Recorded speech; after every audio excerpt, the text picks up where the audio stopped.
the Vanilla Gorilla, the Memphis Strangler. This is the Big Red Machine. A brand new minute from the one and only William Montgomery.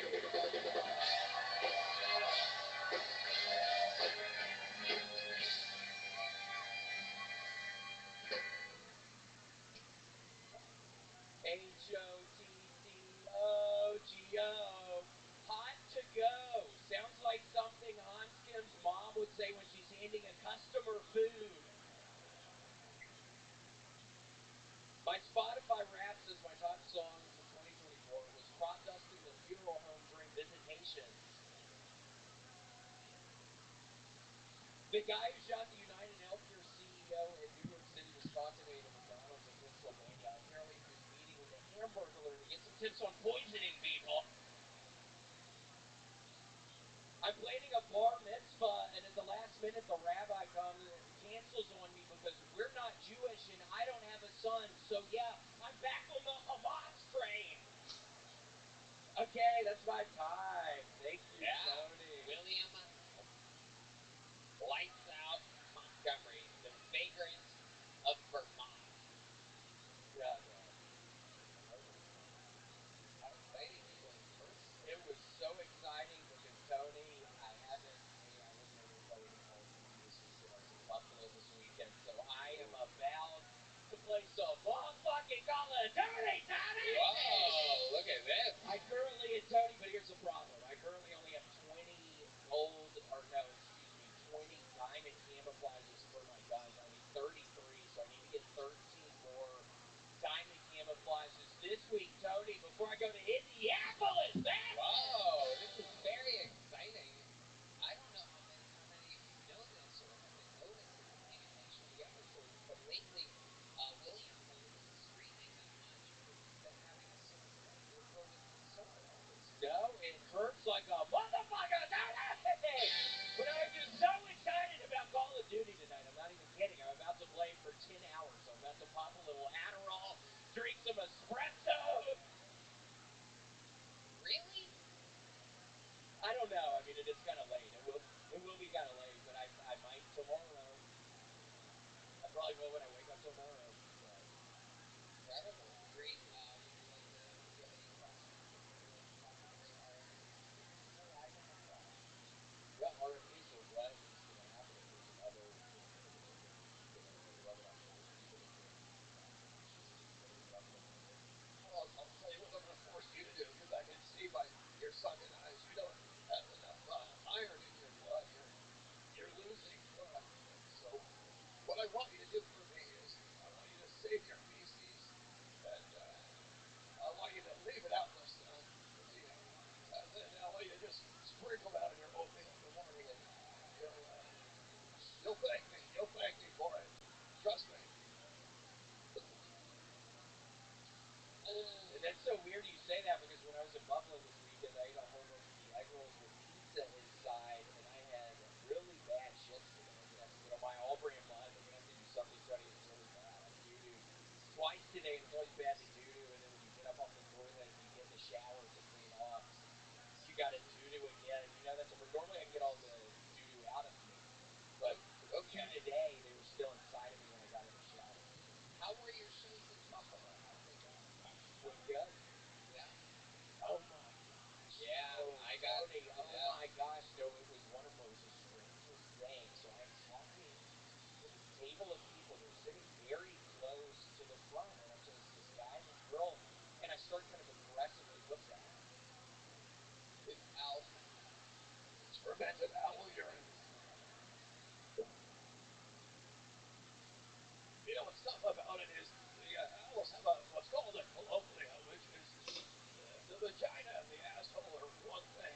So it's more like a vast hole of sorts. And so what I have to do to get the urine is I have to filter out the feces, which you can never get all the feces out.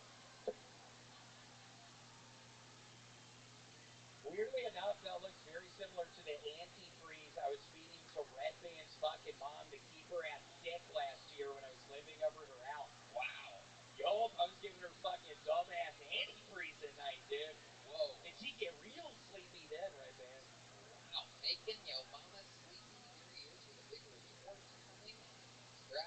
So William, I got this report this weekend that you made a woman cry, and she hasn't beat with her husband.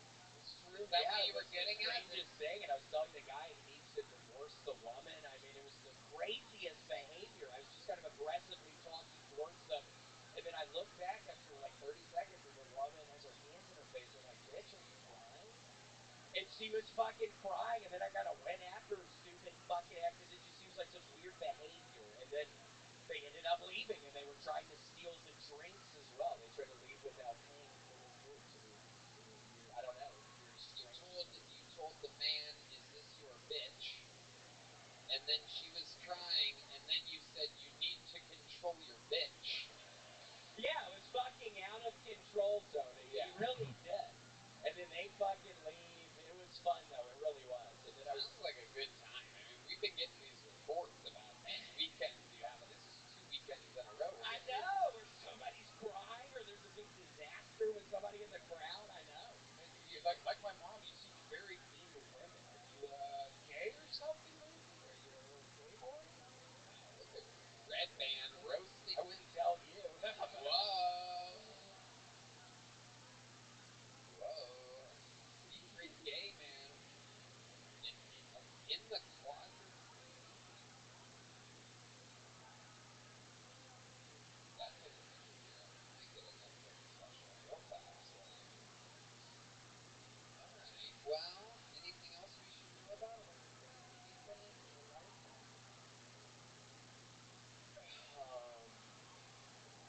Getting a little better at Tetris. I've been playing Tetris on the Game Boy and like the airports and stuff. I'm getting a little bit better. I started looking it up on YouTube. I'm looking up different techniques of seeing how to play, figuring out how to play. What would you say that I haven't said about you yet? How would you describe you? A legend? Love you? Been in RabbiRothschild University. You are the backbone of the show. Red Band thinks you're gay. Yeah, I know. That's kind of weird. Yeah, it's kind of weird. That's a new angle. That's a new angle coming from Red Band. Red Band thinks you're Did you color your beard, Red Band? You got a little color in that, don't you? Did you do some Just for Men, Joe? It looks a lot darker than normal. I gotta tell you, I did. Well, you look good. I put a little bit too much just for men. it looks so natural. No one can tell. You wouldn't know anything about this. I wouldn't. No, I don't have a beard. I cannot grow a beard. There's not enough testosterone in the world for me to be able to grow a beard. I've been seeing these people on CNN, these trans correspondents, right? These women that have turned into men. I saw one the other day had a full fucking beard. I'm like, this is bullshit. Like, how the fuck are the trans people getting more testosterone into their bloodstream than me? I'm truly jealous of these women becoming more men than I am. Like, I'm a man and I'm on testosterone, and I have a penis and balls. And I still can't grow a full beard. One day. One day. One day. One day. One day. I'll keep my fingers and my legs crossed. Ladies and gentlemen, the show has begun with the styling of the great and powerful William Montgomery. Where do we go from here? What a way to start. That's normally how you end. It's like a Tarantino film. It started with the ending. I didn't mean Tarantino. One of my new best friends. No big deal. Your first bucket poll is a legend, ladies and gentlemen. I remember this guy very clearly. Very interesting human being. Ladies and gentlemen, this is the long-awaited return of Sturm Worm. How can we forget from years ago Sturm Worm? One more time for Sturm Worm. Is about a year ago I got a mattress from a guy, and I came and a couple of days later I downloaded the Grinder app. Within an hour I was getting head in a parking lot. 10 other messages from dudes within a 1-mile radius begging me to suck my dick. You know, it's always looked like the gays are having more fun. After extensive research, I I've come to the conclusion that theory is correct. I mean, my life is so gay. I might as well be fucking doing this. Pretty sure I'm not a homosexual, but I can't keep going along with this farce. I'm this stalemate tie where all of y'all for being the straightest motherfucker that's ever lived. Fighting off the gay is exhausting. To tie a ribbon on it from this point forward. There it is. Sturm Worm, everybody. It's just basically kind of just talking about being gay. No real definitive jokes throughout the entire thing. Just kind of coming out of the closet. Is that true? Is that real? It's all true. It's all true. Yeah. So you really did. You got a lap dance from a guy, and you're like, I kind of like this. I was like, yeah, I got a little too bored with this. And then I did the Tinder thing, I did the Grindr thing, and like it was as lame as every hookup I ever had with a girl. Like it was. So this is all new to you. This is your first gay stuff that's ever happened. Yeah. This is like 2.5 years ago at this point. This is 6 months after I was on the podcast last Right. time. Yeah, 6 years ago. What were you? Yeah. So it's different though, right? Because you have facial hair, you have some longer Nah, hair. same look. Same look. I got a podcast now though. Nobody cares about that. Trust me, it's the illest Oh, podcast. you're making people leave, Sturmworm. Please do not promote your podcast. Stop. Relax. Let's get back to this becoming gay all of a sudden thing because it sounds like a lot of fun. Will you help William out? Oh, okay, you go right ahead. Will you help our friend William out? There you go. Yeah, I heard. I was catching up. I heard what you said. Okay, so let's stick with it here, Sturmworm. So where did you get this lap dance from a guy? Where did you possibly I go? went to a gay club. Okay. Yeah. Where were you at? Jersey. Jersey. Yeah. Okay. What was the name of the gay club? Did it have a gay name? I don't want to. I don't know whether they're supposed to be doing that or not. So I don't want to like air out the name. You don't want to get in trouble with your local gay club, right? No, like I don't know whether that's supposed to be going on in there. So I just a lap dance. I mean, it was a dude that worked there. It was like a coworker. Yeah. It was arousing. I think same gender lap dances are arousing. Okay. But that was your first one. That was my first So one. that happens, and then you get on you. Then you sign up for a gay dating app. Yeah. Okay. And then what happens? Like I said, instantly, like I have a picture up. Instantly, I'm getting a million messages saying, "I'll suck your dick right now." Did you take these just one? I took one of them up and up. But it was. Go ahead. It was. It was like I didn't even get hard. It was the same problem when I tried to hook up with chicks back in the day. It's just when you're under pressure, it's just tough to get aroused. Like back in the day when Phil Tony was at the comedy store, was at the comedy store. There was mad dudes who used to always say that they don't come during sex. That's not a real thing for guys. If you're turned on, you come unless you purposely don't come. But they weren't not coming. They just weren't getting turned on. You're like a rapper that doesn't rhyme. I could rhyme though. No. Nobody wants that. Do you have a gay voice, or is that how you talk to these guys? No, this is how I Just talk talk like to that. everybody. Like, hey, sorry, I just can't get hard right now. Good old Jersey gay. So where did this attempted blowjob happen? The one that you couldn't get hard for? You go to his place? It was a parking lot. A parking lot. Yeah. Man, you just gay stuff in inappropriate I was. places. Have you ever done anything gay where gay stuff should happen? Like a bedroom? A week later, I gave a guy head in his bedroom. I don't fucking care. I'm out here, yo. Like, if you sexually suppressed, then you're less attractive to girls. Like, do I think I don't like girls? Nah, I do think I like girls. But am I fucked up in the head sexually? Yeah, I've been fucked up in the head sexually for 20 years. I've been checked out of the game. I just tried to be a rapper. It didn't work out. RFK Juice. This is why we've got to stop with the goddamn vaccine.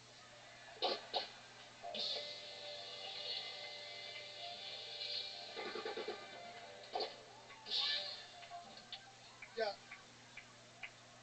Yo, they got. They got my ball out there. Can I get it? Hey, Tony, could I plug something really quickly? I just want to tell everybody my Christmas album, RFK's Rockin' Christmas, is dropping tomorrow at 9:30. I sing all the classics. Like, hold on, I gotta Go ahead, RFK.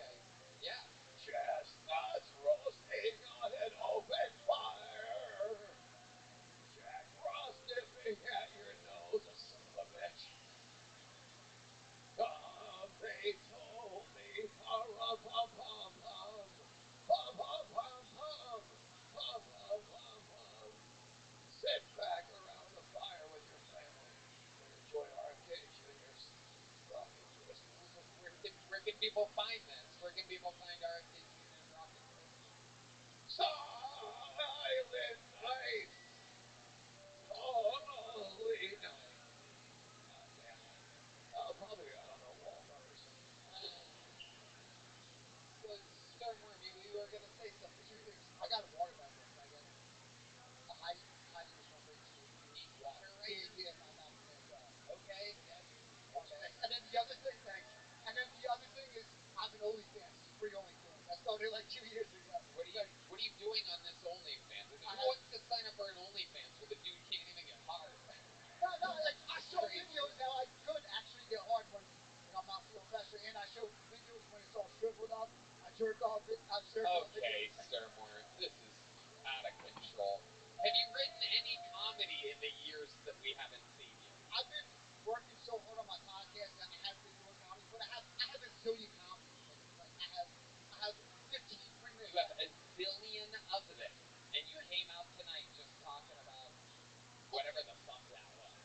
Yeah, I mean, to me, I think that shit's funny. I know it's not like joke funny, but like to me, like it's not like ha funny. I think it is, but I mean, I guess I have no sense of humor. I have a podcast episode called "I Have No Sense of Humor." But okay, all right, Stormworm. Well, it's been a while since you've been on this show. You know, this cool company, give them a shout out, called Ghost Patch Custom. GhostPatchCustom.com sent us this. It's hard to describe, but it's like an iron missile, and it says "I bombed on Pearl Harbor." And I'm gonna throw this. You gonna catch it? Catch it with your ass. There you go. There he goes, ladies and gentlemen. No and it has begun. No chance of the rat. No chance of the rat. There he goes. I can't spit. A verse. One verse. Would you cut me off? Now, Stormworm, everybody. There he goes. Stormworm. Did you have one in mind or something? Did you plan for that? I mean, what's that? Did you prepare to rap or something? Yeah, of course I did. I'm a rapper. I mean, that's what you did years ago? Yeah, you didn't know I rap? It's been years, Stormworm. It's so good. Okay, here he is. Give him a little beat. Stormworm's gonna rap real quick. A 1, a 2, a 1, 2, 3, 4. Rays in the sun shine brighter after rain. I started writing rhymes so that I can share my pain. No matter where you're from, man, shit can get real. I was told the sky's blue. I see it more as teal. Stuck in a slump, can't seem to find a groove. Catch me out here chasing dreams, trying to make moves. Getting fucked by life every day, being screwed. I gotta breathe, cause so far all I've done is lose. Lately, alright, Stormworm, there you go. Stormworm, everybody. Jesus Christ. Oh my god. Made everybody flaccid.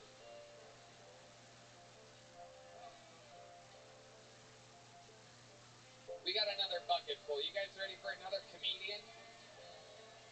60 seconds uninterrupted going to Sam Henderson, everybody. This looks like a new name, Sam Henderson.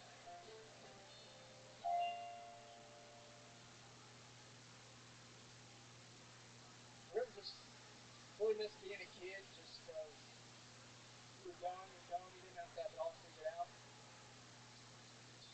When I was a kid, I thought the word pedophile was someone who loved feet. It really shouldn't have been a problem, but my dad was a podiatrist. I told my whole 5th grade class, when I grow up, I want to be a pedophile like my dad.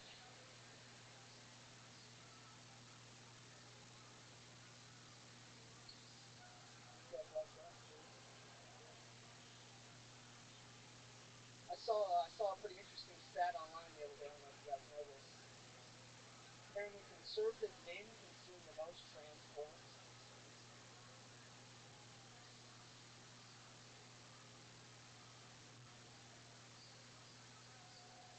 I thought it was an odd way to find out I'm a conservative. I bet you guys. There you go, Sam Henderson. Getting a joke there in the end.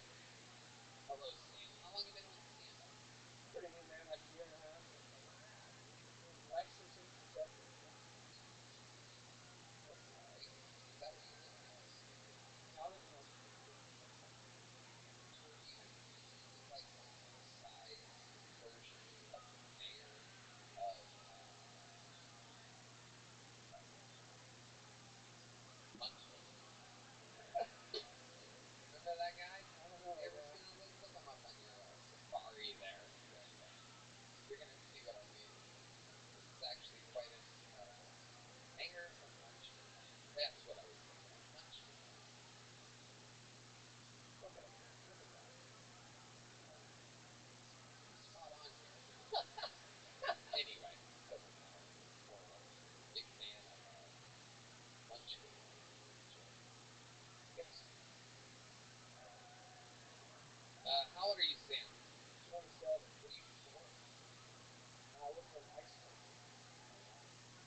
taxes keep going up? What? Taxes keep going up for the travel, like travel, for the extended travel. Depends on what you're saying. What's the saddest thing about my life? I speak Spanish. Wow. Can I believe Big it? deal in Lexington, Kentucky. You might be the only person in Kentucky that speaks Spanish. That's absolutely incredible. Give us a little example of your Spanish. When you say something, The band players. the horn players over there. Yeah. Soy gringo, pero estoy aprendiendo español. Wow. One of those. No creo que soy fluente, pero creo que soy un poco estacional. Pero yo sé que Tony es un maricón. Oh, you son of a bitch. You son of a bitch. Too no bueno at la comidica. How about that, you piece of shit? I love it. Sam, what's your love life like? You sound like a jellyfish. I wish. What's going on? Single right now. Got out of a relationship beginning of the year. Just been doing my thing, trying to do comedy. I've been kind of planning on moving here, so I've been trying to get into a relationship thing. Yeah, you don't want to definitely not hook up with anybody just in case if you ever have to move off to Texas. Listen, dude, it's not completely right, but I don't know. I'm too emotional to like always hook up with people like that. You You know? say you're too emotional.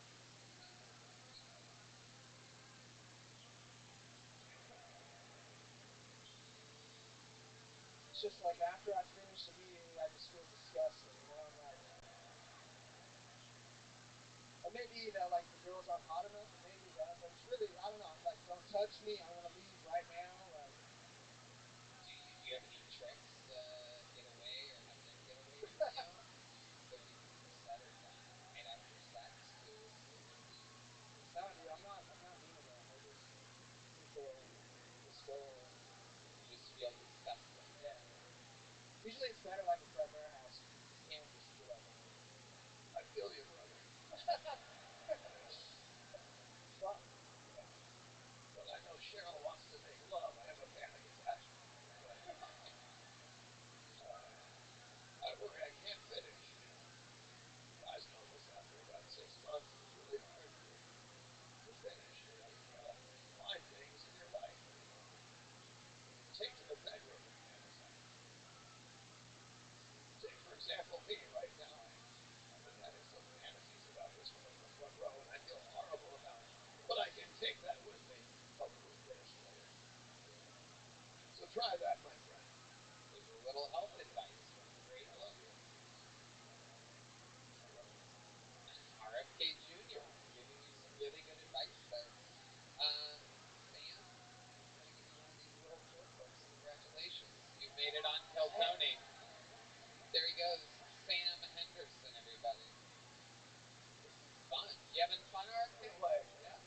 Sorry, Tony. I have to apologize because I'm doing my event and secrets keep us safe. I want to apologize to this woman for sexualizing her like that. The whole time he was talking, I was having a fantasy, and it's just not right. And I apologize.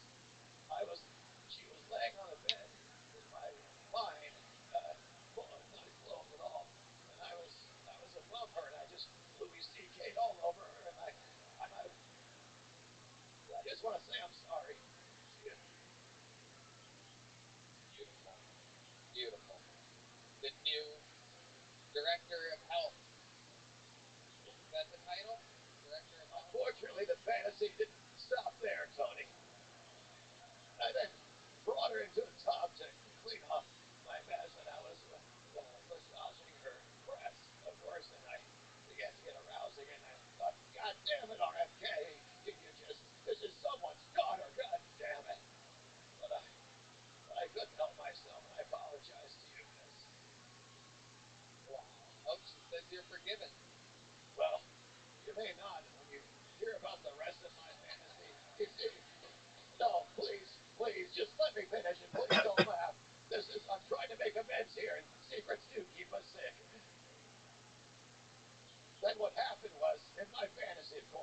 she had asked me to tuck my genitalia down under myself so I looked like a lady in the front. And then she said that I looked like a pretty girl, which, of course, brought a tear to my eye because it was something I always wanted to hear. And then, of course, she came from behind me and kicked me in the nutsack, and I ejaculated immediately. But, by the way, I'll be right back. I have to change. I'll be right back. RFK Jr., ladies and gentlemen, says he has to go change. That's very interesting. Gotta love it.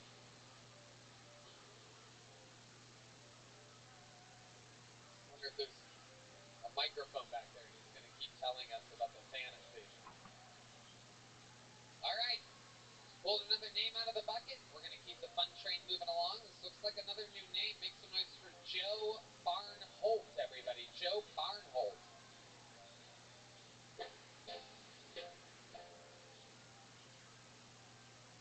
Somebody outside told me I look like I'm playing a Weezer cover band, so that's cool. You guys, I got married.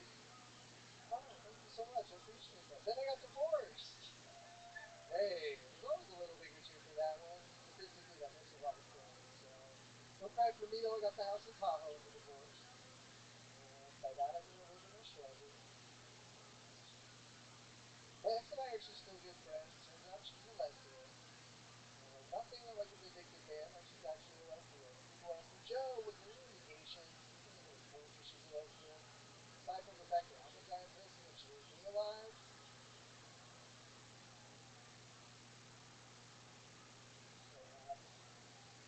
Can't say that there was any indication. On a completely unrelated note, did you guys know that scissoring really hurts your balls? Like a lot. You guys, I told that joke in Birmingham, Alabama, and the guy yelled out, "You're doing it wrong!" Way more progressive down there than I was giving him credit for. Thank you guys. My name is Joe Barnholt. Joe Appreciate Barnholt with a minute. Hi, Joe. Hey, how's it going? Good. Welcome, welcome. How long were you married? I've been married for 5 years. We actually signed our paper on our 5th year anniversary.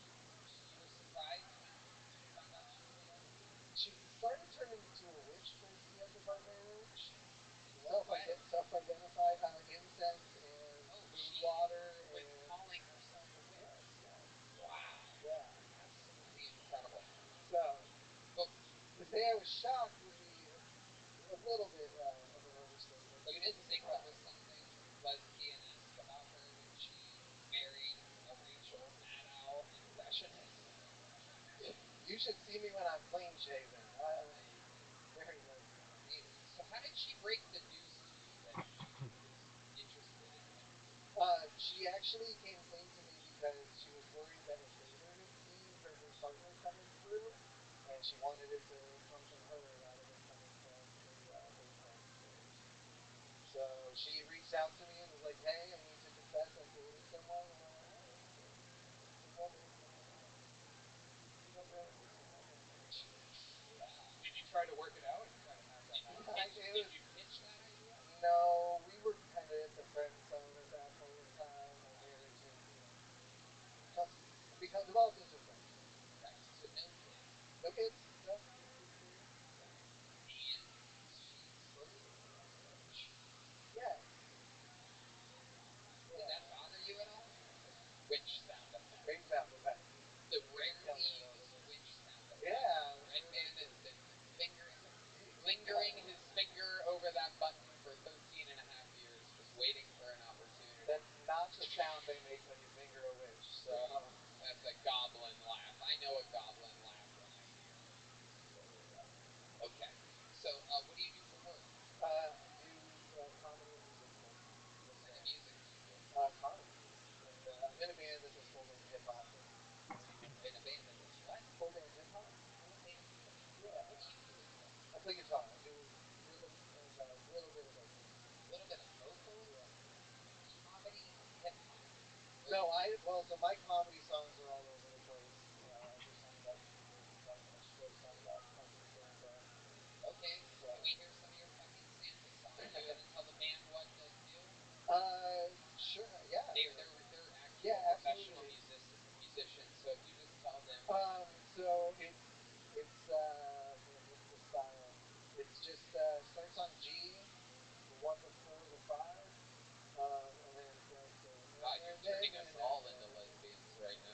so incredible. It's a slow song. Yeah, if you got a guitar, I can play it for you. Yeah. Oh, we do have the guest guitar. This is the lovely Heidi. Man, I literally with the guitar. Yeah, plug it on in. You got to put it on. Colt. Colt, that looks like you. Colt, come up here. Stand next to this guy. Take your hoodie and your hat off real quick. We're gonna do a little experiment and see which one is which. Yeah, look at some of that Colt music. Look at that, everybody. Look at that. Look at this. Just stand up there next to him like you guys are conjoined twins. I just want you to stand there with him. No, leave the hat off, Colt. Leave the hat off. Very good. There you go. Yeah, perfect. All right. There we go. That's the spirit. G to the 1 to the 2 to the 5th, and here we go. Hey, you're right. We're gonna go. I love you, Santa. You're on the way.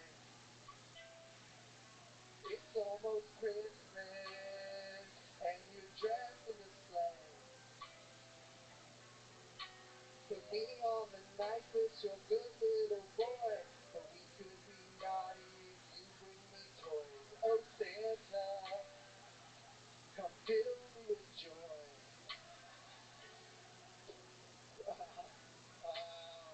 Chestnuts roasting on an open fire. Yes. Jackpot. RFK Jr.'s Rockin' Christmas. Oh my God. Available now. Look at some kids want presents, I just want your sack. I left out cookies and milk for you, Santa, but can I be your snack? My polar bear Santa. Wow. Amazing. You give me pause. Santa, Yes, pretty boy to the fight. what did you say, RFK Jr.? Sing your theme, Shepherd boy. Go ahead. Let's do a duet. Keep going. Do a duet. My voice blends well with other voices, so let's try this. There's Santa.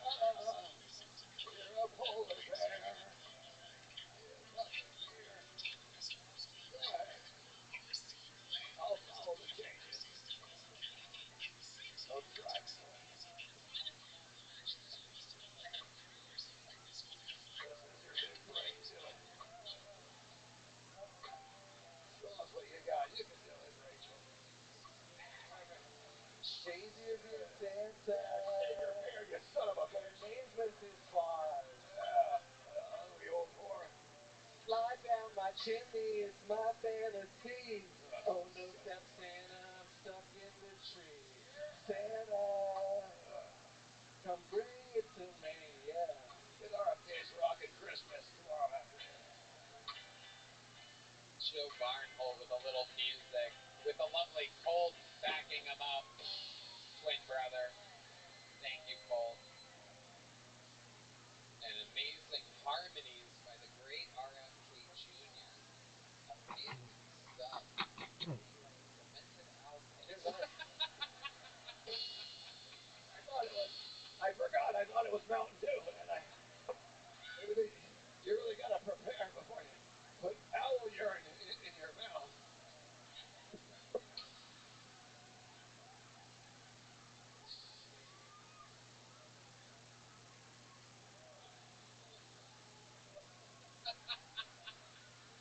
So, just a heads up, RFK Jr. is promoting KyleDunnigan.com. He's on tour. KyleDunnigan.com. That's DUNNIGAN.com. And no, sometimes we have these people come on, like Dr. Phil or the late Adam Ray, and it's nice to have RFK Jr. promoting Kyle Dunnigan as well. If you guys can promote anything in the world that you take care of good, amazing comedians, free speech, Kyle Dunnigan, you met him before? Fantastic. Does like a lot of puppet work. And he juggles too. Go see Kyle Dunnigan. He actually just juggles the puppets. He actually mouth origami just live in the air. He was here this weekend. He was fantastic. KyleDunnigan.com. Joe, what is the most interesting, craziest thing that's ever happened to you play bread rounds. Okay. So That's like your biggest accomplishment. How did you guys sell tickets for that? Are you guys famous? So, well, we're pretty well known in the Denver music scene, and we got the opportunity to play before we do a movie on the rocks for a short film.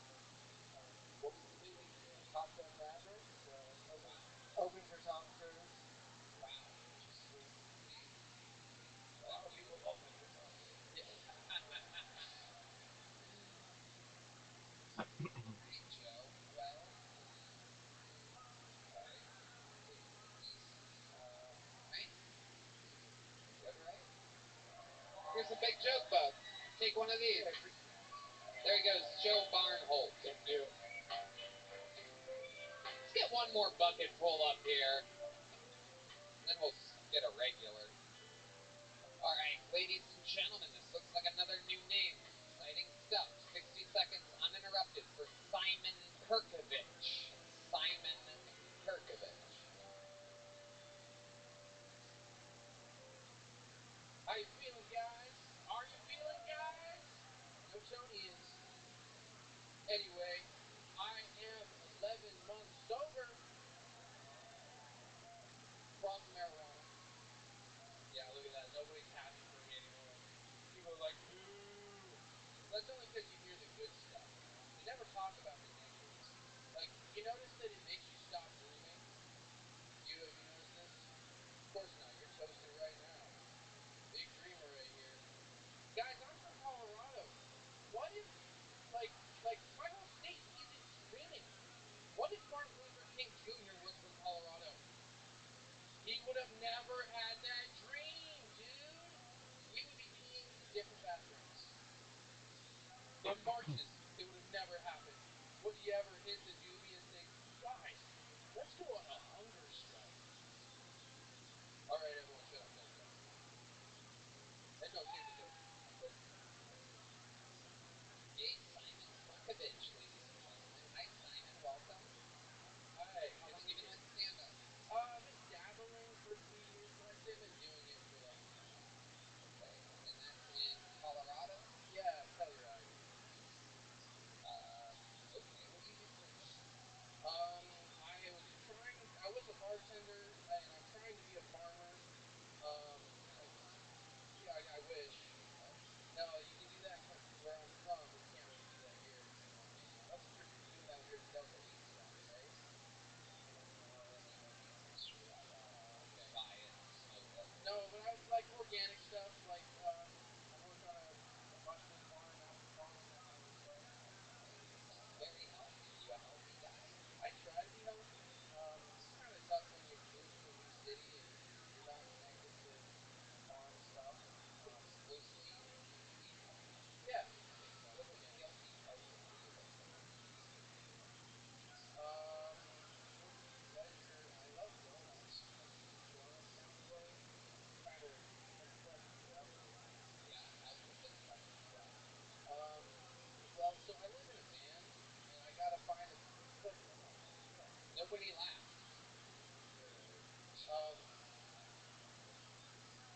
You have to be like, hey, stop, that's not funny. But like everyone was just silent.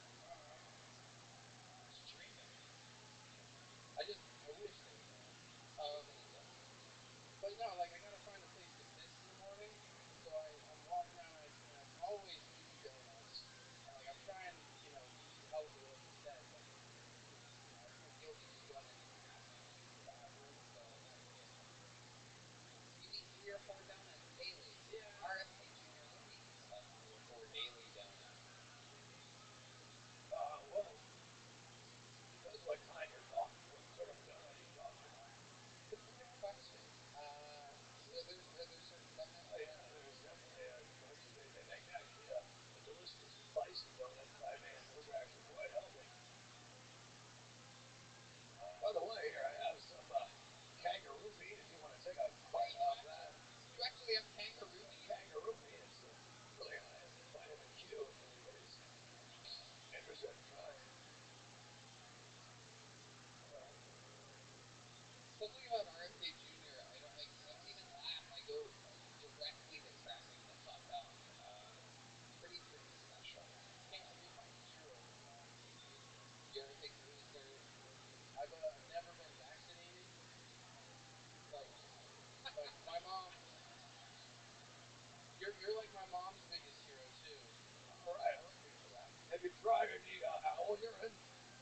this cures measles, mumps, and I'm hoping herpes. Please God, please God. Oh, take away the itch.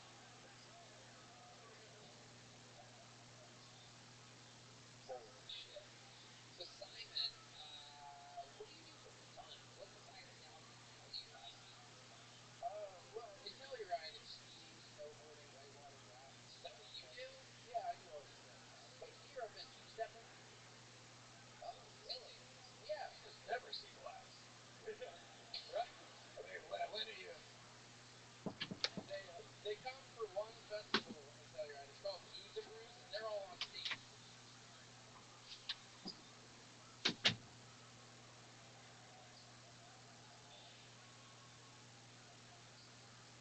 Wow. Booze and brews? Yeah, like beer. Oh, I suspected it to be BRUISEs because they beat up people. Okay. I want to see this two-step. How many do you think we should see of two-step? 1, 2, 1, 2, 3, 4.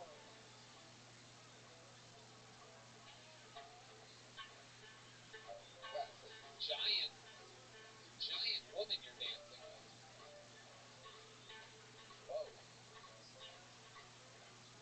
Rudolph the red-nosed reindeer had a very shiny nose.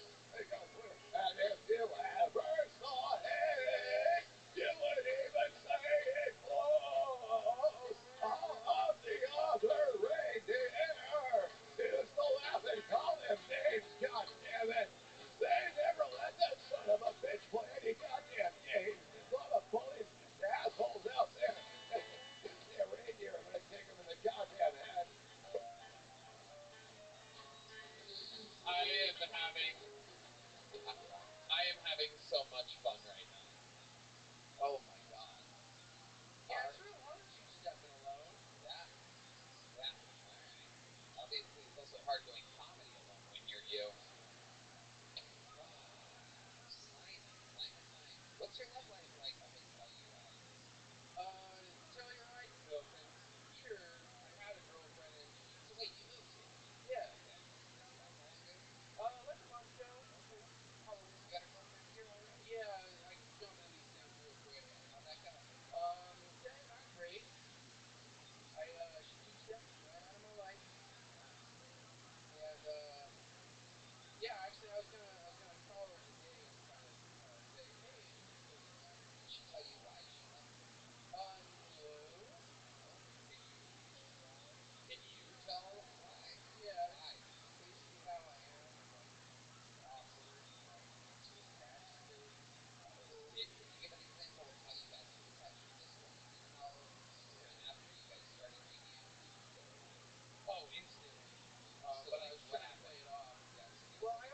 I rush into these things because like it's kind of a trick to get that. Like if someone cares about you, it's really easy to care about yourself. But then like when that person leaves, it's like I'm supposed to still care about myself. I fucking don't. But like when I mean take care of yourself, I mean like clean my room. Because someone will come steal it. I thought you lived in a van. It is a van. Well, okay, my room is my van. Why'd you say yo guru like that? Like it's your fucking van. You're saying it like There's room in it. you call it your room? You Yeah. didn't say I need to clean my van, you call it a room? Yeah, it's not meaningless. Wow. And it's a bus. It's clean. Wow. Okay. So did you what did you say or do that was so clean? Right after I got on a kill Tony the first time. You've been on before? Yeah, I was here like 3 or 4 weeks ago. Holy shit. You made me talk about having lichen sclerosis, which by the way I've admitted to like my parents and then you and everybody in the world. Okay. What did you have? I had a beard. Okay. That'll do it. Yeah. There's a little gift of something. Congratulations. Been pulled out of the bucket twice in a month. There he goes. We're Ladies and gentlemen, it is indeed time for a regular. 60 seconds uninterrupted from one of the greatest regulars in the history of the show. A freak of nature, out there, touring, selling out absolutely everywhere. Truly one of the fastest growing comics in the world. This is a brand new minute from the one and only, the great and powerful. This is Cam Patterson.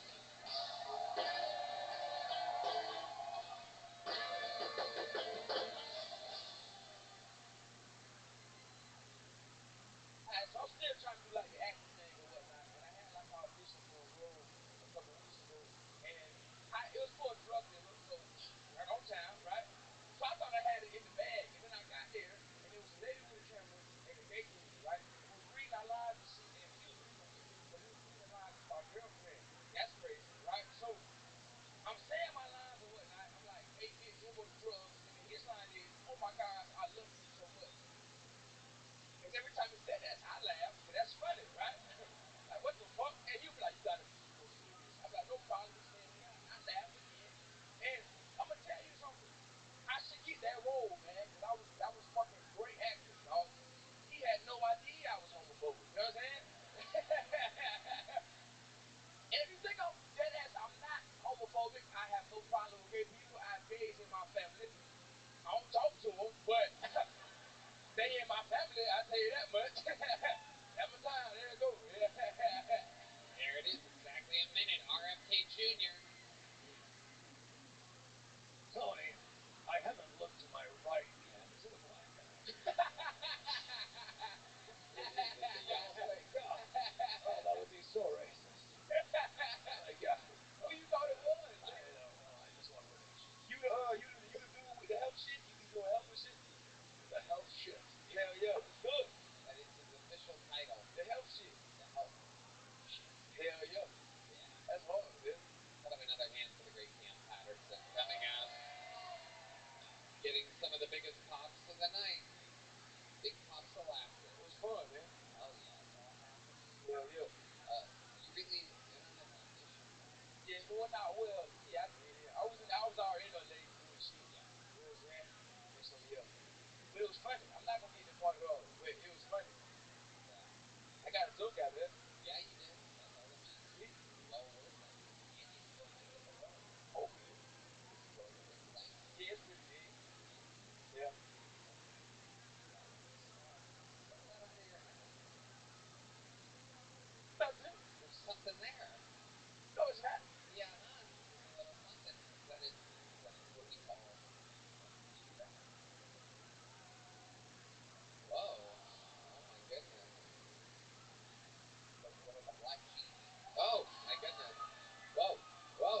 slave so bad. That's how terrible the food was. It looked like slave food. It was terrible.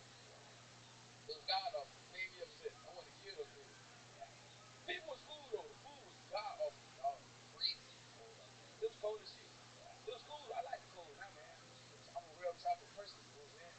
We all around the world, I be seeing snow and shit like that. We don't even phase me no more. I just see snow and I go, that's snow, pussy, and I keep moving. That's right. Well, I've been around the world now, thanks to you, Tony. I appreciate that, brother. Hell yeah. Yeah. Hell yeah. All around the Yeah. world, always writing, always working, a non-stop fucking undeniable machine. Hell yeah. Crazy fucking crazy powerful playing patterns. That's true, brother.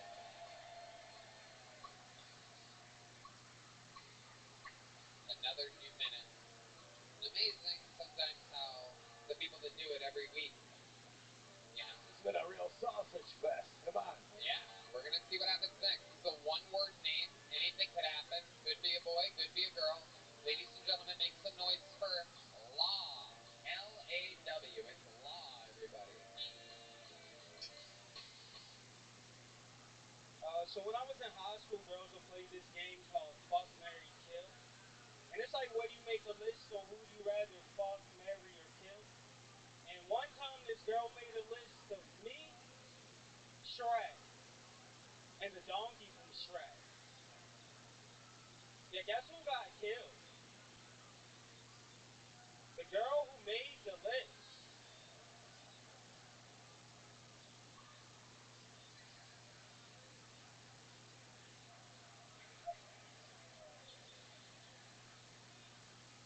Yeah, so my cousin just came out as gay on Facebook because I had his password.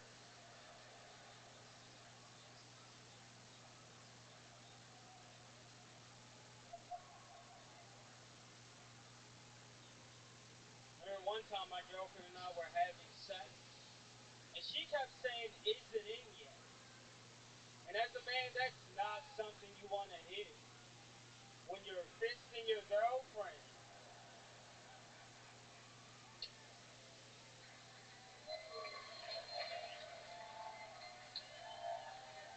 Appreciate it. Law, ladies and gentlemen. What up? The What up? Kill Tony debut of Law. What's good, brother? Wow, very impressive. Welcome, welcome. Thanks for having me. The first time I've seen your stand-up, but I have seen you around doing your other shows. I do. Yeah. Amazing stuff. I Adam appreciate knows it. how to pick up a man. Amazing. Do you sign up for the show often? I mean, yeah, when I'm working, absolutely. I love it. I love it. How long you been doing stand-up? 4 years. 4 years. Where at? Baltimore, Maryland. And you moved here how long ago? Like 6 months ago. You love it here? Oh, it's great, man. So many white bitches. Yeah. There's a lot of them. I didn't like them at first, but now I do.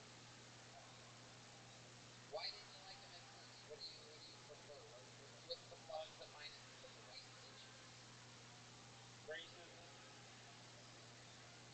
Nah, white bitches. The pros. It's just a cultural thing, you know. Baltimore, all the white bitches do hair. So yeah, out here it's just like excess. It's pretty true. The cons, yeah, their dads hate me.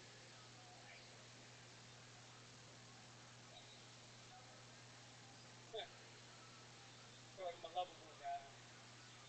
Wow, appreciate it. Yeah, you're extremely likable. You're glitzy. You've got a whole writing STD every scene. Oh, thank you. What were you been doing for work up until recently? I was middle school special education. Whoa. Yeah. Aw. You can hear all the white women going, aw, Yeah. all at once. They really all hit that note. Yes, sir. Amazing. What was that like for you? It sucked. Yeah. It was terrible. I mean, I did it was in Baltimore, so it was just chaos. You know, it's hard to teach a kid after color code like that. Right.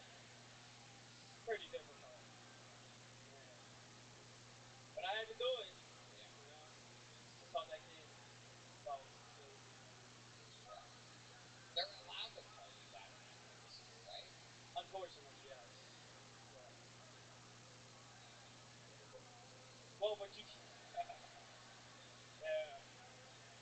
We can restrain them though. So like I had to like learn different holds to restrain a kid. Yeah. So like I did get a couple of those times. Absolutely. Were there any special ones that stood out to you? Oh man.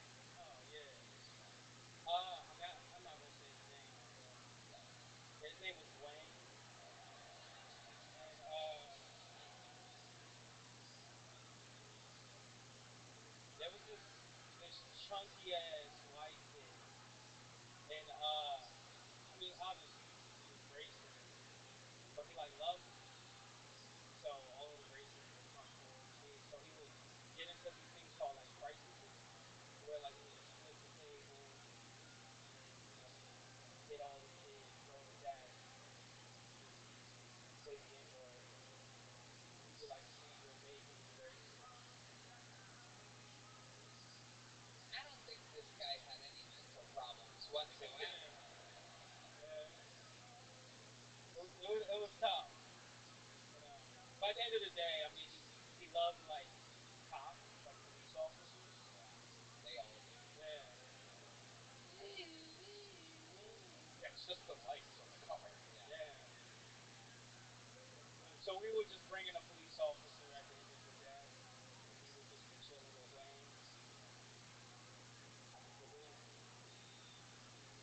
You left him with the police officer? Oh yeah, kids just have some stuff like that, so they can teach him. Tell me I hate to interrupt, but I'm getting a little. What did you say your name was? His name, Your name. Law. Oh, I'm sorry. I don't. I probably shouldn't tell this story, but I was in Da Nang about 8 clicks out of Saigon, and I was helping this girl across the border named Law. I haven't thought about her in years. Anyway, she stepped on a landmine, and it flew her into 2 pieces, and it was like a chicken when she kept walking. Two separate beings, and she came to me like, help, and I pushed her to get her, but it was too late. But anyway, it was a funny set. Great, huh? Wow. So being raised in Baltimore, you grew up in a lot of black neighborhoods, Yeah. and your name is Law. L-A-W. So a lot of those guys try to break you. Because I hear they love breaking Black men breaking me. breaking laws. Black men Oh, love breaking laws. Your name is Law. I got nervous at first. Oh, John Dees is doing my black men breaking laws joke. Okay, looks like I'll have to run for office next year. I thought it was smart. Never met a black guy named Law before, but alright. Welcome. Huh? Oh yeah. Yep. Yeah. Do you have any hobbies? Other than entertainment? Uh, yeah. I mean, I read a lot of books. Okay. All right. So I guess urbanization. What does that mean? Like tales from the hood? Yeah. Yeah. Yeah. Yeah. All right. So it's like this author called Donald Moore. So you know, I've heard of him, and I think I've seen yeah. it. So he has this novel. It's called Whore Sunny. So it's about like a prostitute, like a mom, and she gives birth to a son, and she's like, "Well, I'm a whore and I have my son, so we're gonna call him Whoreson Jones." This is a real book. Like I'm so and like so pretty much he just becomes like a pimp. Is this erotic fiction that you're reading? Like it's like I mean, if you like hit women and stuff like that. no, like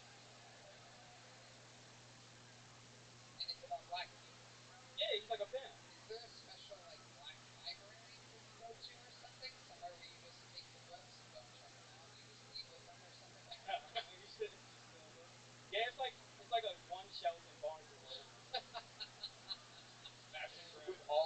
security cameras pointed towards them.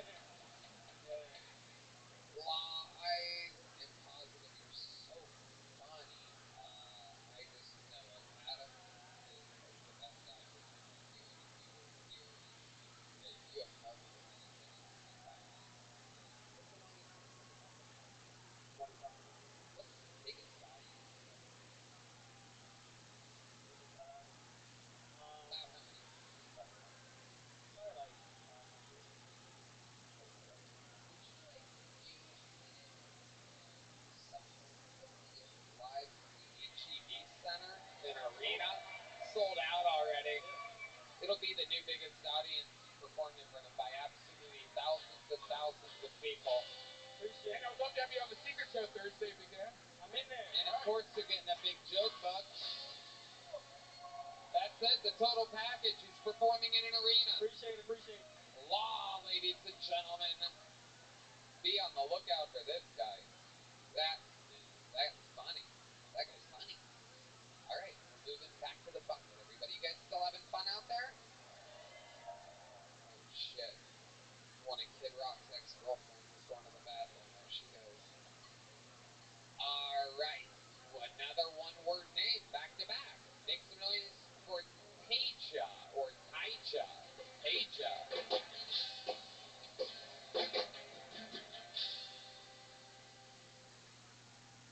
How y'all doing? How the rest of y'all doing? Good. Now y'all look good, man. It's a very diverse room of white people. All right. Now, white people make some noise. All right. Black people make some noise. Don't make no more noise, bitch. That shit was crazy, nigga. Nah. Look. Okay. Look at this. I just went bowling with my grandfather. 70 years old. Look at that. Yeah. He whooped my ass though. Beat the shit out of me. After he beat me, he got in my face. He said, "That's how you bowl, nigga." My granddad's white, by the way. Like my racist granddad, nigga. He looked like you, nigga. I ain't gonna lie. Nah, man, I am biracial though. I grew up with a white dad, and it's crazy. He used to make me do yard work all the time. Some shit just don't feel right. You know what I'm saying? Now he say, "No, you need to make sure that yard look nice so people don't think we white trash." I was like, "We? You gonna think I'm a slave, boy?" All right, that's my time. Thank y'all. Okay. Taija. Am I saying that right? Tajay. Taija. Taija. Tough one. Everybody mispronounces that one, right? Oh, God, I knew a girl and never mind. Oh, I want to know. Oh, come on. Don't hold back now. As tame as the last story. Well, the one where you put a person split in two back together? It's worse than that one, and I'd rather not say it, all right, Tony? It's a comedy show.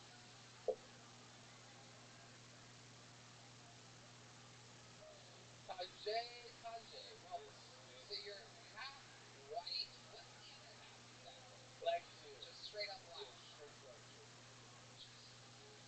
Ethiopian? Nah, nigga, just like black. Do you get that a lot? Nah, I get a lot of like miscellaneous shit though, like Hawaiian. Miscellaneous. Yeah, star. Miscellaneous? Miscellaneous? I'm saying that right? Now you are. Yeah. I'm saying it right, nigga. You fixed it. You said Michelinian twice. Miscellaneous. Yep. Okay, yeah. We there. All right, we there. Okay, so just regular black. Dad's white, Yeah. mom's black. Are they still together? Hell no. Why not? My mama crazy, man. She's a crazy bitch, but she crazy. I love her, but she crazy. I love it. Tell me more about your crazy wife. She got multiple sclerosis. Y'all know what that is? Yeah, but I think she lying though. That's the thing. I don't think she being for real because she likes to smoke. So when she got it, she got a weed card, a little license or whatever. And yeah, I think she's lying. I do think she's lying. My dad's reasonably crazy.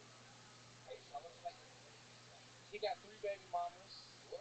Yeah. I said baby mamas, so they all black. They're all black. We smoke black and mounds.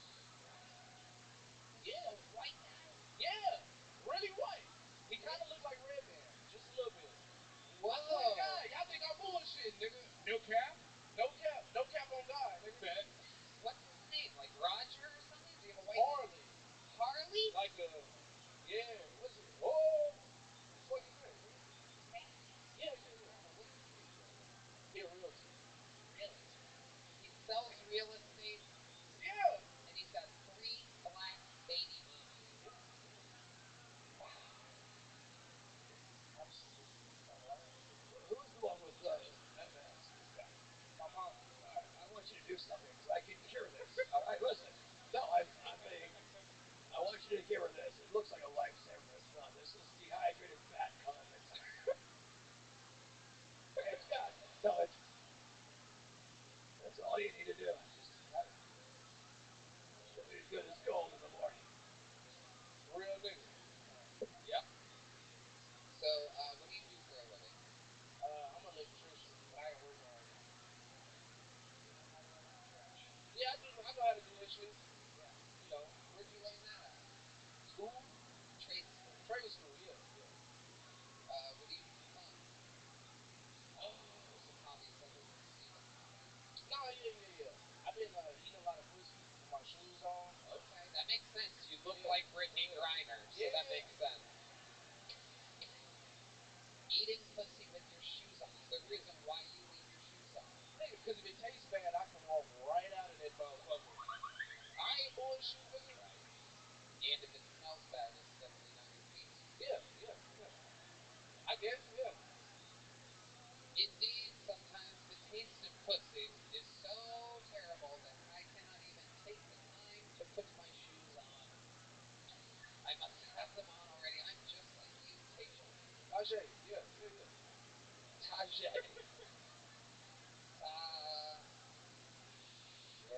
Tajay. Right, Yeah. like I sound it out. Tajay. Okay, how many times have you eaten a pussy in which you would need your shoes on to immediately evacuate the premises in a timely, unbelievably timely manner? And how many licks does it take before you realize it's too many, before it's too not good enough for you? It happens pretty fast, because, like, you know, as soon as you pull the pants down, that shit will just hit you. Oh. Like, you know what I'm saying? Yeah, like I ain't been eating bad pussy before, nigga. Well, yeah, but that seems like it happens a lot for you to leave I your mean, shoes on by not a default. lot. Have you ever taken everything off except for your shoes? No, that'd be really black, nigga. That's super black. I wouldn't do that shit. That is super black. Black people, Porn. their socks, and Their sometimes their shoes. You ever watch porno with blacks, Red Man? Yeah, only the black women. Not black men. There you go. You're gonna make it look like he's Oh. super straight. Can't even have guys in that porn. It's just women on women on women. Alright, Just just like mountains of speaking women. of black women. What from behind? I want to know if you can even guess what happens in a porno with women. Okay. I do have a girlfriend, though. You do have a girlfriend, and you take her shoes off for her. Nah, her pussy smell good, nigga. Right. Yeah. That's what I'm saying. With the shoes on. Yeah. Okay, how long have you been with this girl? About 5 years. What does she do? She actually is in school to be a gynecologist. Yeah. Does she ever teach you any of the cool things that she learns? Nah. Totally unnecessary profession, but okay, go.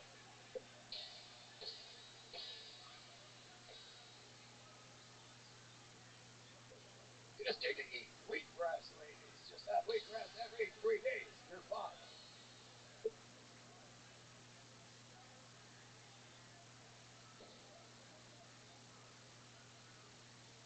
Wheatgrass would make gynecologists completely obsolete. Bad cum. I don't want the bad cum, nigga. I don't want. It's for your mother. It's for your mother's multiple sclerosis. Rapid wheatgrass. I love it. Ajay, do you have any special skills as a performer? Yeah, I play a little bit of guitar. Small bit. Really? Yeah, that's my white card. Really? It comes out. When's the last time you played guitar? Do you own a guitar? 2 weeks ago, I owned the guitar. You own the guitar? I want to see this guy play guitar. Heidi, can we get the guitar out here? This has been a music-heavy episode. Can you put it in drop D? I'll put it in drop D. Don't worry about it. Drop D. Jesus Christ, Cheryl Hill, right?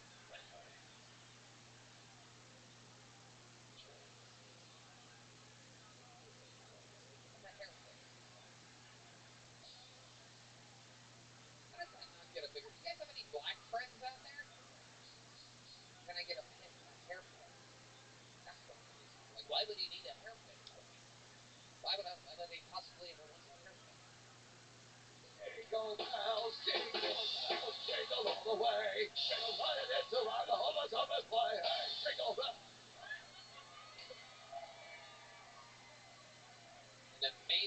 edition of Jingle Bells from First black nigga to RFC. play guitar. First black nigga I can see that can play guitar. Let's go. We've had black guitar players on before. Madison Square Garden. You are the first half black to play guitar. Half black.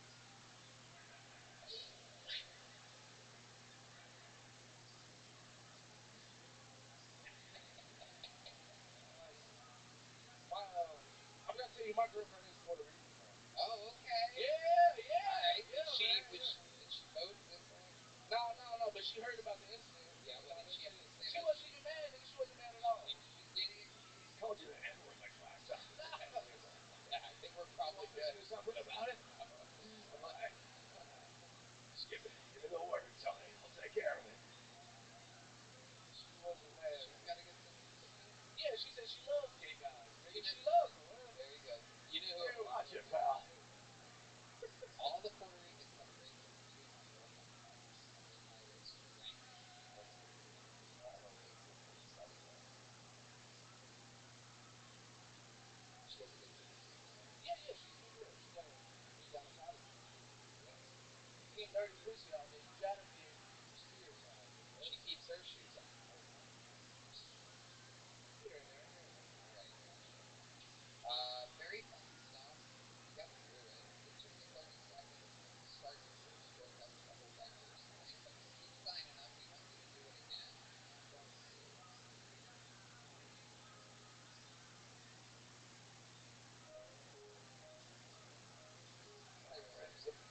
We do have delicious watermelon Zippix toothpicks. But they're not just watermelon, they're peppermint watermelon. It's a mix. A perfect nicotine toothpick for a half white, half black comedian. Peppermint watermelon Zippix nicotine toothpick plus a little joke list.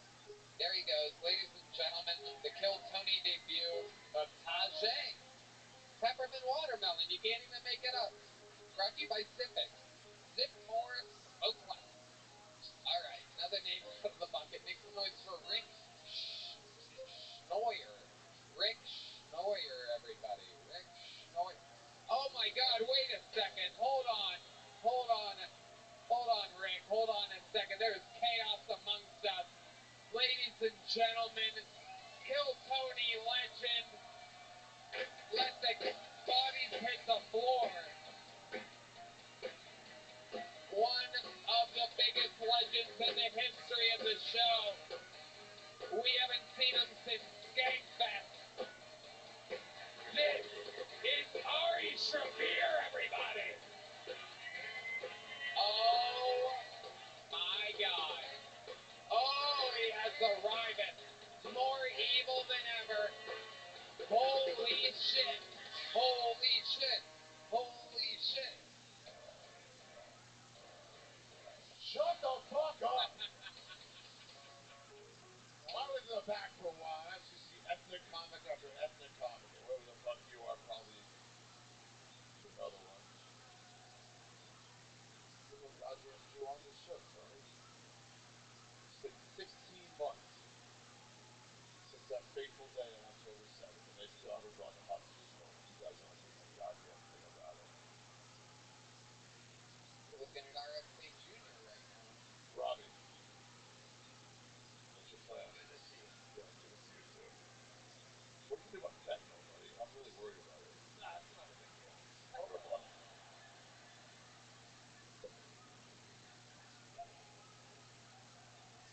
Sick. I'm going to party. I'll see you guys later. Thank you very much. You're not going to hang out, Ari? Show me going. It's just another fucking 20 or 30 minutes or so. I got shit to do today. What?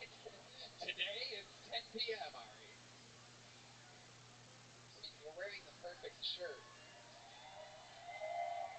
Ari Shaffir, ladies and gentlemen, joining the fray. We're just about to watch this guy do an uninterrupted 60 seconds. Hey, Phil, you ready for it? Oh yeah. Okay. No. Sorry to interrupt. That was my signal. It's all good. It's all good. Ladies and gentlemen, we're going to do it all together. How about one more time for Rick Schnoyer, everybody? Thank you. Yeah, so I was in the HEB parking lot the other day, And I almost got hit by that thing. I forget what it's called, but it's kind of like the human centipede, except for shopping carts. Oh, the train shopping carts.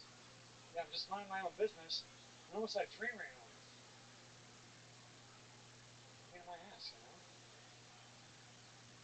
I don't know. A train would be a lot. Give me a threesome one any day. Specifically one with two girls. I feel like a threesome with a dude. It's kind of like going to a diner and you order a sandwich. You get a big pickle on the side with it.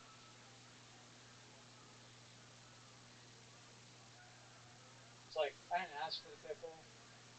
I don't really want the pickle there. Now it's gonna get its taste all over the thing that I want to eat.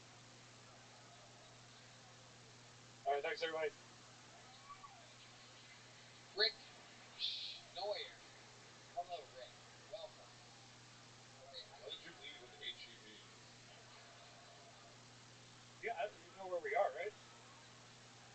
What do you mean by that exactly? Like this? Yeah, yeah. Like this? Yeah, it's like this. Like Ari Shafir?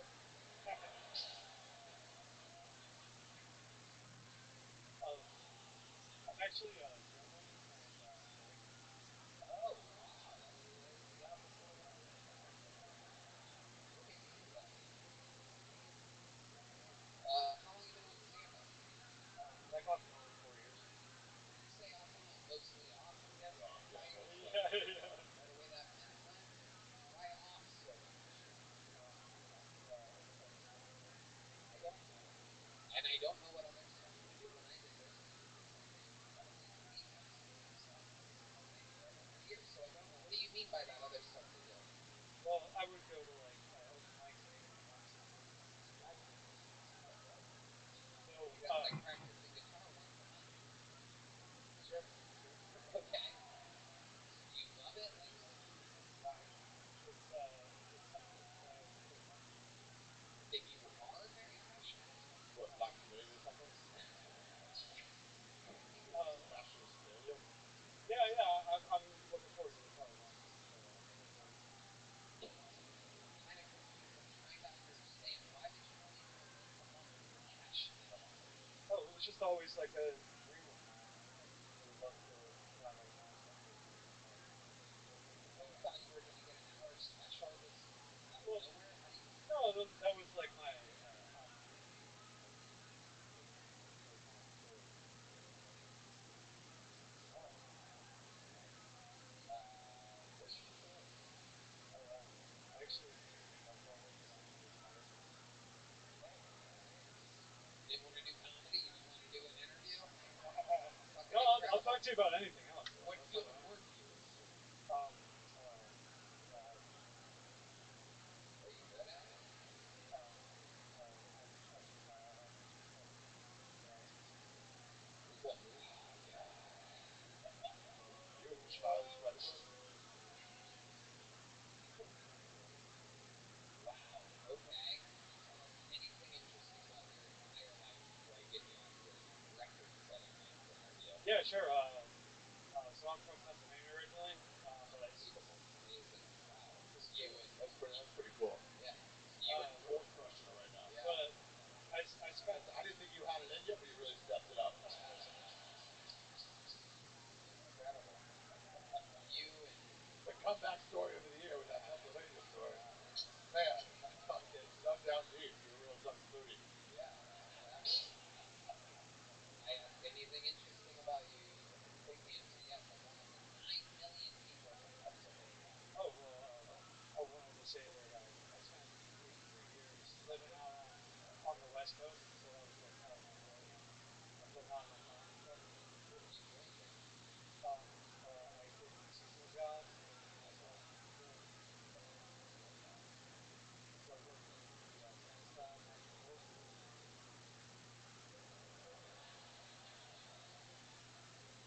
cold until I found a woman. Great color. Junior said this has been a sausage fest. I totally agree. Here we go. Some female energies coming our way. This is 60 seconds uninterrupted. And I do believe perhaps the Kill Tony debut of Jamie Lee Simmons, everybody. Here we go.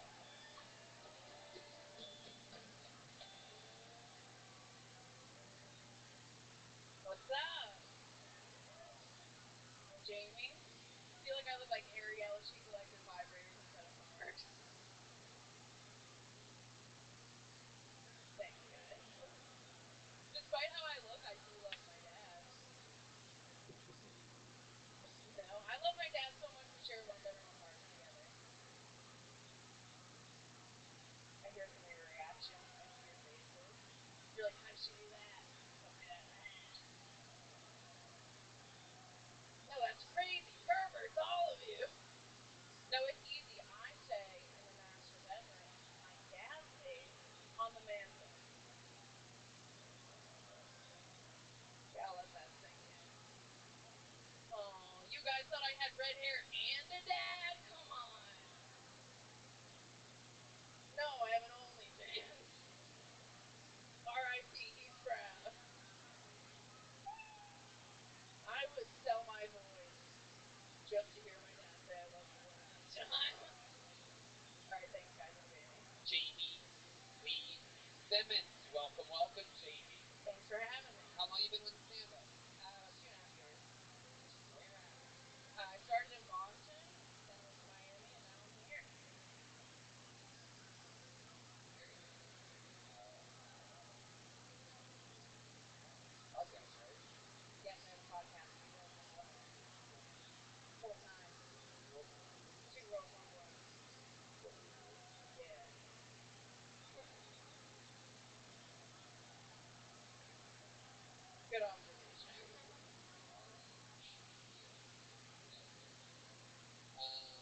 I love it, Jamie. How's Austin been treating you? I love it here. It's great. What do you love about Austin? I love the music. I love how nice everybody is. Yeah. Like dating.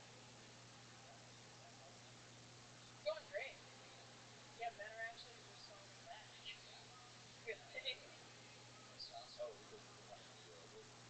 Yeah, I'm a Miami 4.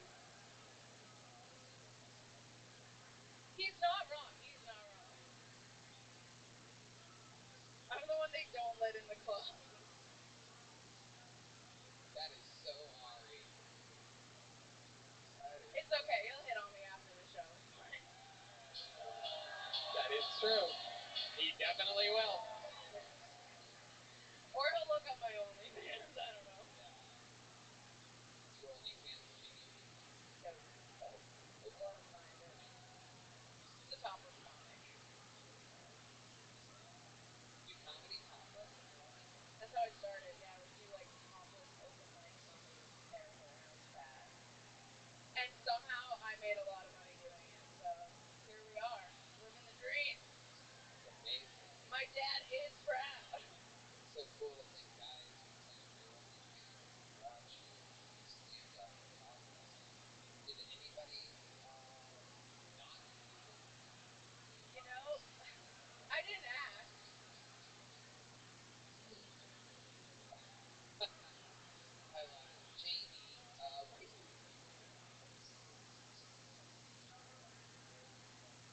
It scares me. Oh, I have like a rational fear, and I don't know what this is. Maybe it was a past life, but I'm terrified of sleeping on my back because I think sleeping on my back, someone's gonna stab me directly through the middle, and that would make my top of comic pretty. Yeah, that would. Yeah, yeah. Does the carpet match your vagina? All right. We were all thinking that. I don't think that's exactly how the saying goes. He's trying. Jamie, what did make you go with that color hair?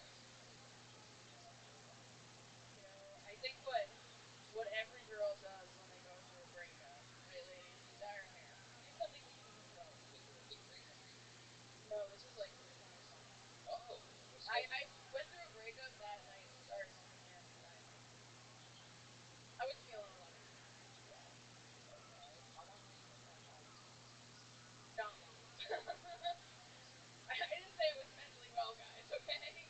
You could have got that from the comedy. What are you into, like, hobby-wise at the moment? What do you got going on hobby-wise? Yeah, well, I just stay home with my 4 cats. You know? 4 cats? Yeah, why go anywhere when I can stay at the coast house, you know? 4 cats. 4 cats. Did you move here with 4 cats? I did. Did you live in Miami the whole time with 4 cats? I did. Did you live in Boston the whole time with 4 cats? I had 2. So when you moved to Miami, you got 2 more? Yeah, breakup, yeah. I'm a good time. Matt Okay, don't Mueling judge. has 6 cats? What the fuck? Are you fucking kidding me? Oh my god, you fucking creepazoid. 6 motherfucking cats. You have 6 cats? Yep. What are their names? Spoon, Mr. Brown, Esmeralda, Jody, Yuki. Yuki! Wow. Completely sweetheart. Absolutely incredible. If you, I'll talk to you after the show. if you two got into a relationship, you'd have 10 cats. It sounds like a family. She'd have to convince her wife. Well, I've always wanted a dad, so. imagine that household. Imagine that household, Jeff. 10 cats, a husband, a wife, and a mentally ill topless comedian. Oh, and 2 daughters. You have kids? You have kids? You have 6 cats and 2 daughters? Jesus Christ, Matt Mueling. We need to have a conversation sometime. Hang out, bro. I didn't know any of this about you. We should grab a coffee sometime or something, Matt. Do it. We've been working together every Monday for years. This is absolutely wild. 6 cats, you have 2 daughters? Yeah, man. One of them's 16. What? Are you fucking serious? What's your only You have a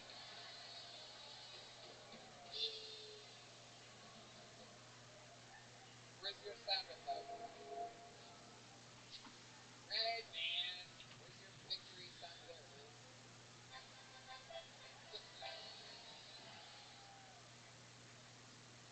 16-year-old? You have a 16-year-old cat or a daughter? 16-year-old daughter. Wow. How old's the other daughter? 12. Oh my god. How old are the cats? A couple of them are like 8. Wow. That's 100 yards of foot. Yeah. Incredible. You have a century's worth of leave your shoes on pussy at your house.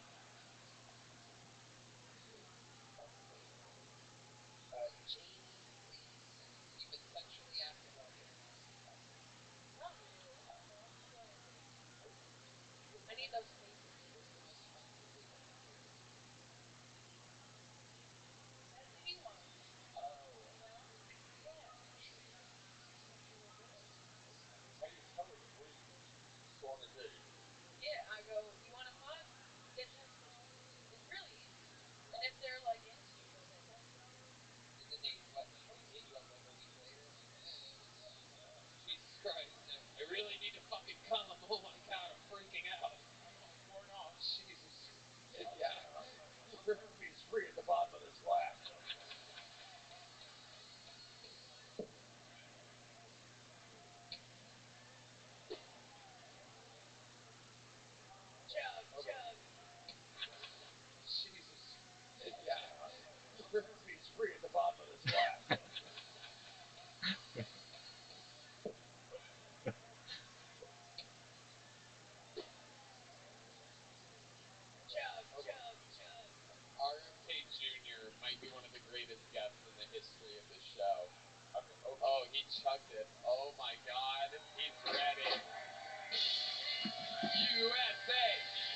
I mean, that'd be crazy to make them wear a condom at that point, right? Yeah. Okay. Then you're good, Roman. So let me ask you this: they show you the pictures, then you have sex with them, right? And then after that, you basically have sex with them anytime you want, right? Or do you have to retest between before every? Well, I'm like, yeah. Hopefully, I'm fucking someone I trust, and then they're like, yeah, we both know when we get tested, we test for each other. That's the right thing to do. It's why is that boring? Do you still trust guys after buying cold cash? Yeah, I trust men. You know, there's a you can download a template online though for like you just fill in your name and it looks like you have a positive or negative.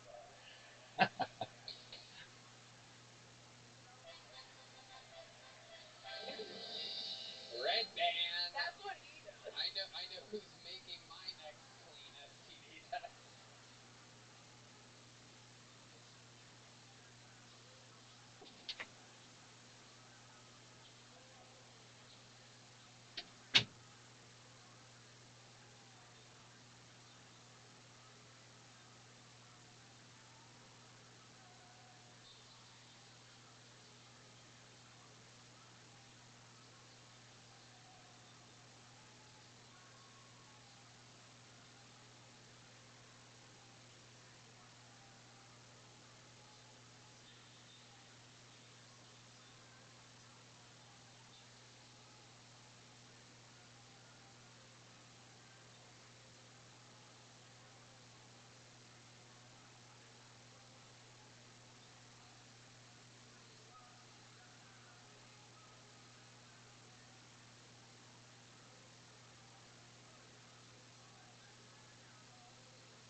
never thought of that. I love it. Jamie Lee Simmons, very funny. Oh, look at me on the secret show. Oh my God. Here you go. Here's the big joke, folks. The great Jamie Lee Simmons has made her Kill Tony debut. Let's get one more bucket pull up here. And then we're going to put a big ribbon on this thing. Make some noise. 1 minute uninterrupted for Andrew Renaud, everybody. Andrew Renaud. Here we go. Oh, one more time for Andrew, everybody. Hello? Hello? Thank you for having me. It's my birthday today. That? So, I was going to try to grease the wheels a little bit and tell everybody it was my birthday when I signed up, but I had to let Karma work its way out, and I can't leave that to that one anymore. So, I only have one joke prepared. It's about Michael Lehrer. Don't tell it. How about this one? So was he about a year from touching my serve? I should take my other sunglasses on tonight to meet the host of the Assistant Services Guide. That was anything? Anything good? Okay, well, this is the joke that I'll be doing. So I was Michael Lehrer's flight. I answered all of Mr. Services. I want to press them to vinyl. And if you want the authentic experience, you just listen to him at British Industry at super lounge room. If you want to hear him tell his jokes at a regular cadence, just play it at 78. Okay, well, in honor of Michael Lehrer, there's a long moment of silence as your wishes. There's no way this was going to go well. It's okay. How are you, Andrew? This is your first time doing stand-up? It is. Hell yeah. Yeah. How old are you? 51 today. 51 today. Happy birthday, my friend. Hold on. We're pretty much the same age. You're a dumb shit. Yeah, what's been going on? What have you been doing these 51 years? I did a full career in the Navy. Okay. That's where this comes from. So a lot of time on submarines? No, for the ship. Are you like old Navy? I am Old Navy. I mean, you had the hat on. You look like both Curious George and the owner. It is hot in here, so It is hot. would you like me to put on a hat? Sure. Breathe a little bit more life into it. Yeah, I know. I come across as a jerk, and that's what I know is going to make this super hard for me. Okay. You're like if somebody smushed Jack Black and Kyle Gass together and took out all the comedy. Okay. What's the funniest thing you think you've ever done before? Funniest thing. You ever like pull a prank on somebody? Well, it's a super long story, so you. Yeah, let's save it. Here's a big joke book just because it's your birthday. Congratulations. Yeah. There he goes. Andrew Renaud. I love that you paid tribute to Michael Lehrer. That's cool. The first ever member of the Kill Tony Hall of Fame, the late, great Michael Lehrer. We love him and always will. One of my old, great best friends. Thank you. Here he goes. Michael Renaud, everybody.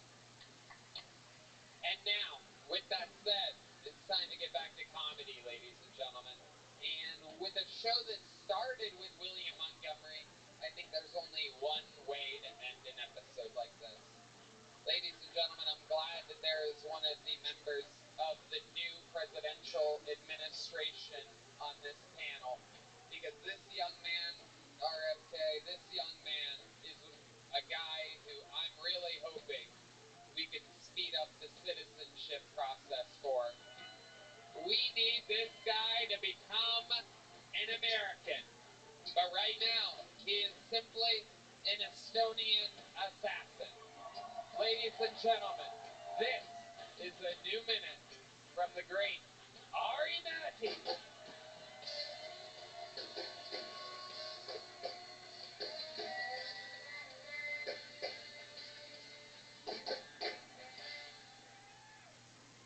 Hello.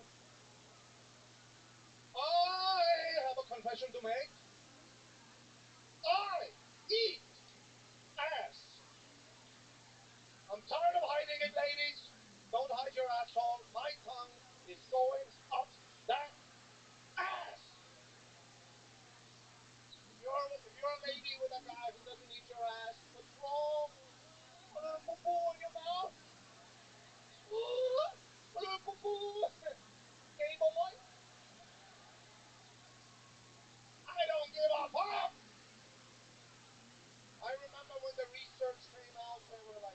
special birthday fit. I was at home like, I guess I'm a toilet. I don't give a fuck. Every liquid you ladies make, I want in my mouth as soon as possible. Anybody on their period, save the tampon. I want to make some tea later.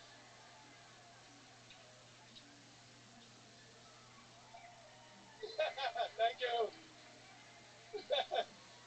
Ari Magdi has done it again. Add it.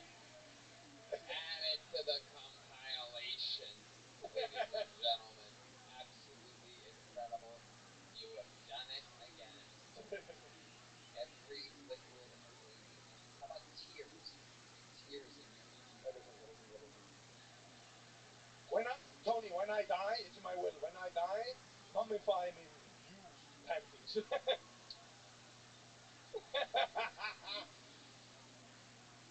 RFK Jr. knows a lot about human liquids and whatnot. What do you think about all this?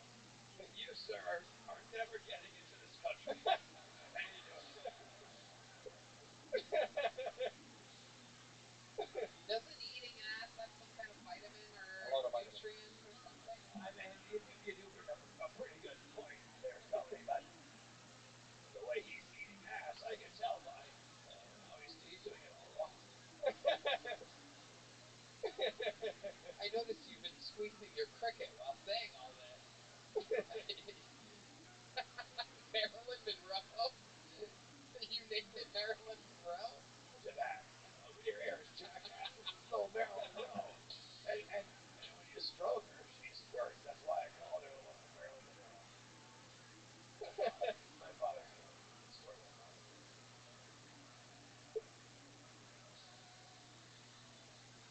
Yes. There's so much protein in this. They're good pets, but one day I will consume her. And, no, don't worry. Days which is thousands of years for them, so it's all good.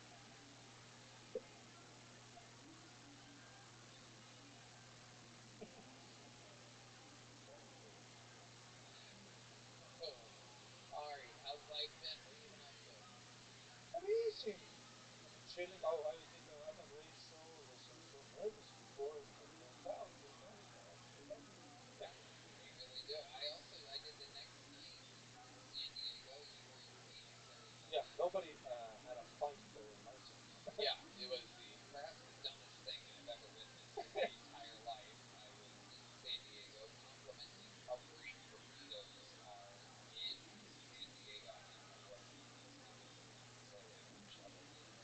I talk about how great the burritos are in San Francisco, and I also say that the Mexican food overall is better. That's it. When they start booing, I go, I've lived there for 4 years, and then here in California, about 20 years, I know what the fuck I'm talking about.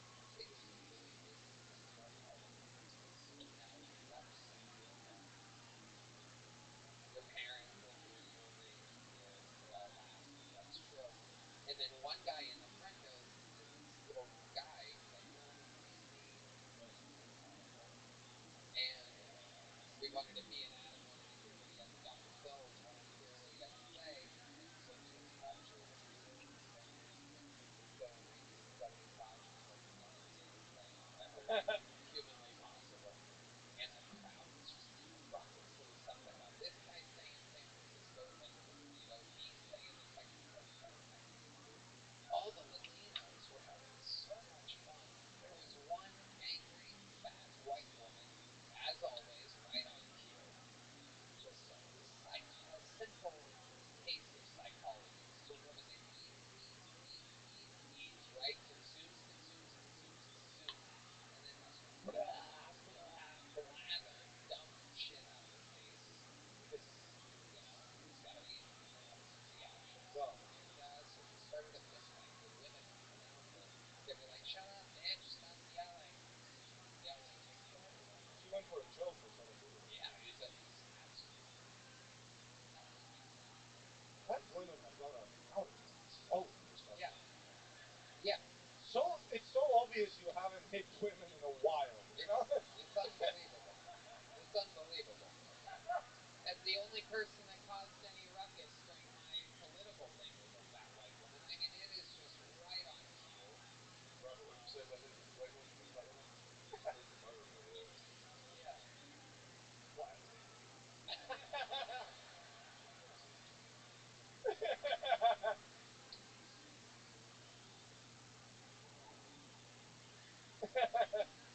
Anything else going on, Ari? Also, in that video, she grabbed the girl's throat from a guy's feet, though. I think this is not a reason to grab my girl's throat. So, the fat piece of shit get in. And Girl grab that was being grabbed was also really chill that day. She was super chill, and if you notice, the guy next to her, the girl whose neck is getting grabbed, is like laughing and pointing at the lady like that, which leads me to believe that his girl, who literally matched the exact, it was like they were grabbing each other's jugulars. I think that she has training of some kind, and the boyfriend's just like, you don't want to fucking do this, fat, stupid bitch. Yeah. And like they were literally enjoying themselves. It was absolutely incredible. They had a great old time. It was just there wasn't anything other than fun. That was throw in just taking 5 minutes for just acknowledging the animal swinging across the room. I was just yawning. Oh. Ari, Maddie, another unbelievable set. That's how you fucking do it. The regulars tonight. Absolutely incredible. Future American citizen Ari Maddie. I gotta tell you guys, for the love of God, KyleDunnigan.com. Get fucking tickets. See this guy on tour. Absolutely destroyed all weekend. This is the plug that RFK Jr. was interested in. He's a big Kyle Dunnigan fan. How loud can this place get for the great RFK Jr.? I mean, wow. I don't know about you guys. I don't know if it translated to your homes halfway as hard as it made me laugh. I was fucking dying tonight. Yeah, but just beer, huh? I would venture to say without a doubt he's in the running for guest of the year. Ari Shaffir. He was just muttering in character the whole time off mic, just going on. It's very hard to host this type of show where I literally just want to fall back in my chair laughing the whole time. I have to somehow keep it together. Ari Shaffir, what's going on? You're in town all week, huh? Town all week, just hang out in Austin. Oh, we're gonna have so much fun. It's a cool town. I listened to some good hockey talks today. Yeah. Slide guitar. Yeah. I'm so excited. We got a new special coming out January 14th. Hell yeah, January 14th. What's it called? It's called America's Sweetheart because that's what I am. Oh my goodness, that's adorable. Thank you. I'm gonna show you guys my pubes. Oh my goodness. I'm done with that. Check that out on Netflix. KyleDunnigan.com. He's on tour. You saw it here tonight. Let him know that you came from the Kill Tony universe. The drawing from Ryan J. Belt is in. Let's see what Chris Rogers has. Oh my God, is that little baby Tony? No, baby Tony! Oh my God. Oh my, that's adorable. Wow! That's the cutest thing ever. Look at that. My hairline wasn't that big when I was a baby. But his mustache was. That is adorable. How about a hand for Chris Rogers? Chris Rogers art. Sipix Toothpicks. And again, another big shout out to the amazing people over at Ghost Patch Custom. They make a bunch of stuff. Patches, pins, poker chips, decals, badges, coins, bunch of stuff. Check them out. GhostPatchCustom.com. Send some traffic their way. These amazing I Bombed It Kill Tony torpedoes are absolutely unbelievable. It's all run by police officers, former police officers, so that's cool. Thank you so much for coming out, everybody. Red Band. Love you guys. We love you. Thank you. Good night, everybody.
all by yourself or with a bottle of tequila or whatever you're into in this crazy world.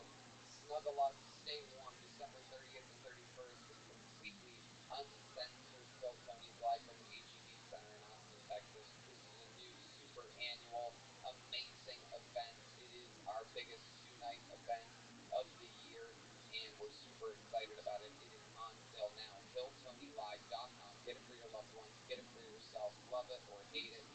Live. December 30th and 31st.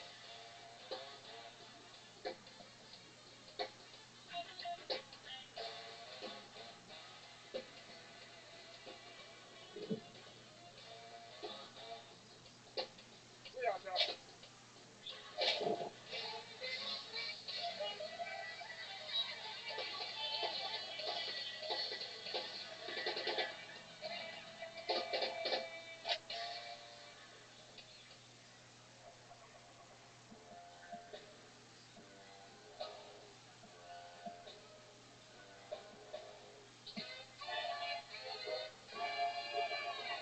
Hey, this is Fredman coming live from the Comedy Mothership here in Austin, Texas for a brand new episode of Kill Tony. Get up for Tony X-Men!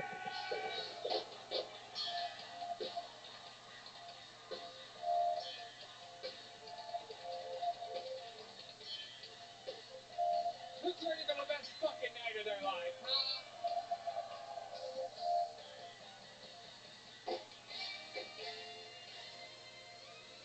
Yippee! Thanks so much for Brian Right Band, ladies and gentlemen. Keep it going for the best damn band in all the land. That's the Kill Tony Band. The great Michael Gonzalez on the drums.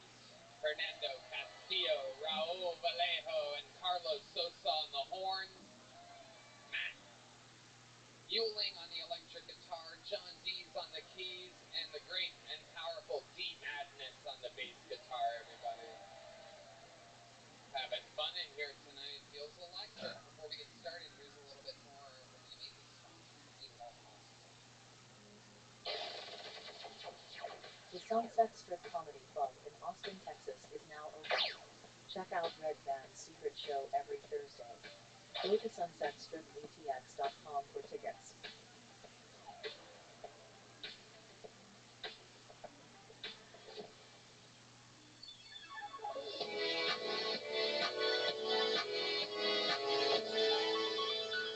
Are you guys ready to start tonight's episode?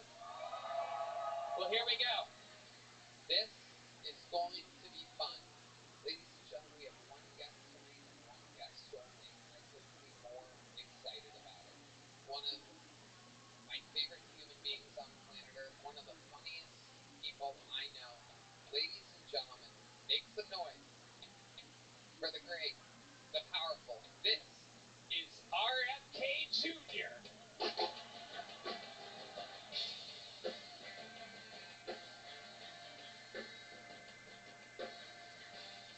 Wow, live in the flesh.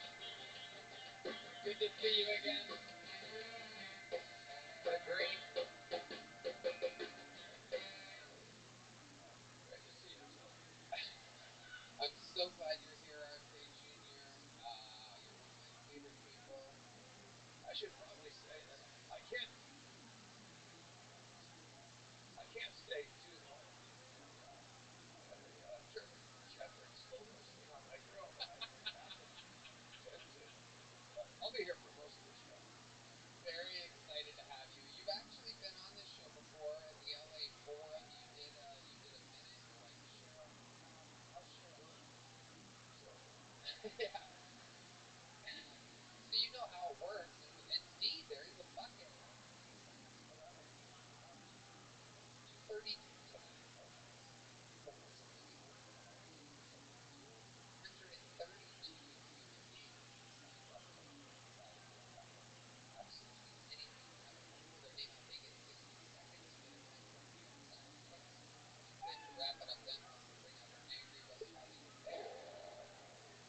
of Famer.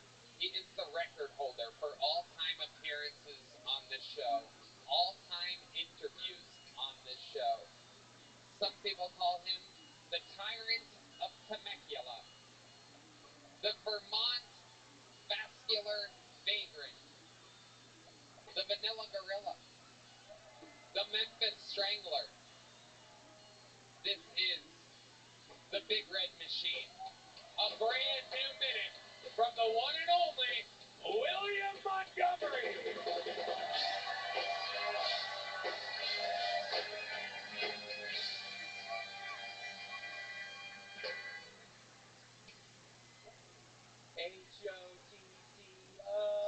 HOTCOGO.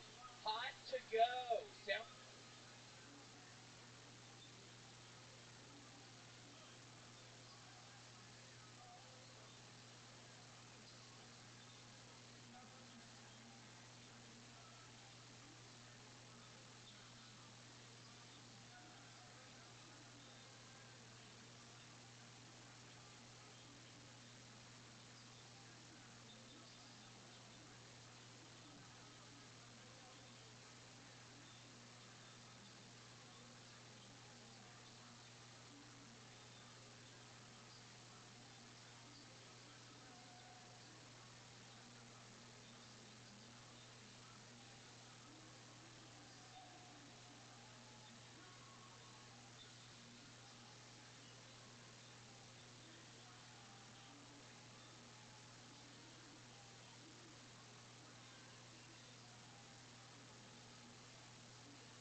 Sounds like something Hansen's mom would say when she's handing a customer food. My Spotify Wrapped is my top song for 2024. Was caught dusting the funeral home during visitation. The guy who shot the United Healthcare CEO in New York City is thought to be at a McDonald's in Pennsylvania. Apparently, he was eating in the Hamburglar to get some tips on poisoning people. I'm planning a bar mitzvah, and at the last minute, the rabbi cancels on me because we're not Jewish and I don't have a son. So, yeah, I'm back on the Hamas train. Okay, that's my time. Thank you, Tony. William Lights Out Montgomery, the vagrant of Vermont. Yeah, That's awesome. it was so exciting because Tony, I wasn't able to play any more music in Buffalo this weekend, so I am about to play some motherfucking Call of Duty, Tony! Whoa, look at this. I currently, and Tony, but here's the problem. I currently only have 20 gold, or no, excuse me, 20 diamond camouflages for my guns. I need 33, so I need to get 13 more diamond camouflages this week, Tony, before I go to Indianapolis, man! Whoa, this is very exciting. I don't know how many of you know this or have been noticing, but lately, William has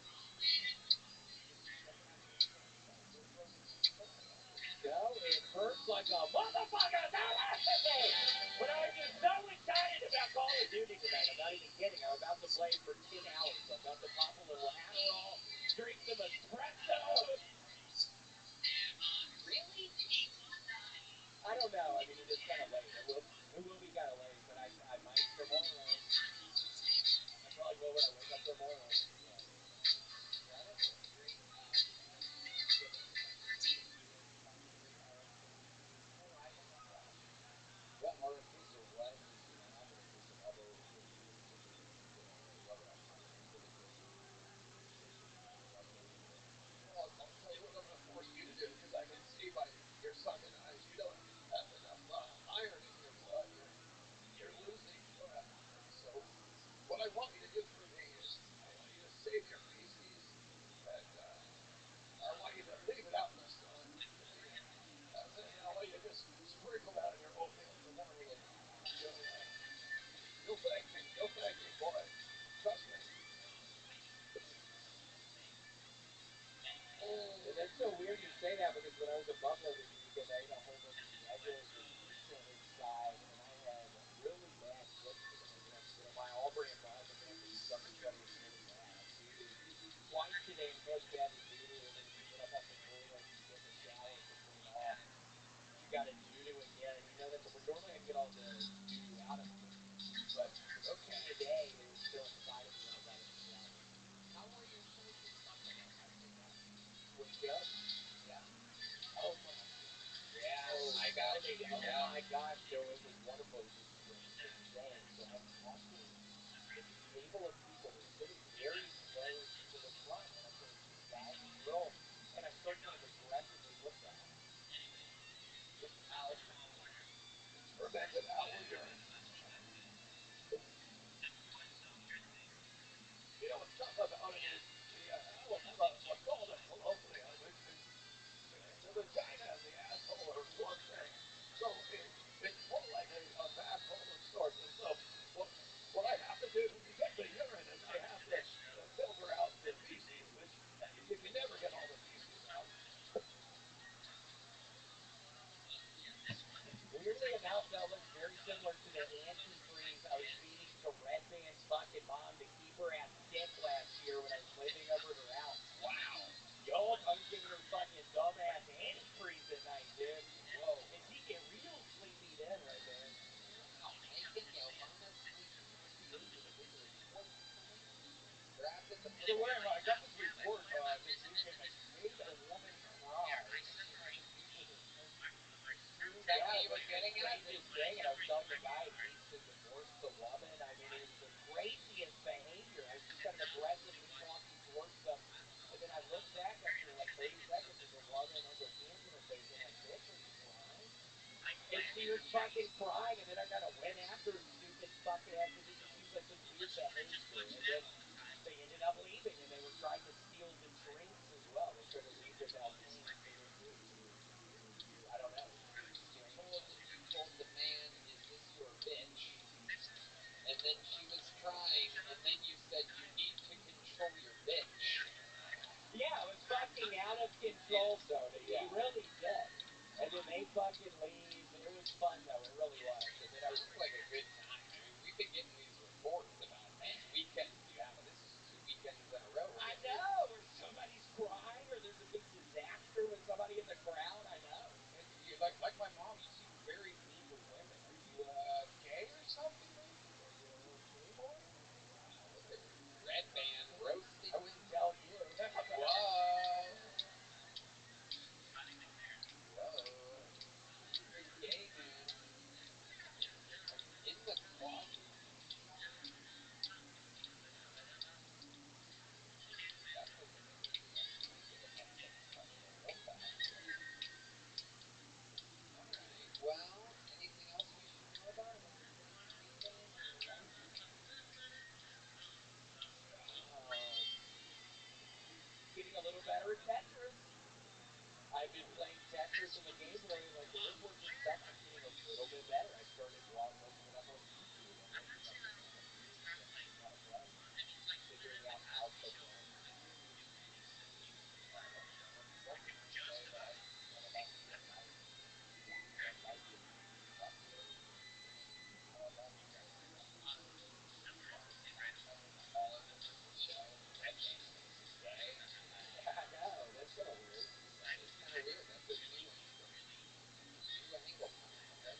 You got a little taller than that, though. Did you do some dreads from that hill? It looks a lot darker than normal. I gotta tell you, I did. Look at that. I put a little bit too much moisture in. it looks so natural, no one can tell. You wouldn't know anything about it. I wouldn't. No, I don't have a beard. I can't grow a beard. There's not enough testosterone in the world for me to be able to grow a beard. I see these. I've seen these. I love the way they dress. This one, I love the little tie. Correspondence, like Women that are turning them in. I saw one the other day that had a fucking beard. I'm like, this is bullshit. This one's got Like, how the fuck are the trans people getting more testosterone into their bloodstream than me? I'm truly jealous of these women becoming more men than I am. Like, I'm a man and I'm on testosterone and I have a beard. white pants. And I still can't grow a full beard. One day. One day. One day. One day. One day. I'll keep my fingers and my legs crossed. Ladies and gentlemen, the show has begun with the styling of the great and powerful William Montgomery. Where do we go from here? What a way to start. That's normally how you end. It's like a Tarantino film. It started with the ending. I did meet Tarantino, one of my new best friends, no big deal. Your first bucket hole is a legend, ladies and gentlemen. I remember this guy very clearly. Very interesting human being. Ladies and gentlemen, this is the long-awaited return of Sturm Worm. How can we forget from years ago Sturm Worm? One more time for Sturm Worm.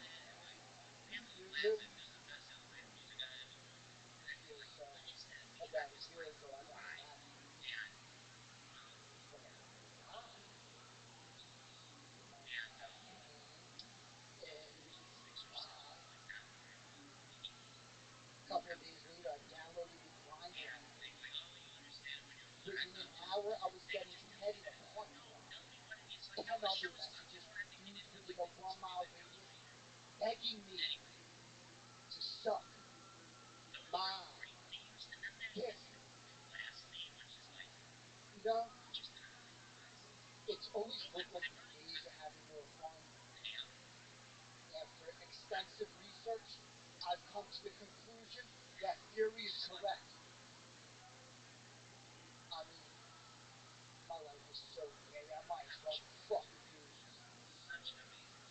Pretty sure I'm not a homosexual, but I can't keep going along with this farce down this stalemate tie where all of y'all for being the straightest motherfucker that ever lived.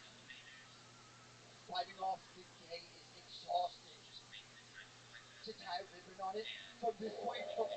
There it is. Sturm Worm, everybody. Just basically kind of just talking about being gay. No real definitive jokes throughout the entire thing. Just kind of coming out of the closet. Is that true? Is that true? Is that real? It's all true. It's all true. See, I really did. You got a lap dance from a guy, and you're like, I kind of like this. I was like, yeah, I gotta go through work here. And I did the Tinder thing, I did the grinder thing, and like it was as lame as every hookup I've ever had with a girl. Like it was. So this is all new. There's no gay stuff that's ever happened. Yeah. This is like 2.5 years ago at this point. This is 6 months after I was on the podcast last time. Yeah, this is 2.5 years ago. So it's different though, right? You have facial hair, you have longer hair. Same look. I got a podcast now though. Nobody cares about that. Trust me, it's the illest Look, podcast. you're making people leave, Sturmworm. Please do not promote your podcast. Stop. Relax. Let's get back to this becoming gay all of a sudden thing because it sounds like a lot of fun. we help William out. Oh, okay, you go right We ahead. help our friend William out. There you go. Yeah, I heard. I heard what you said. Okay, so let's stick with it here, Sturmworm. So where did you get this lap dance from a guy? Where did this come from? I went to a gay club. Okay. Yeah. Where were you at? Jersey. Jersey. Yeah. What is the name of the gay club? Is that your gay name? I don't want to. I don't know whether they're supposed to do it out of uniform, but I don't want to like air out the name. You don't want to get in trouble with your local gay club? Right. No, like I don't know whether that's supposed to be going on in there. So A lap dance? I mean, it was a dude that worked there. It was like a coworker. Yeah. It was arousing. I think same gender lap dances are arousing. Okay. But that was your first one. That was my first So one. that happens, and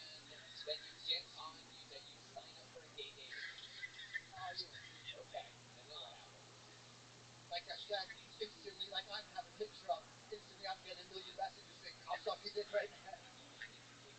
I just want to rub them all. But it was, Go ahead. It was. no, I was just, it was like I didn't even get hard. It was the same problem when I tried to hook up with chicks back in the day. It's just when you're under pressure, it's just tough to get aroused. Like back in the day when Phil Tony was at the comedy store, yeah, was at a comedy store. There was mad dudes who used to always say that they don't come during sex. That's not a real thing for guys. If you're turned on, you come unless you purposely don't come. But they weren't not coming; they just weren't getting turned on. You're like a rapper that doesn't rhyme. I could rhyme though. No. Nobody wants that. Do you have a gay voice, or is that how you talk with your friends? No, this is how I Just talk to yeah. everybody. Like, hey, sorry, I just can't get hard right now. The good old Jersey gay.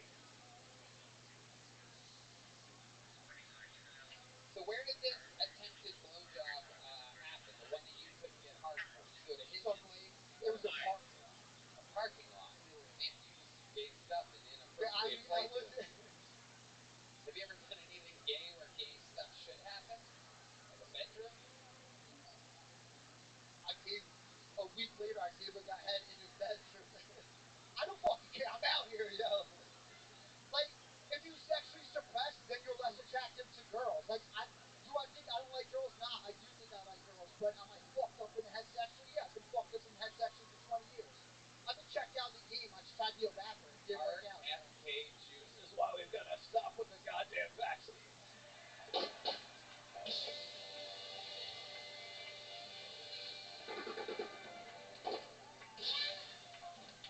Yeah. Yo, they got. Yo, they got my blog out there. Can I get it?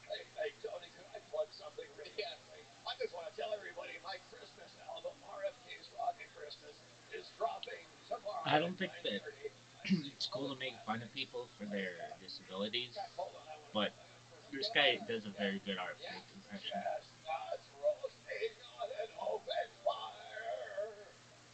Jack Frost nipping at your nose, a son of a bitch. They told me, pa-ra-pum-pum-pum, pum-pum-pum-pum, pum-pum-pum-pum.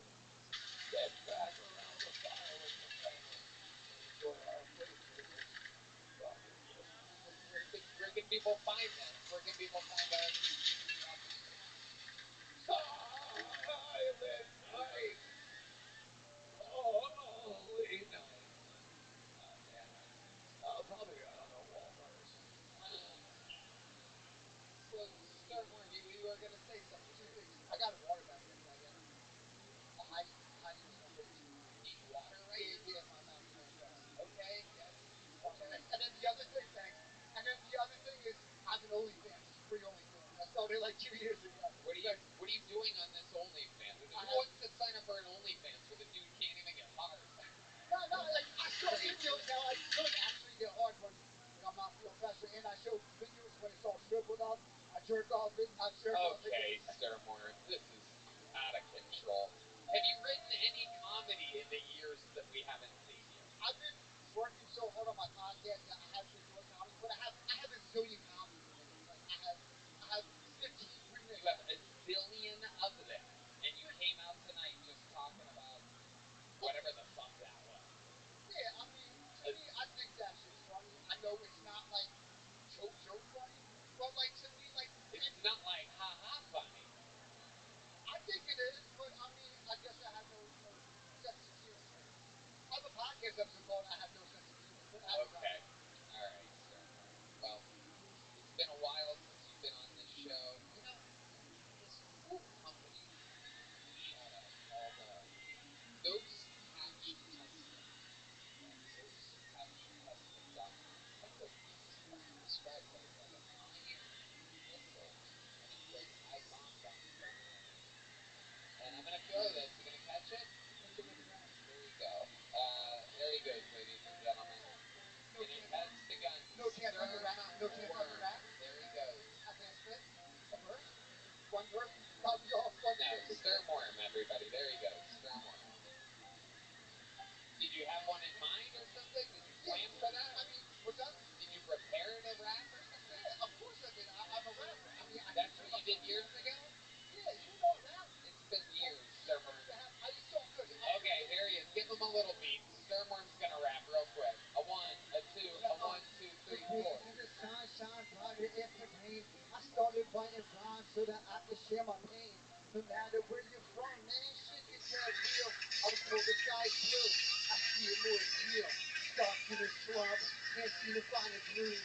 Catch me out here chasing dreams, trying to make moves. Getting fucked by life every day, being screwed. I gotta plan, cause so far all I've done is lose.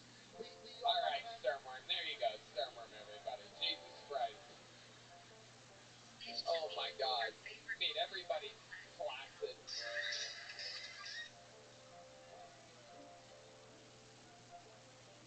We got another bucket full. You guys ready for another comedian? 60 seconds uninterrupted going to Sam Henderson, everybody. This looks like a new name, Sam Henderson.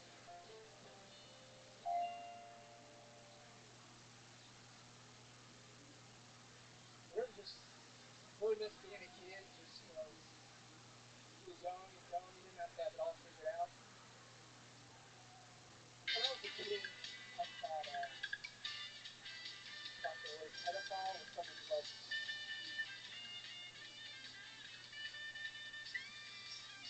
really shouldn't have been a problem, but my dad was a podiatrist.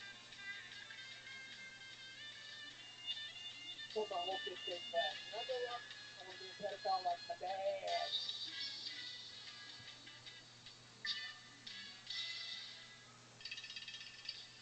Dad was down too. I saw a That pretty is a interesting kind of stat life. online the other day. I don't know if you guys know this. Apparently, conservative men consume the most trans porn.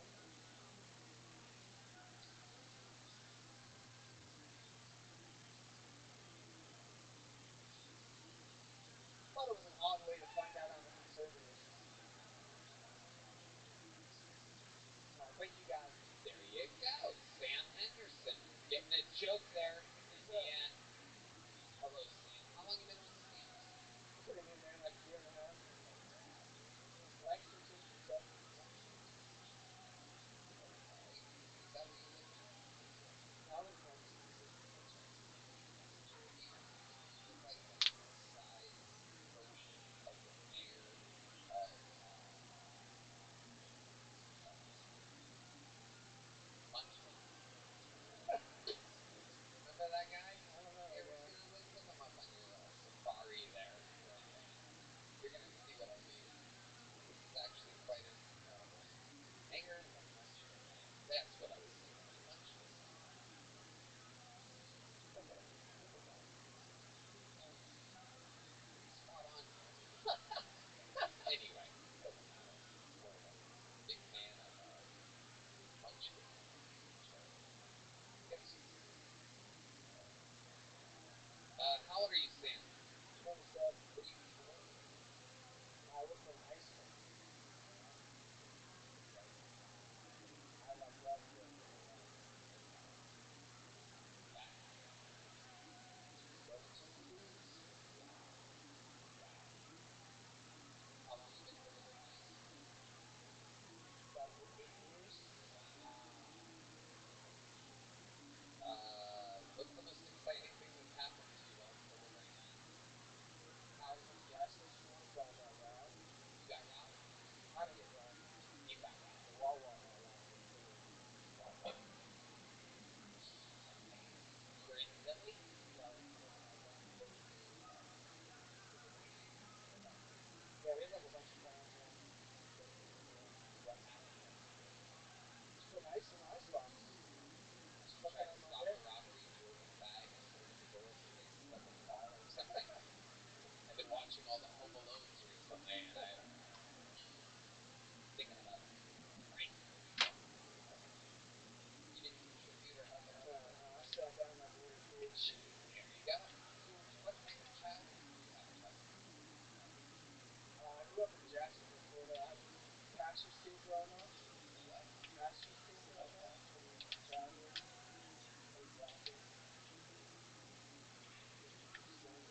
What's up, baby? Not allowed to cuss. Sucks. You may not normally see rabbis cuss. Trust me, we do. And I've gone major amounts of time in my life without cussing. Years. I went um I've gone years without cussing. So for anyone out there who's like, wow, I think this family should do something. Hey, guess what? No one cares, okay? Um, I do things my way. Really? Yeah. Rabbi Moshe Feinstein did things his way. I do things my way, and he's not here right now. We're gonna have to revivify his ass. I'm here, baby. All right. So with that said, I don't know if this is even gonna record. Everything sucks. Don't forget about that. I was noticing, I was singing the Cosby Show themes, and I noticed that I said one of the characters I liked her pants, white pants. Anyway, normally we're not supposed to. We as Orthodox Jews uh, don't normally endorse women wearing pants, but you do you, girl. Do what makes you happy. You want to wear parachute pants? Go for it. Why? Because that's not.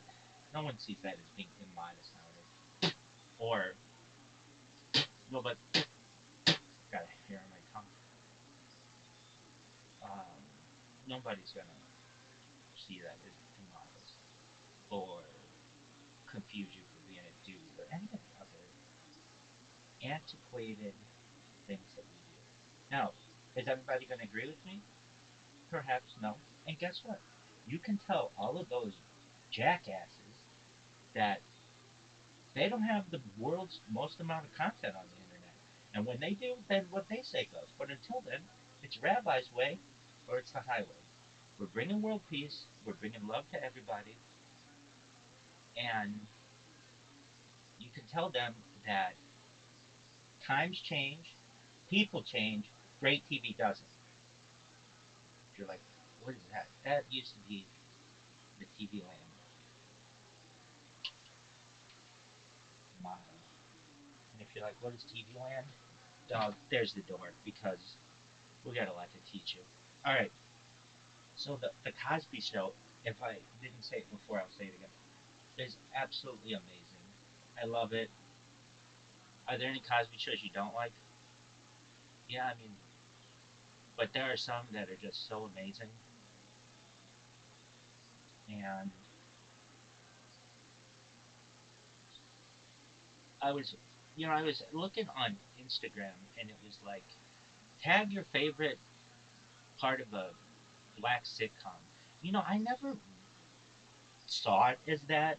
And if it was a family show. I mean, and my parents had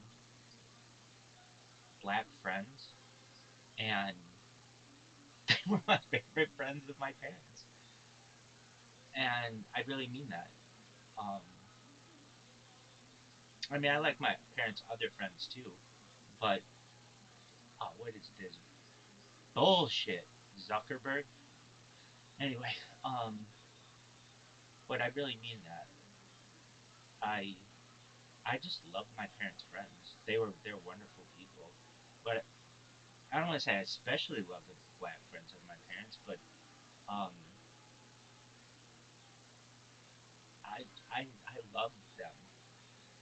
They're they they're always special to me. And my parents had friends who were very diverse. Black friends, white friends, Asian friends. My parents had, I mean, Pakistani people, uh, Filipino people, um, Hispanic people, or Latinx, or whatever. I mean, they just, my parents didn't discriminate. If you're funny, you could have been my parents' friend. And I, I think that's how people should be. So when I see something labeled as a black show, That's fine. I mean, I get it. Its main cast is black people, but I didn't ever see it that way. I saw it as a human show, and that's really what it is. And you can disagree with me. I don't want to take anything away from any show, but to me, it was a family show, and it covered topics that happen in every family, and I love that about it. All right, so there were these anniversary ones that they did were just phenomenal. My favorite Cosby Show, perhaps, maybe I don't know what one, but I love the Stevie Wonder one, a Sense of Wonder. Oh, I love that one. I just love it. Or it's something like that. I'm very specific. I like to make sure that I'm right on things. Um, I don't think I got that right there. The name of a it's something. It's not maybe a sense of wonder, but it's something with wonder. A touch of wonder. I love that one. I love Stevie Wonder. I really do. My parents love Stevie Wonder. My grandparents love Stevie Wonder. We like cool shit in our family. What do you want me to do? All right. And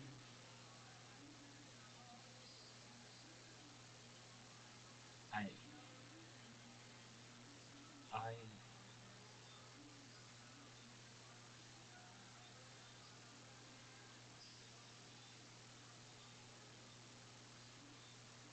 yeah, I mean, I said it. My parents had, and still do. They have Jewish friends. They have black friends. They have Asian friends. They have Latinx friends. And I do as well. I don't really care what you are. There's a saying in comedy, funny's funny. And if you're funny, you can make me laugh, or you're intelligent and you make me think, then you're cool in my book. I want to be your friend. I don't care what you look like. I've had friends who have had albinism. I have had friends who have had perhaps dwarfism. I've had really tall friends. I've had really athletic friends. I've had really like super athletic friends. Like the best athletes in the world kind of friends, really. Really. Olympians and just incredibly talented people. And I don't think color should matter.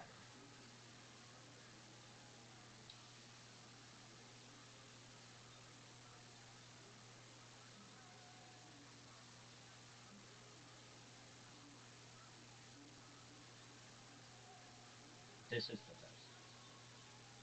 I love this. Anything else you want to say? Um,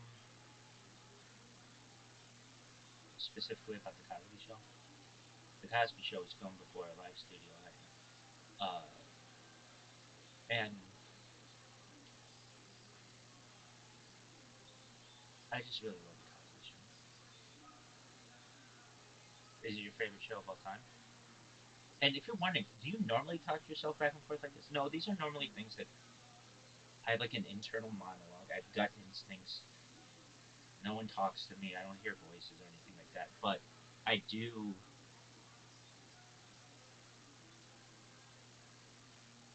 If I were just quiet, I wouldn't make these videos. And it's good for you to hear what a healthy internal monologue is. Okay, anything else you want to say about the Cosby Show before you watch it? Watch it. Well, I haven't watched the Cosby Show in like 20 years, maybe. In our house, my grandparents' house, we would just call it Cosby. There was Oprah, There was Cosby. Like when you become big enough, you're just you get known as that thing. It's just like there was Sally. That's just like how it was. Donahue, Seinfeld. Like when it's just big enough, some of them are named that, but other things, like it's technically the Oprah Winfrey Show. What everybody call it, Oprah. We started that. Oprah. Do you love Oprah? Yeah, Oprah has a special place in our family and our hearts. But what about Gail? Gail's cool. She's doing her thing. And really, Oprah and Gail have this. I haven't found it in many years. I've looked all over the internet for it, and I just think it's in the Harpo archive somewhere. But they go on this road trip. Not when they go to the national parks. That's cool, and shout out to the national parks. I think they're very special. But they do this road trip, Oprah and Gail, and it is so funny. Shout out to Stedman. What up? There you go. So I am gonna do some.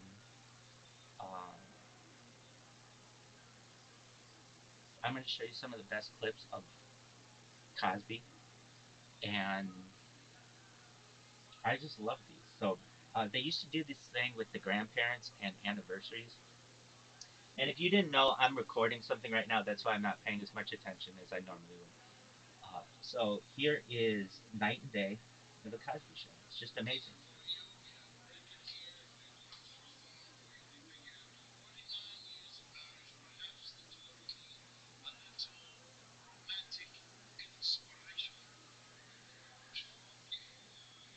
Man, I want to watch it too.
Love this one.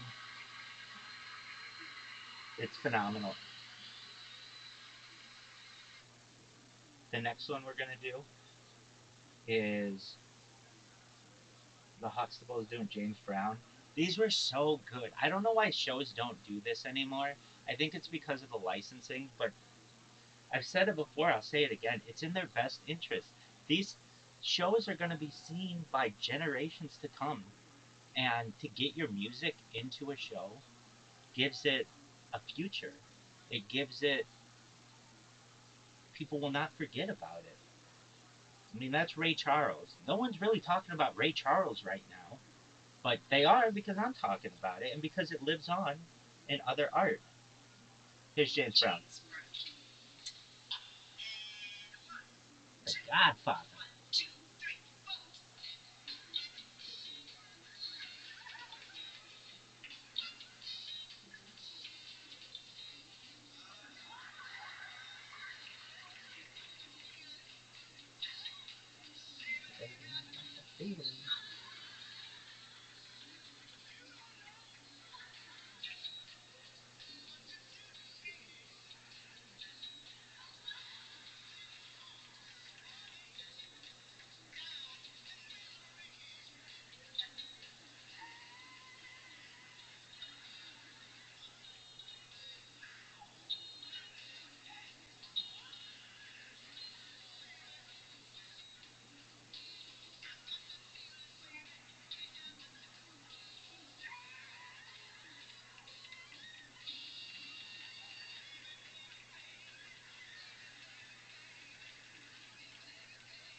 My parents used to have these huge parties, and they were very diverse.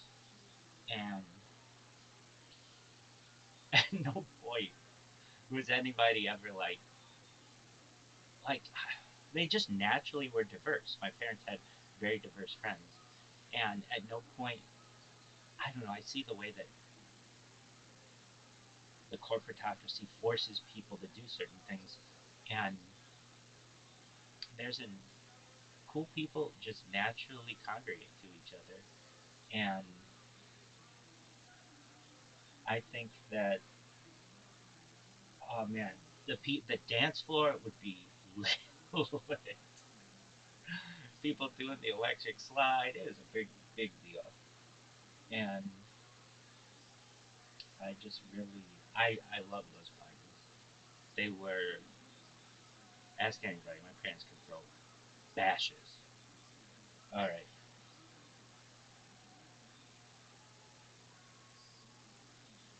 what else do we have? Well, there's a touch of wonder, which we could watch the whole thing, but like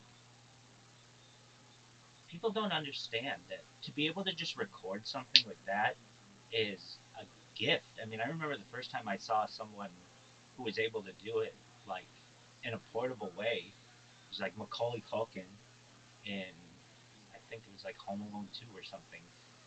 And I I got a Walkman one year from my grandparents around Hanukkah, and it was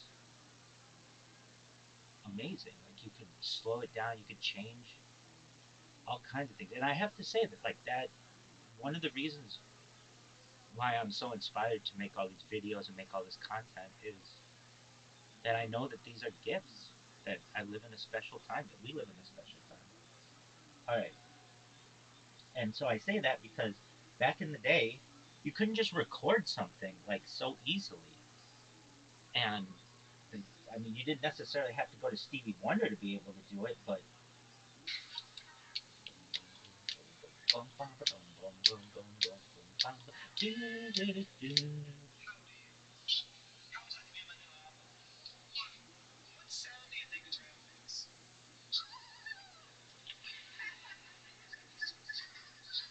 like they would have never heard their own voice, like perhaps.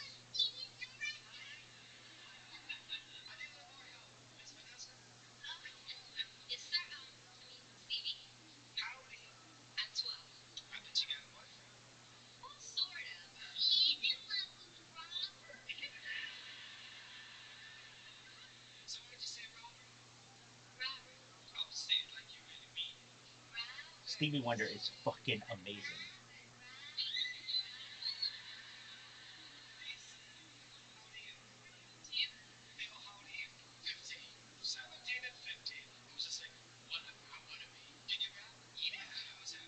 Jam it on one. Jam it on one. Jam it.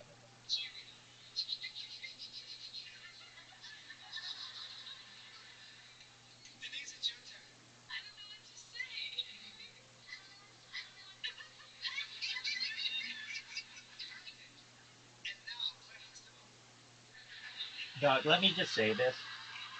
People won't necessarily understand what I'm saying, but if you knew my Rebbitzin Zakarno Lavracha, she looked like Claire Huxtable. Not like they had the same facial structure, or they could at times, not always. I mean, my Rebbitzin Zakarno Lavracha was a Ashkenazi Jew, but they had the same facial structure in some ways. They had just a way with their eyes that I, whenever I see Felicia Rashad, I see my Rebbitzin Zakarno Lavracha.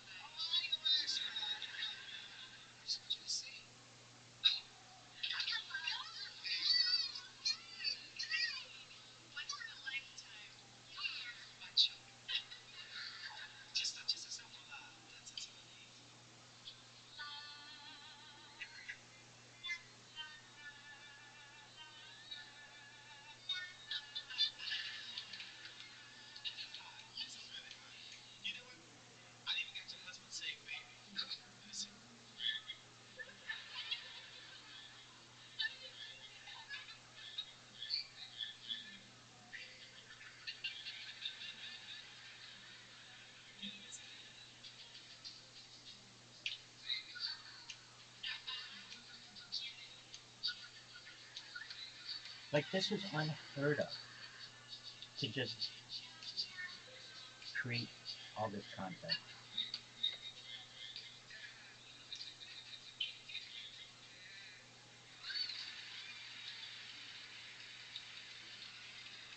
All right, so that's great, but they sing a wonderful song, and we're gonna sing it as well. And it is. I haven't watched that for so long. All day on repeat. A touch of wonder. I just call.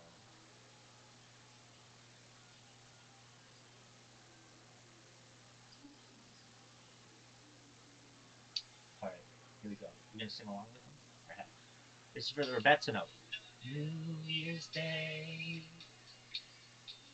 to celebrate.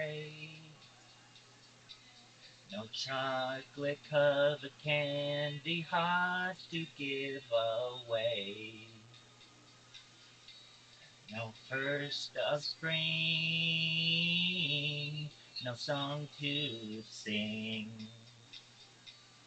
In fact, it's just another ordinary day. No April rain, no April rain, no flowers bloom. I love this part. She gets into it. No wedding Saturday within the month of June. But what it is something true. Made up of these three words that I must say to you. I just call to say I love you. I just call to say how much I care. Do I just call to say I love you, and I mean it from the bottom of my heart, of my heart, of my heart.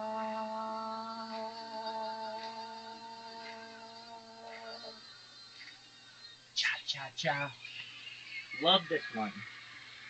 Loved Stevie Wonder. Loved the Cosby Show. Love, love all of this. All right.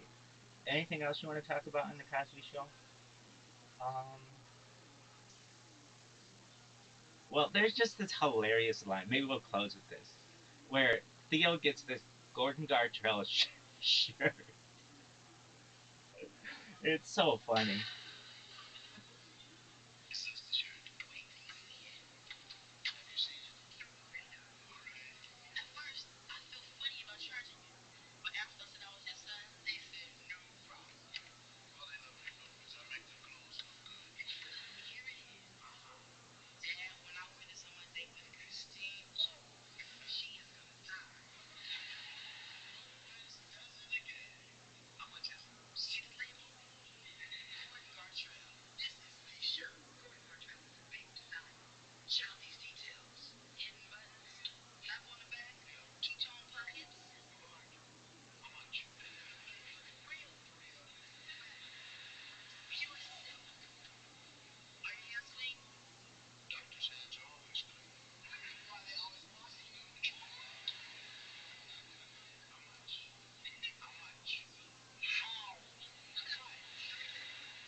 Which today would be like, but then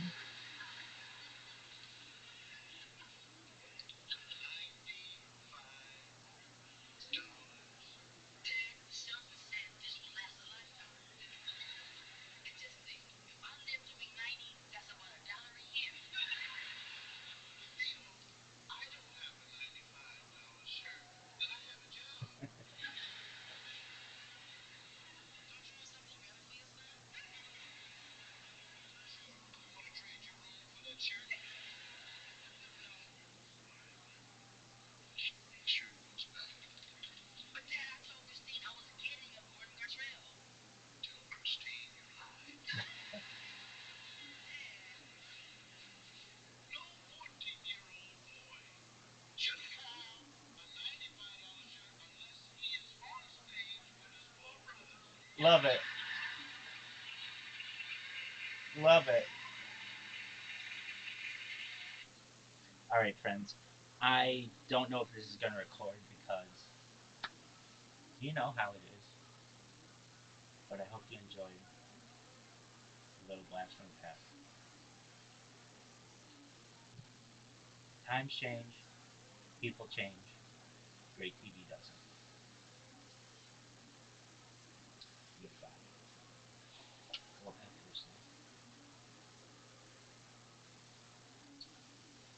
Yo, Caspian, say how you living, pimp?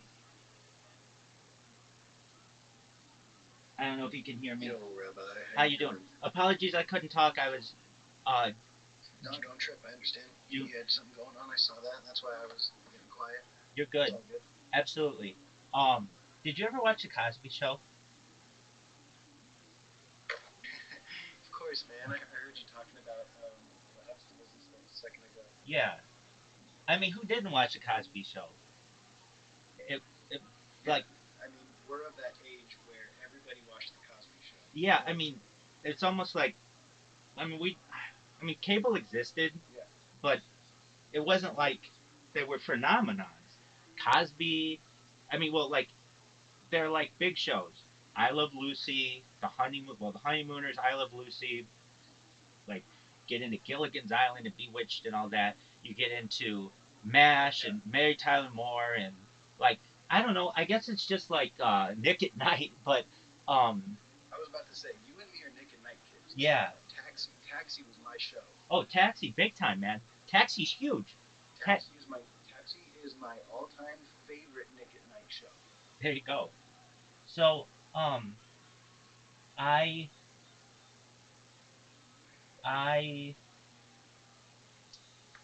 I've I love Taxi too. Taxi might have the funniest line of any line in television ever, or funniest scene, which is when they go to traffic school.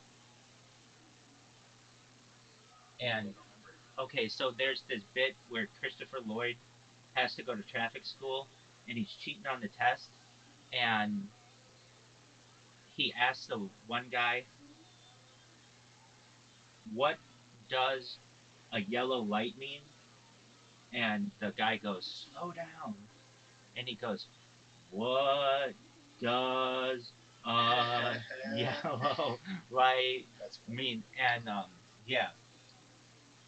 Anyway, I love Taxi. I'm gonna do a Taxi. I'm gonna do as many TV shows as possible because um, I really like old TV.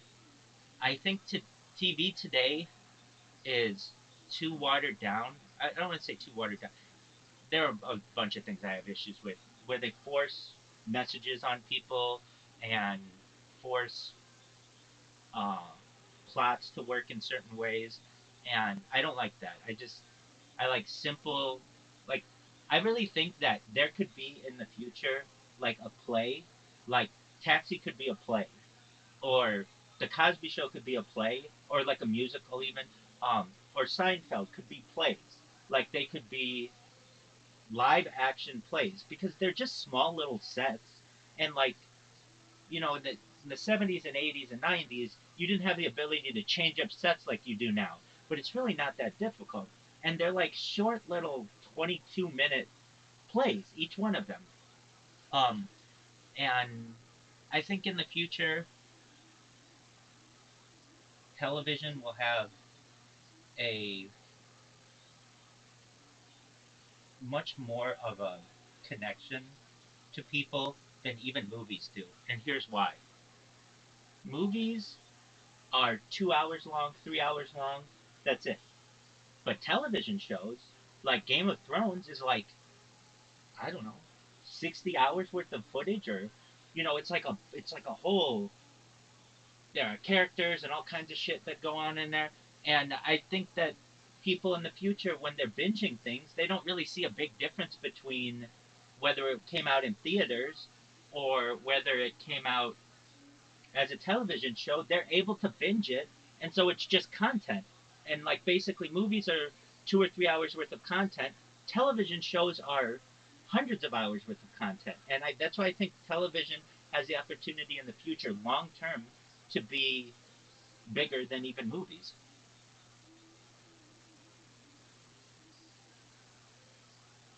I think people That makes. go ahead. Yeah, I get that. I think people I under think that makes sense. well, and like television has always taken a backseat to the movies, especially amongst actors. But I don't think it should. I think that it's about content that you can put out, and if you look at like a show like I I'll just say, well, you like Taxi, so Taxi is, if you want to be entertained, would you rather have the ability to watch Taxi, or would you rather have the ability to watch Sleepless in Seattle? And what was the second one you asked? If you had the ability to be entertained, you just didn't have anything to do for a day, would you rather Yeah. be able to watch Taxi or Sleepless in Seattle, or I don't know, uh, uh, any movie, Casablanca, Citizen Kane, just one of them though. Taxi. Exactly, but that's just not you. That's really anyone because there's so much more content. So There's more content. Yeah. it's about content, and I don't know if the executives understand that yet. I mean, I know they do, and I know how it is, but it's like Netflix is kind of starting to figure that out where, hey, we can put out one movie and everybody be like, oh, great, it's got a couple of actors who are really big in it. Or we could put out a series that people really love, and they're going to sit on our platform for days. And then they might actually fall in love with it so much that they just always have it going. And that's where a show wants to be. I know people who like The Office so much that it's just always going on in the background. And it's almost like a um, a security blanket to them, and or Parks and Recreation. But they don't do this with a movie. And if they did it with a movie, it'd be a little weird. People would kind of think that that's weird. Like, wow, all you do is watch, I don't know, Remember the Titans, which is a great movie, but it's like all you do is just watch that. Well, I keep it on in the background. It makes me feel good. Okay, that would be seen as a little weird, but people do it with The Office all the time. It's like people wherever the office is, people switch from Hulu to Netflix to Peacock, wherever the office is, and they're always playing it. And it just doesn't have to be the office, but I know that there are people who do that because it has much more content. I just think that in the future, like if you're a little kid, and I say to you, all right, we could watch something that has 100 hours worth of content or something that has 2 hours worth of content. Which one are you really going to get into? And somebody may say, well, 2 hours worth of content is a really good story, but then it's done. There's no more continuation of the characters. There are no more jokes. It's done. Maybe there are sequels. Okay, it's 10 hours then. That's the most you got. When a television show has hundreds of hours worth of content. And to a kid who didn't grow up with it, being in the theater versus being on TV, they're going to say, I want the best bang for my buck. I want the best, most amount that I can get. And that's why I think that um, that television, like, I wouldn't sleep on it, or I wouldn't sleep on many of these shows. And then they become cultural phenomena, and they change the way that people speak and the words that people use and the references that people make. And I mean, I couldn't even tell you what a television show that's on like I don't know. I know they have sitcoms. I guess like a few of them that I've like always promoted to me. I like It's Sunny in Philadelphia. That's been going for like 17 seasons. That's what people want. I, Totally. That's what they want, that man. They want to grow with the characters too. exactly. You know, we don't live in a world that takes its entertainment for granted. You know, like we really appreciate it. We wanna like see those. Exactly. We I, want to see those. I have said this previously that if I ever went viral, which I know is going to happen, and the reason why I say that is more and more people keep talking about me in these random like, do you know who KSI is? Yes. Okay, so I'm in that guy's stream and I'm picking up some steam in there.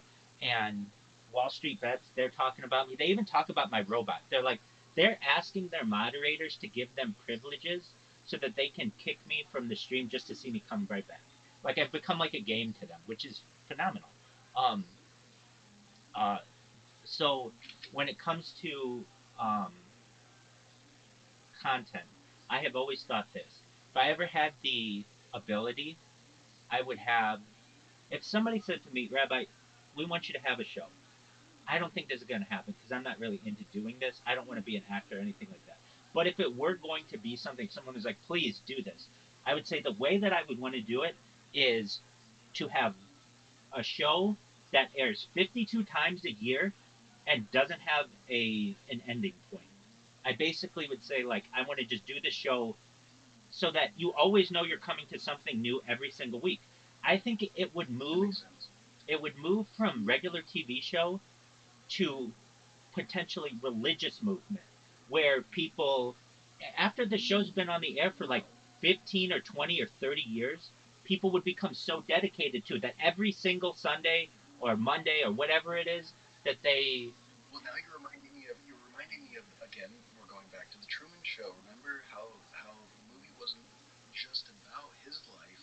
We actually we kept getting shots of the viewers who were obsessed. And again, exactly like you say, they were like a religion. I mean, exactly the man in the bathtub. yeah The I remember the man in the bathtub. I remember the security guard in the You know, Yes. like these people, they loved Truman. Exactly. Exactly. And like I'm not saying I'll even take myself out of it, but that would be my strategy is we have to do 52 of these a year. We can't do half the Yeah. year like they're currently doing with like 22 episodes or something like that. No, no, no, no, no. We have to do one every single week and then just don't have an end to it. And I'm telling you, if you had like a show that does that is like 60 minutes.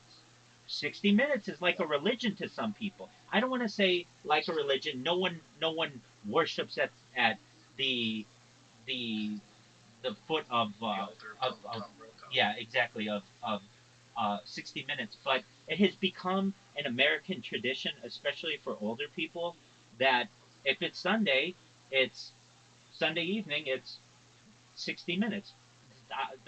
The longest running television series in American history is Meet the Press. If it's Sunday, it's Meet the Press. People become it's all I don't want to use the term religious because it brings incorrect connotations, but they yeah, it becomes so routine to people that they become fanatical. And no television show that I know of has ever done that. Um, and I think that that's a really a missing point. They're too worried about editing and having everything be perfect that I don't feel like they recognize the potential that they have. It's about consistency. The reason why Kill Tony is so big, I mean, it's had 10 years, but it's always on Monday night and it's always new. And so I know that like I don't have to worry about watching reruns. And that's the thing too. People don't necessarily enjoy reruns, especially in the world of streaming. They want new content. And I thought I thought to myself that if any actor out there really just said to could had the influence to be able to say, look, we're going to do a show every single week for 52 weeks and it's going to be an entertaining show. It doesn't have to be news or anything like that. That has an incredible opportunity to become a phenomenon because people will they'll schedule their lives around it. And You have like to bank on the it's the consistency exactly. And the way that it used to be was, I mean, there was must see TV on Thursday night, Yeah. which was like a phenomenon in itself. When you really had major shows, like even the lesser shows of must see TV, like at points it was like Caroline in the City and News Radio. Those were still pretty big shows, but then you had Seinfeld and Friends, and even Frasier got in there, and it was like everybody knew what you were doing on Thursday night to be able to watch those shows, and if you didn't, you were uncool. Like if you weren't able to talk about it around the water cooler, it was you were out. And I there are no shows that really do that anymore. Where, like, if somebody came to me and they're like, "Hey, did you watch Abbott Elementary?" I'd be like, "No." I mean, that might be a really great show. I just don't. It hasn't resonated with me because I haven't seen any of them. And I know that it's a television show that's going to be like, well, there'll be 22 of them, and half of them will be reruns, and I don't want that. I want something that's new every single week. And, like I watched Kill Tony. I've gotten into it this year. I'd never watched it before, but it's because of the consistency that I can bank on it. It's going to be new content, and so because of that, I know that my Monday nights are I don't want to say dedicated to because it's not that I don't like it that much, but if I don't have anything else going on, I know that I'm going to be able to get new content every single Monday from now until whenever, and I can say that because they've done it for 10 years. So the fact that they've built this consistency allows them some credibility to the future. And I just don't understand why no one has recognized that or no one wants to implement that. That, like, okay, Saturday Night Live is a really good example. Saturday Night Live, in its own way, has become fanatical. But wait, not not not not in the way that most people think. At times, it has become fanatical, where you'll like the '90s. Well, I mean, the '70s had some highlights of Saturday Night Live, certainly. The '80s, most definitely, but the '90s, maybe it's just when I watched it, but it was huge. Um, but it was like then it had its down points or whatever. But that's a show that I feel like if you knew it was going to be a new Saturday Night Live every single Saturday, it would have much more appeal than the ones that they currently do, which is like, well, we're going to do two on and then 2 weeks off and two on and then another week off. Like, okay, that's not appealing to me as a viewer, especially if it's during your season. But Saturday Night Live has become, I mean, it's like has 50 seasons. Once you get into that amount of consistency, you you become like a staple of American culture. Maybe that's what I'm trying to say. Instead of saying like more fanatical, you just. But do I watch it? No. Why? Because it's like it's become too um, political for me. But it is. It resonates with different generations, and I think that a show like that, if done correctly, could really have mass appeal. And then the key about it is making it have global appeal because it's difficult. Have I told you my theory of humor and the highest form of humor? No, I don't I, think so. I may have, I may have not. Okay, so if you want to have the most amount of appeal, let me ask you, just putting it out there. If I said, Caspian Sea, I want you to start a television show, but I want it to have mass appeal with the most amount of people globally, what would you make it?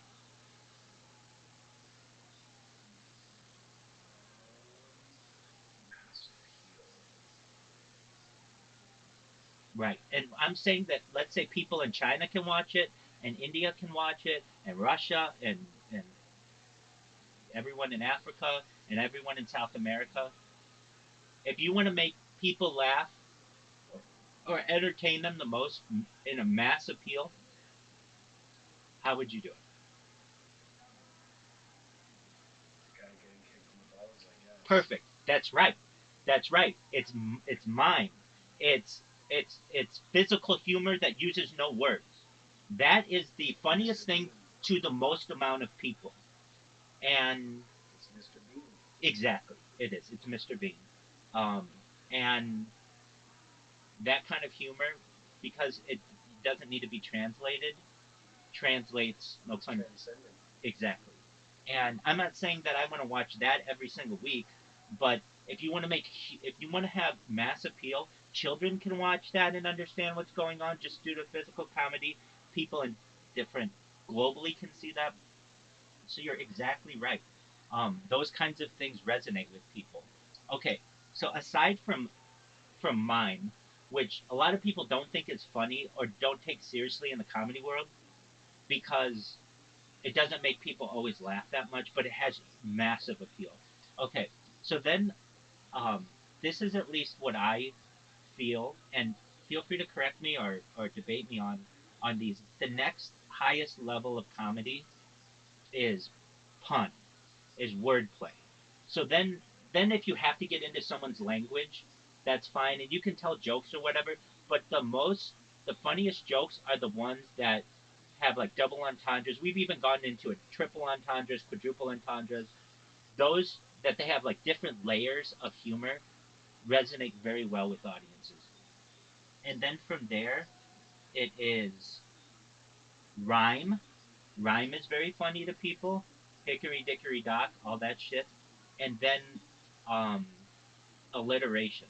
So basically, like using the same letter, same words, same sounds to as punchlines. Those all resonate really well. There's almost like Yeah. a hierarchy of humor that I've noticed that um, and then And there I guess not just mine, but onomatopoeia, yeah, that works too. right? Um, yeah, as and if it's Because it's like translatable, bazing, yeah, bazing, exactly. pow, like Like the sounds that indicate an action.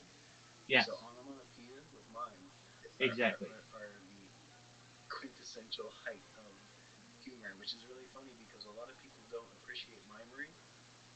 But I actually have always Yeah, I can say that I wasn't always a fan. I found it lame and boring, but um, I recognized that I had this friend growing up, and they were his family is from the United Kingdom, and I go to his house, and they would show me Mr. Bean, and it was not very funny to me. But here's the thing: I was a little kid, and no one at school knew about like very few people knew about Mr. Bean because at that time it was still a United Kingdom kind of a thing and didn't have much appeal in the United States.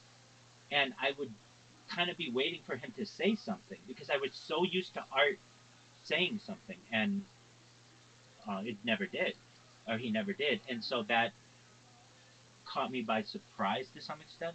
But then when I got older and I started to recognize there, I don't know if you've ever seen it, but it's called Just for Laughs on YouTube.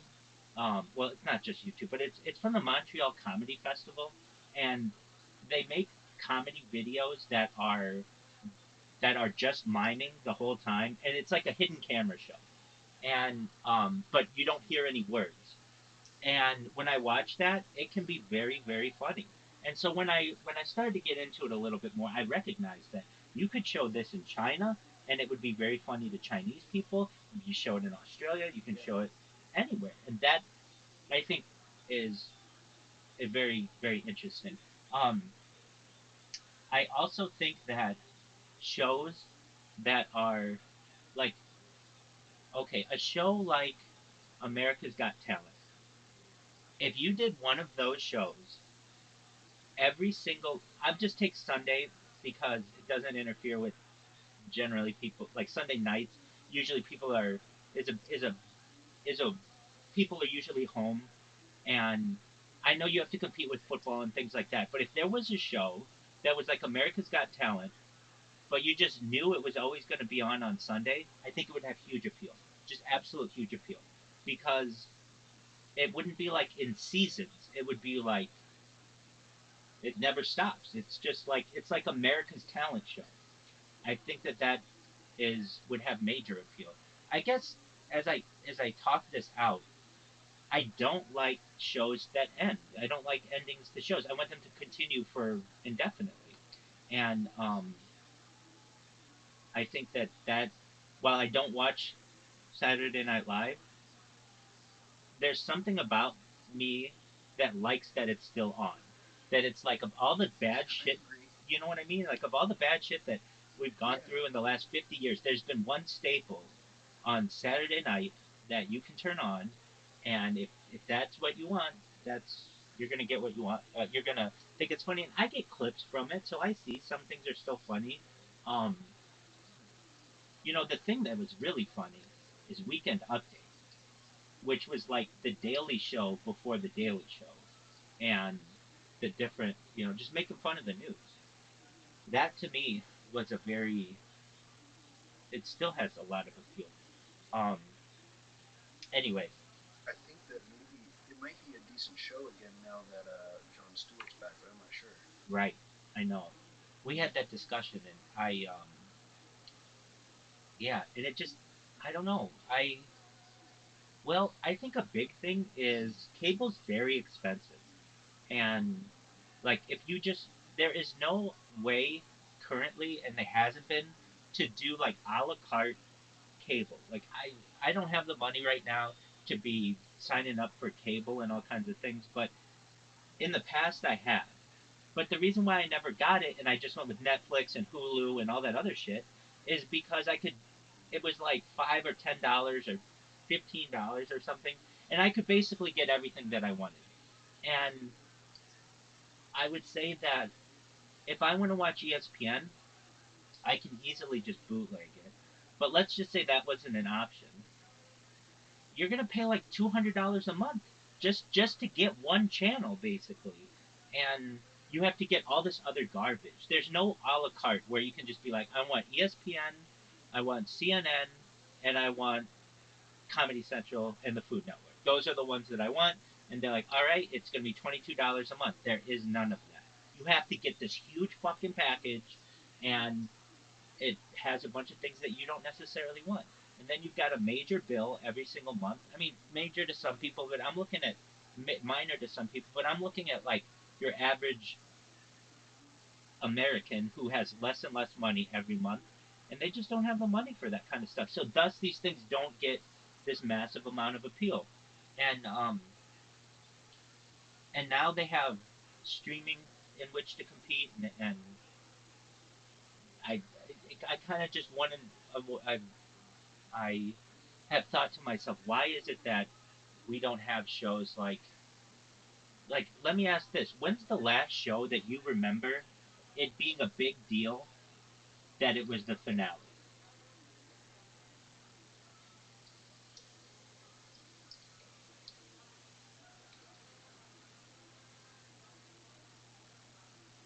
I don't know if you heard me. When was the last show that you? No, I missed that last bit. You're okay. What was the last show that you remember? It was a big deal for the finale.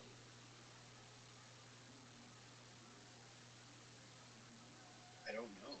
Exactly. A big deal, like Game of Thrones or something. Perfect. That would probably be it. Yeah, that's a good. That's a great answer. Yeah, Game of Thrones, I would say probably was the last one, but even that was like 6 years ago, or something like that. Yeah.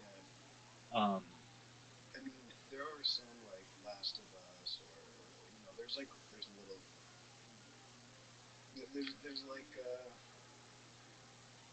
I don't know. There's so much actual decent TV out right now that it's like people have broke off into factions. exactly. I don't want to say it's like cult cultish, but like it's I say that because people say cult classics, but like it's almost, yeah, factions are is a much better way to say it. That people really get into things, and then they have to convince their friends to watch it basically in order for it to be a thing. I think Game of Thrones was an excellent answer as the last big um, Like for everyone getting into it. yeah, exactly. And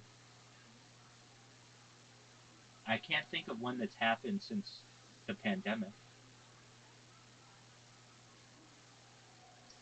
And a thing that happens as well is because a lot of shows allow you to stream them, they you can just watch, you can binge them.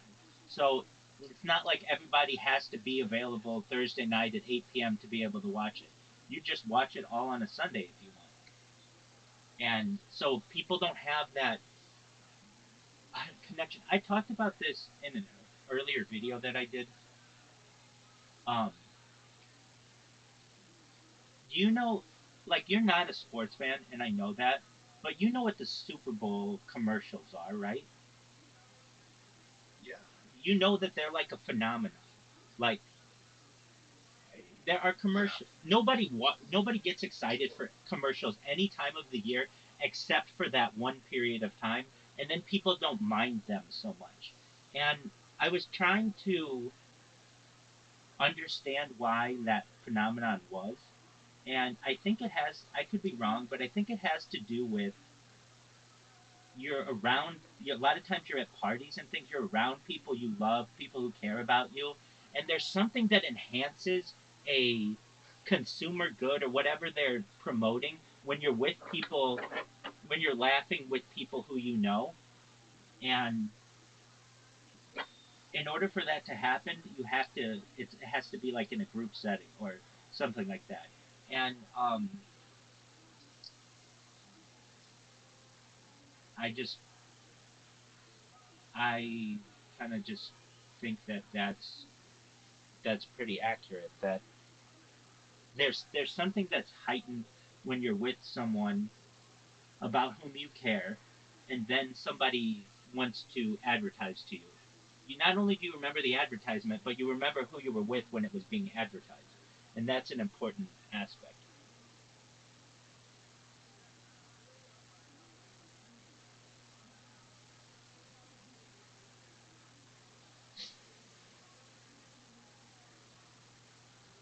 All right, let's see if this bad boy fucking recorded.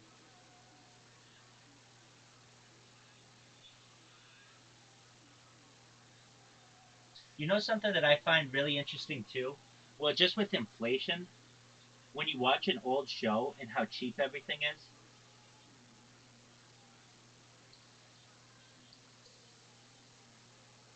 What? when I mean because of inflation, when you watch an old show, how cheap everything is, and like maybe the show translates really well, but the pricing does not, and then it makes you think like, wow, that um,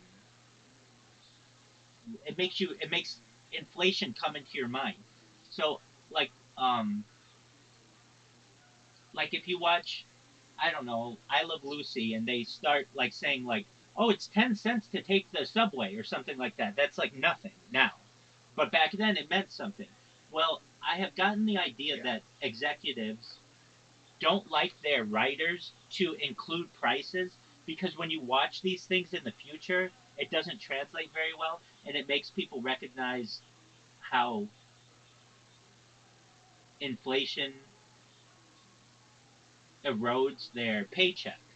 And so, a perfect example that I've seen, did you ever see that Seinfeld where uh, Jerry is with Banya, and Banya gives Jerry like an Armani suit or something, and in Oh ex- yeah, absolutely. in exchange, Jerry has to take him to dinner, and Hey, we'll save the dinner for another time. I just had soup. exactly, soup. Did he have crackers? That whole thing. Well, notice they're able to talk Yep. about this interaction that they have without naming any prices. So Exactly. yeah, and so that's kind of like how I think that Yeah, executives want them to do it in the future. and that was actually one of the smartest things. It wasn't well, how much was his soup. It really was quantified by did it look like he got enough to be full. Exactly, exactly. And is this a fair trade? And exactly. Um, and so I mean, it would have been one thing if it was like that's like I don't know an Armani suit. Then I remember around that time wondering how much that was.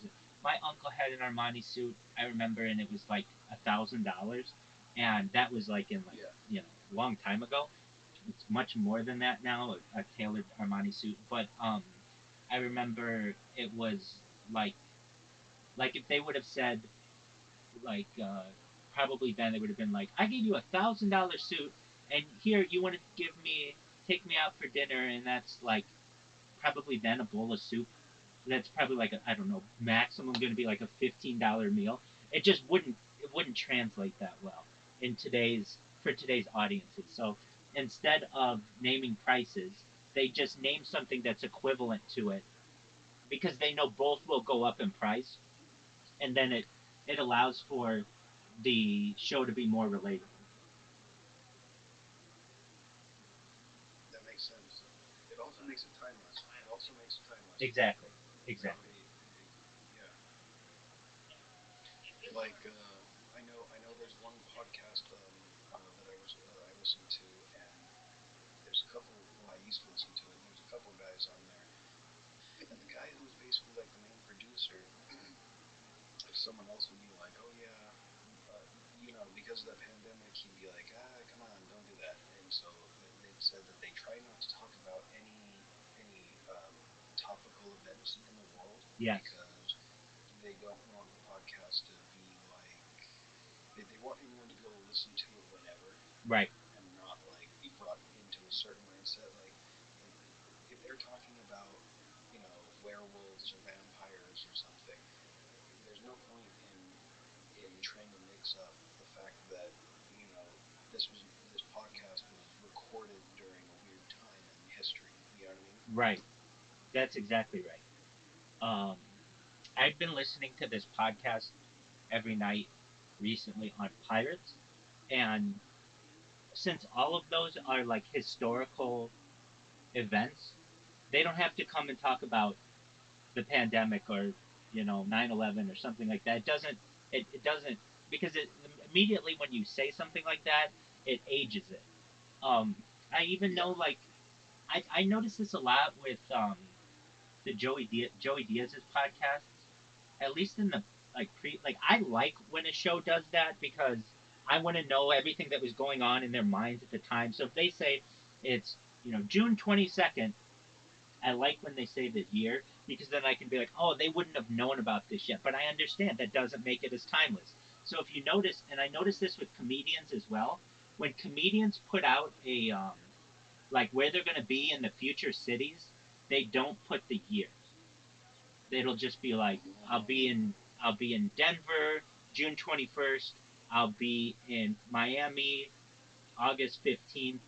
But they don't talk about the years a lot, and I think that helps them to remain timeless. Um, in some ways, like if That's you an interesting one I never heard of. yeah, if you just look at their like if you just go to I'm not saying to do this, but if you just went to like Yeah. a comedian's Instagram, they don't put the dates on it, at least the year, because then if you're looking at their Instagram, you can be like, oh, this is from like 2018. This is old content. It immediately makes you think that it's old. Instead, if they just put the date and not the year, then you're like, oh, well, he that could have been last year, and so it doesn't date them as much.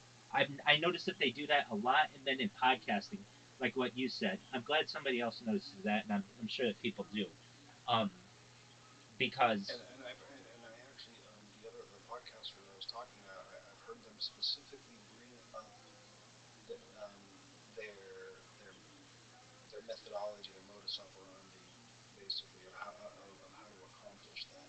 You know what I mean?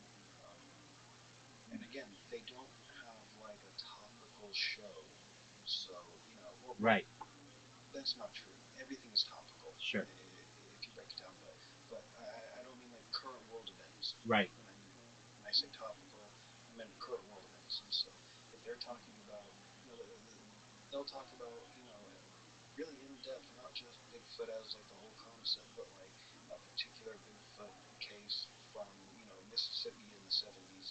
And so what would be the point of interjecting, by the way, today is a day in the future and the new you know what I mean? Like it does take away from the subject matter. right.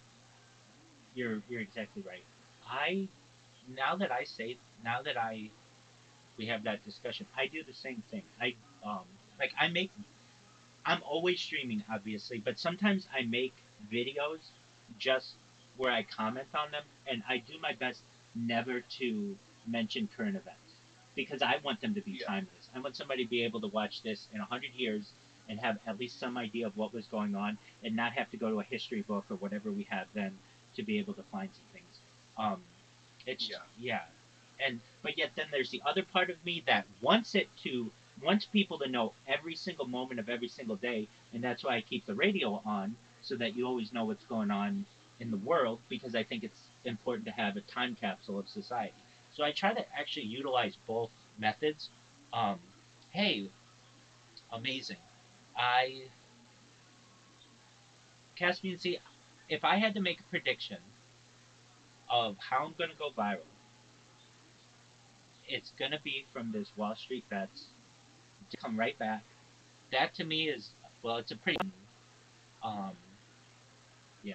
Consistency is, I think, very, and I mean, it's just like if I only did a stream once every 8 humanity, or well, so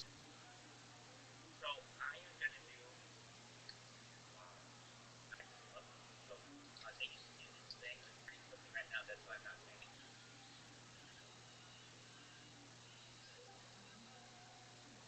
Welcome, welcome. How are you? Hey, KK Kato, how you living, pimp? Sure. 5 days after the pandemic, we've seen the death of a queen, the birth of AI, the coronation of a king, and everything. Essentially, some of the things that we talk about on this stream that aren't normally discussed in society are things like anti gravity, antimatter. We talk about invisibility cloaks and de extinction. We talk about mind uploading technology and life extension technology. Really interesting things. If you weren't aware, Bill Gates coined the phrase in the 1990s content is king. I do my best to make it true today. And in 2018, The Economist magazine stated that data was Earth's Earth's number one resource, more valuable than food, water, gold, air, everything. And I have more data online than any person. So if this works out, one day I may become very influential. And if that happens, I'm going to make you, KKO, be able to quit your job and live all your deepest, darkest, happiest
fantasies. You'll be able to travel the world and start charities for people and just really do all the things that you want to do. you make it so you just like be in your room? Is that like you're just in your room the whole time getting streamed, or like when you go out of your room you get streamed? Like how does it work? Yeah, so I project management with six-figure contracts with Fortune 500 companies. I've been able to use the savings from that. That's how I um, as much according to a budget as I can, a monthly budget. So uh, my rent is like $1,000 a month, and my I know my food costs and everything. And whenever I need to make more money, I can manage projects for people. And so like I did one this summer and made thousands of dollars over the course of just like 48 hours of just helping some people with a cryptocurrency project. And so I'm able to subsist on that. And then whenever I need more money, I just do another project for someone. Oh, have you had any breaks in your stream where like you had to like stop streaming in the last couple of years? It has been 24/7, 365 for as consistent as possible. Um,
the only time I've really had any kind of perhaps, well, let me say like 3.5 years ago, I we had a power outage for like 4 hours in Irvine, and I was able to use my data, and also I had GoPros at the same time. I was actually power outage or something.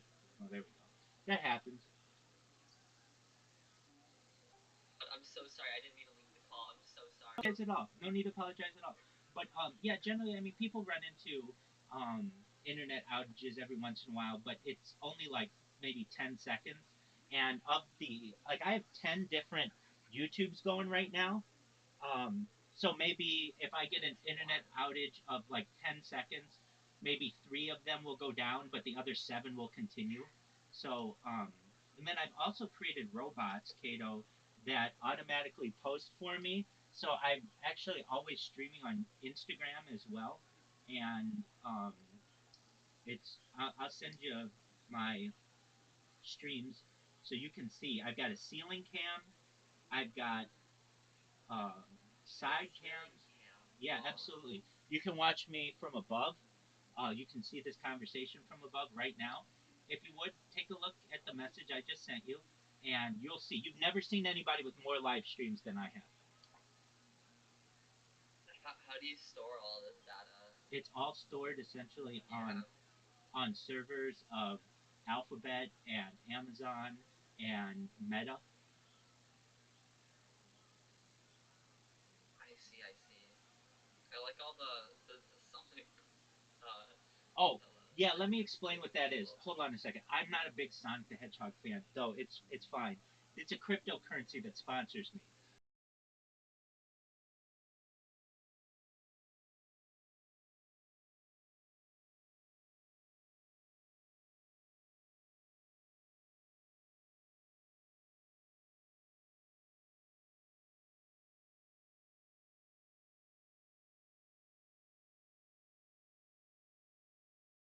So it's known as Harry Potter Obama Sonic 10 Inu, and it's worth $300 million. When I started with it, it was worth pennies, but it wasn't even worth a penny. But now it's around 27 cents each, and it has a market cap of $300 million right now. And so I, about a year and a half ago, was in a Twitter space with people in cryptocurrency and finance, and one of the people or some of the people in there thought what I was saying was really interesting and wanted to get me in on the project. And so they've sent me all kinds of merch. And so I promote it, but don't think that I'm like a huge Sonic. I mean, Sonic the Hedgehog is fine for like I played it as a kid on Sega Genesis, but aside from that, it really has no connection to me. What does have a connection to me is $300 million of a market cap for a cryptocurrency. So, and they're a wonderful group of people in there. They're very supportive of me, and so I'm in a lot of different communities. As you can tell, I'm in the Wall Street Bets one. I'm in different cryptocurrencies. I don't know. Do you know who Aiden Ross is? How you don't go insane. Oh, Aiden Ross, I've heard of him. So I'm not. I don't know. I don't follow a lot of the dramas. that's okay. I'm the number one streamer of all time in his Discord. I don't know if you know who I Show Speed is. I'm the number one streamer of all time in his Discord. KSI, I'm the number one streamer of all time in his Discord. Like basically, these are big time um, influencers. Yeah, like the big streamers. Exactly. And so they all know who I am. And then in addition, I've created a robot, another robot. I have a bunch of robots. I'll show you it right now. Just one moment, and I'll get this device How do going. you not go insane doing all this? I feel like I would go insane like having zero privacy. Like what happens if you get like a partner? Or if you get like a girlfriend or boyfriend? Like what do you do then? Yeah, so I've made a um, conscious effort to not get into any type of relationship while I've done this, and I know that really, if I go viral, I may potentially be the most eligible bachelor on earth because every woman out there is going to want to be with the most famous person or the person who has the most amount of data. And so I kind of see that as a light at the end of the tunnel. And I've certainly had many relationships with women in the past, but and I love women. I miss them, but I love streaming my life more. And I know it would be very difficult if I had a significant other. They wouldn't be. I mean, even if they were okay with me doing this, if we are gonna have sex, we can't do that on camera on YouTube, or we're gonna get banned. So there are some things that, um, I wouldn't be able to do with them, and but I know in the end that perhaps the benefits may outweigh some of the issues that I have to undergo, and I'm fine with that. Okay, just one moment. I'm going to show you this robot, and what this robot does is it automatically follows people. Well, it'll automatically create an account on Kick. Do you know what Kick is? Yeah, I know what kick is. Excellent. So everybody on Kick knows who I am. I mean, everybody from Amaranth to Aiden Ross to you name it. Like I'm infamous on this platform. And what it will do is it will automatically press the follow button, and it will create a clip of them, which puts my Discord in there, and then it will spam them. And so what you will see is it is spamming this So person. it's just like being really annoying.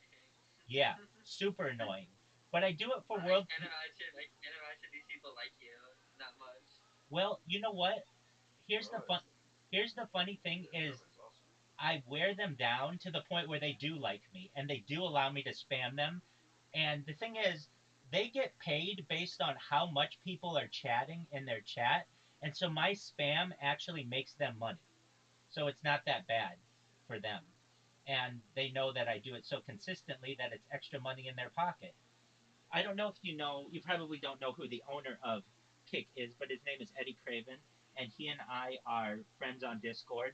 And so I've been able to I mean, like, I streamed for 2 years and no one knew who I was. I created these robots, and essentially overnight, an entire platform knew who I was. So it's been very smart of me to be able to do this, and with every day, I gain momentum, and really, it's about world peace. I want a platform to be able to discuss world peace because I talk about things that are very important to society, ending world hunger through the use of agricultural drones and floating greenhouses, saltwater greenhouses, hydroponics, vertical farming, cloud seeding. Those are six ideas that I don't know. Oh, fuck. you're good. Those are six ideas that could change the world, especially in the developing world. I want to help end world thirst through the use of smart straws and digging of wells and desalination plants where we pump seawater onto land to make it drinkable. These are all things that I think could be used specifically in the developing world to help people and raise the quality of life for everyone on Earth. These are important things. This is why I've dedicated my life to this. It gives me a platform to be able to discuss these things, to educate people. And here's the really cool part: when I go viral, which could happen at any day, any month, when it happens, I am going to be essentially uncancelable. I have 100 different YouTube accounts. I have 200 different Instagram accounts. I have 300 different Twitch accounts. I have over 1,000 TikTok accounts. I have over 2,000 Twitter accounts, and I have over 10,000 Kick accounts. So basically, even if they take me down on one stream, I'm still live on another 9 streams at a given time. And it's going to be hard to shut me up because I'm going to talk about world peace. The reason why world peace is so important to me is we have to have peace at home before we start getting into space tourism and terraforming other planets and interstellar travel and intergalactic travel. And, Cato, you may be like, well, Rabbi, you're already coming close to middle age. How are you going to be able to live to see all of these things? Well, when we get into life extension technology, we talk about things like stem cells and human growth hormone and nootropics and things like cryonics, cryogenics, ambrosia therapy, where we use the platelets of younger people for the benefit of older people, and that might get me to age 90, age 100, 110, 120. But eventually my body's going to break down just like yours. And that's where the next type of technology comes into play. And that's mind uploading technology, where we'd scan my brain or your brain into a computer like a CAT scan or an MRI, knowing where every atom is in your central nervous system and your peripheral nervous system. All that data is stored for later download as an android, an avatar, a cyborg, a cybernetic being, a clone of yourself, a robot, an ethereal being, whatever you want. But basically, I'm saying that people here on Earth today may be able to experience a digital immortality. And that's a very exciting premise to me.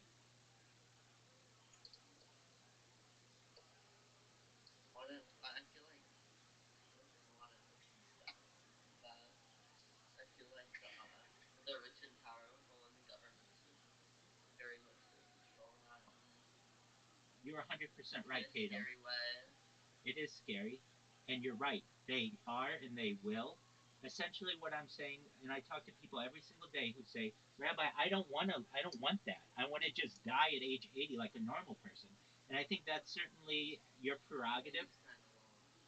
But there are those of us who I want to think continue. 25 is better. Okay, there you go. Uh, there are some of us though who want to keep the good times rolling, and essentially, what I'm saying is that what is being created right now is a breakaway civilization, and I want to be a part of that. And there will be those of us who will be able to afford it. And Cato, I want to make you one of those people because if you want, if you don't, that's fine. But perhaps you have a friend of yours who does. I'm going to have more money than I know what to do with because data is Earth's number one resource, and I have more of it archived online than any person. So I want to make people's dreams come true. And for those people out there, especially if they would have never been able to experience it in the future or in the past, I want to allow them to experience life extension and mind uploading technology in the future if they want. You speak about all this like you have like the most data.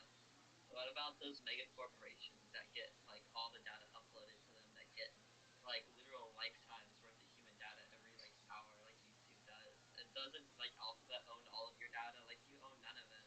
Like it's owned by the companies that have gotten it. They own your likeness from the terms and conditions you apply to. That's fine. So They long as own a lot of the data. That's fine. So long as people eventually know who I am, I can go on any platform and be able to utilize them. So let's say I want to just go to Amazon and say, hey, I want to do the same thing that I do on YouTube on Amazon. I do on Twitch, but I want you to be able to archive those things. Or I go to IBM and say, hey, I just need your server space. In exchange for being able to store my likeness on your server, I will essentially be hosted by you, and I will sponsor you. That is an incredible opportunity for one of these large mega corporations. Yes, they have content that is they have, like, let's just say Alphabet has content that is an incredible amount of it, but generally this isn't the kind of content they have. They don't have one person's life content. They have very highly edited videos that are quick clips, and it's not long form content like mine is. So what I have to give to the What world is makes yours long form content, valuable? and that is what's valuable. Have What you ever makes it seen valuable? Have you ever seen the movie The Truman Show? I have. So it's similar to the Truman Show, how Truman Burbank became a global phenomenon when people, found out that he was always on camera from birth and they could follow his life and grow up with him. That's a very interesting premise that I can give to the world. And I have Has it mostly already worked for you? uh, Like growing up and all that stuff. Well, I have a lot of that on camera as well. My parents did a very good job, at least with like home videos, to ensure that at least many of the events of my life were archived. But I can also say that if I were to have children, we could have their entire lifetimes on camera. I'm not saying that I'm going to be the only person to do this. I Isn't just that have done it. unethical though? Pardon me? Go Wouldn't ahead. it be unethical to record and track kids' life? We're already being recorded. Our cell phones record everything that we're doing. We just may not know it, but every sound that is made Then why is the data valuable if it's already being recorded? because currently these mega corporations like Apple, who has Siri, or Amazon. Hello, how are you, Mike? Just one moment. I'm in the middle of a discussion with our Yes, friend here. yes.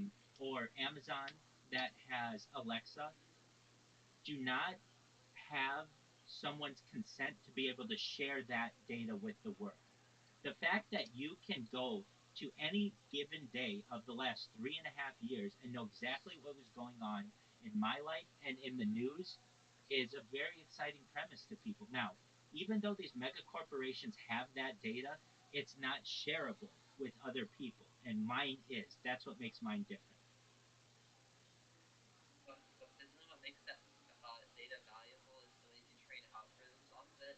Because like the data isn't valuable because people want to watch the data. It's valuable like because they get to be able to create these models off of it. I mean that's why the CEO is like data is the most valuable because they use it to make more money to like target ads and all that kind of stuff. And they can do that with mine. So essentially, right now, you're seeing me on a two-dimensional screen. But in the future, people will be able to use augmented reality to know all kinds of biometric information about me, my heartbeats per second. They'll know what my skeletal structure is. You'll be able to remove different layers of my clothing or change my clothing, change my skin tone.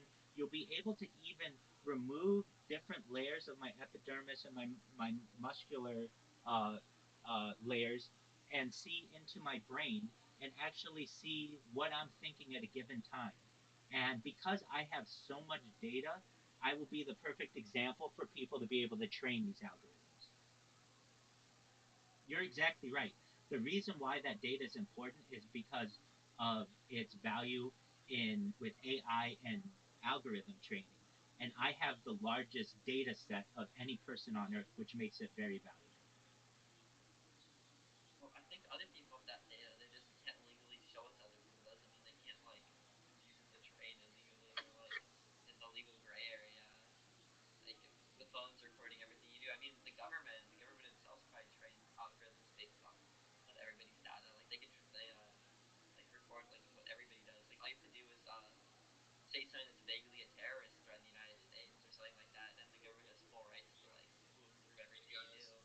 Most certainly.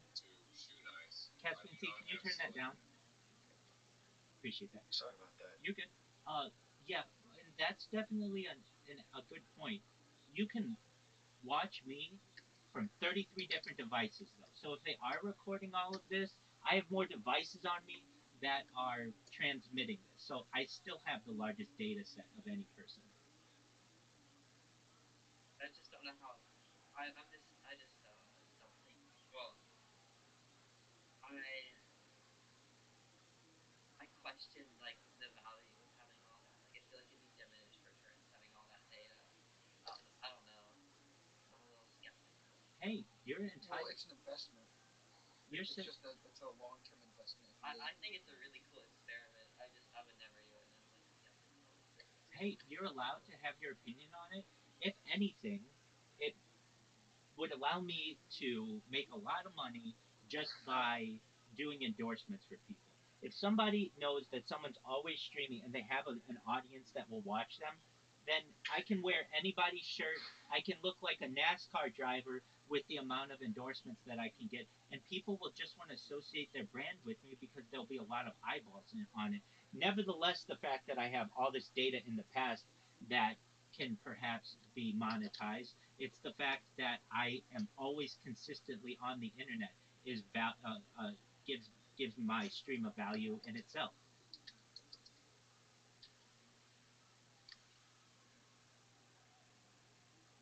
And it's one of these things that no one's ever done this.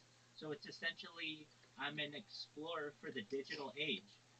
And people might have said to perhaps Christopher Columbus, "Hey, there's what value is it going to be able to cross the Atlantic, or perhaps to Sir Edmund Hillary, what value is there going to be to climb Everest? We don't know.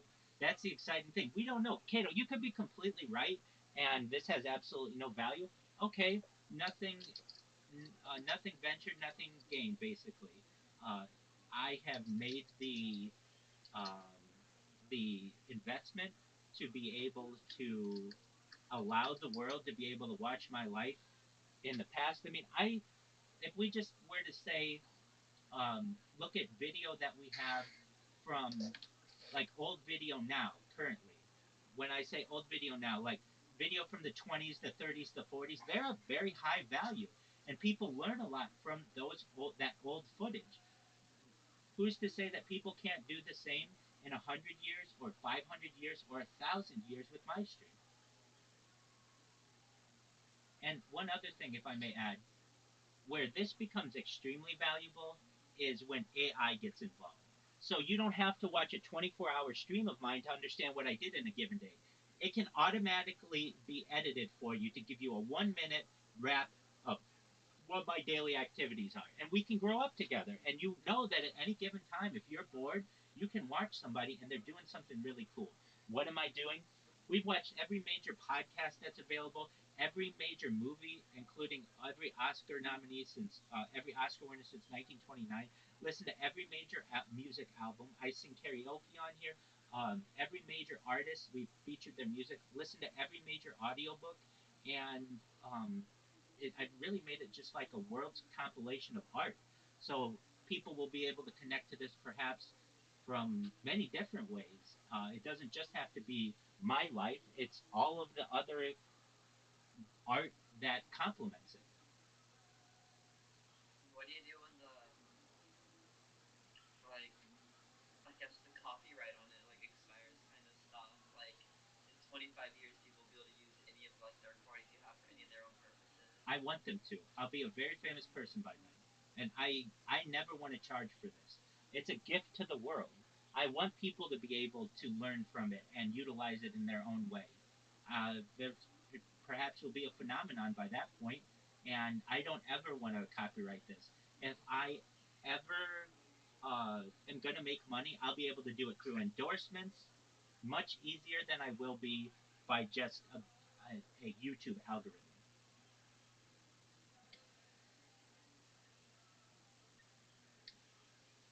I don't know. I think it's a cool little thing, but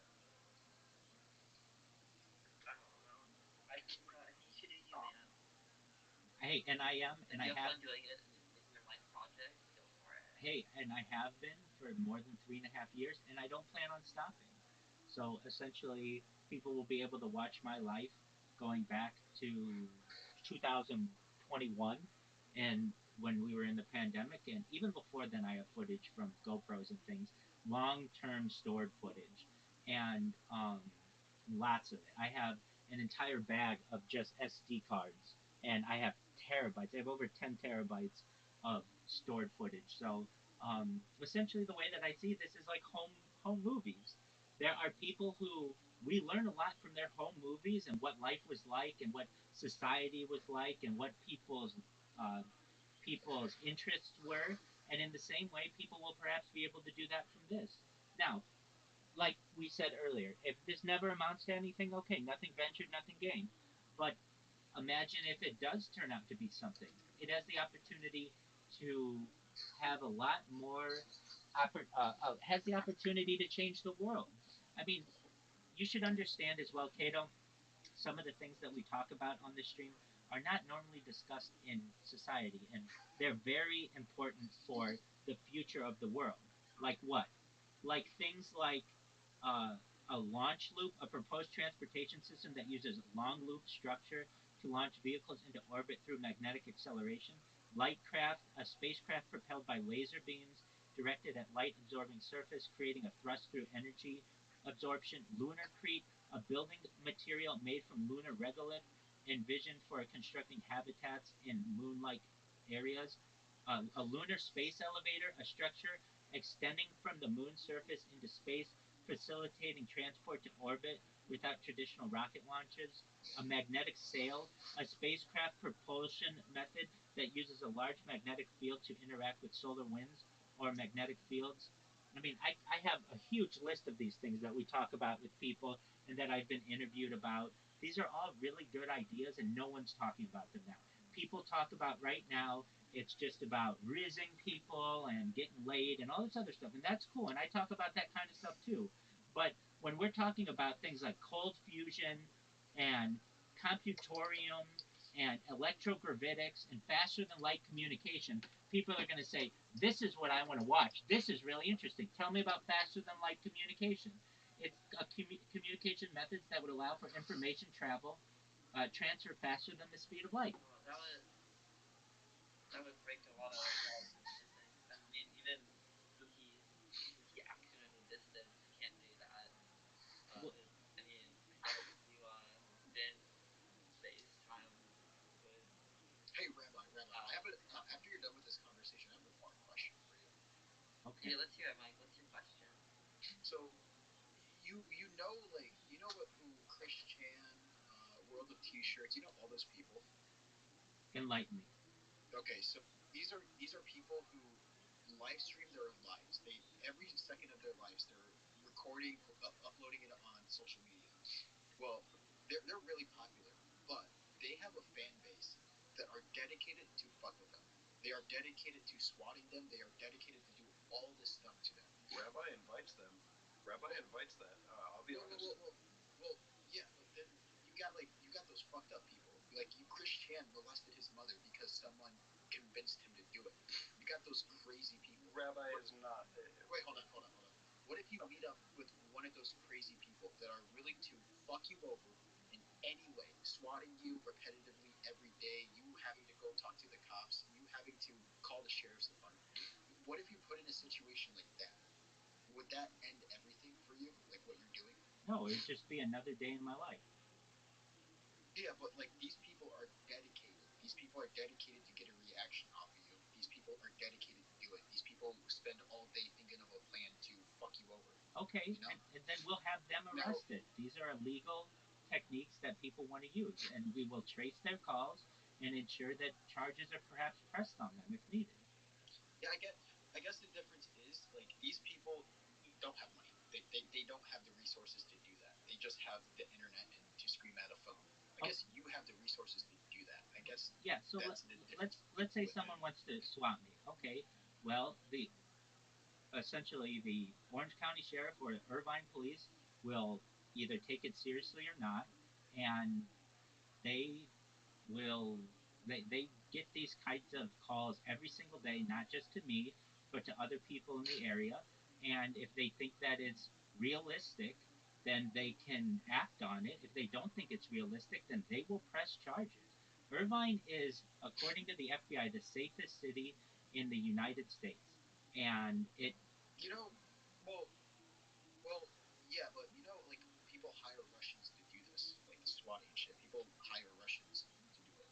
you, I understand. People know who I am. Yeah. People know who I am. The mayor of Irvine knows who I am, and it's not like they're just going to start coming in guns blazing.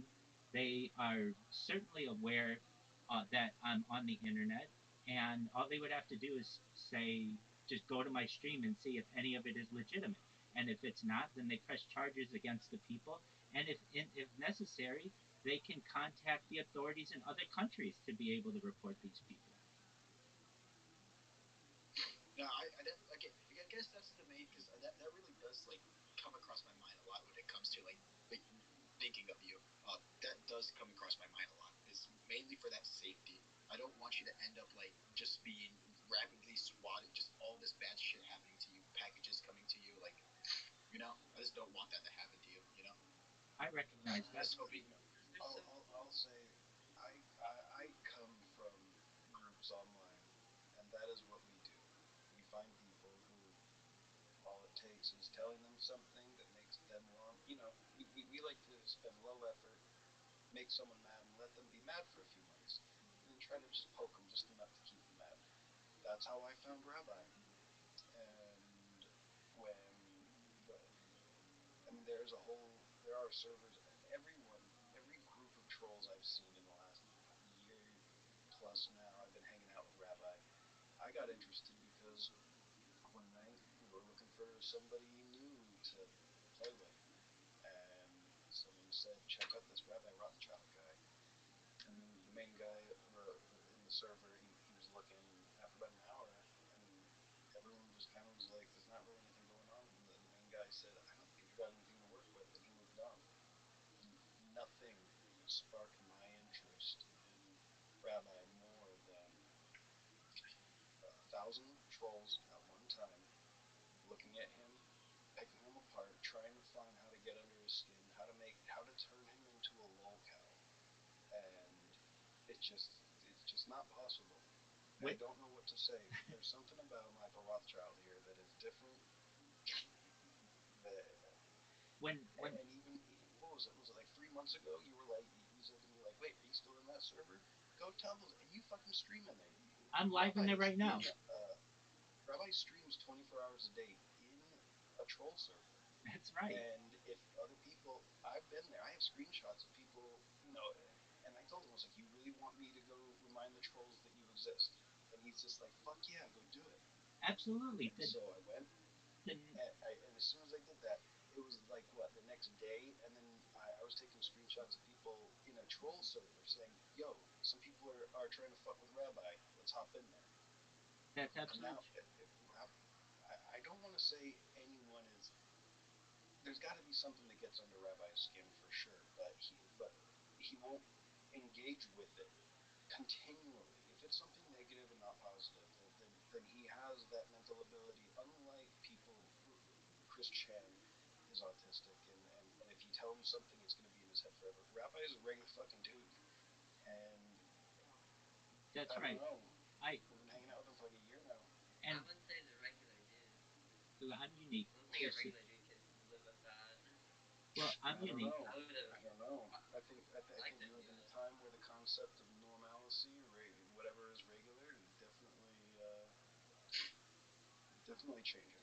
Yeah, I mean, I'm just I'm I know that if something like that happened, I'm already going to be the most famous person on earth.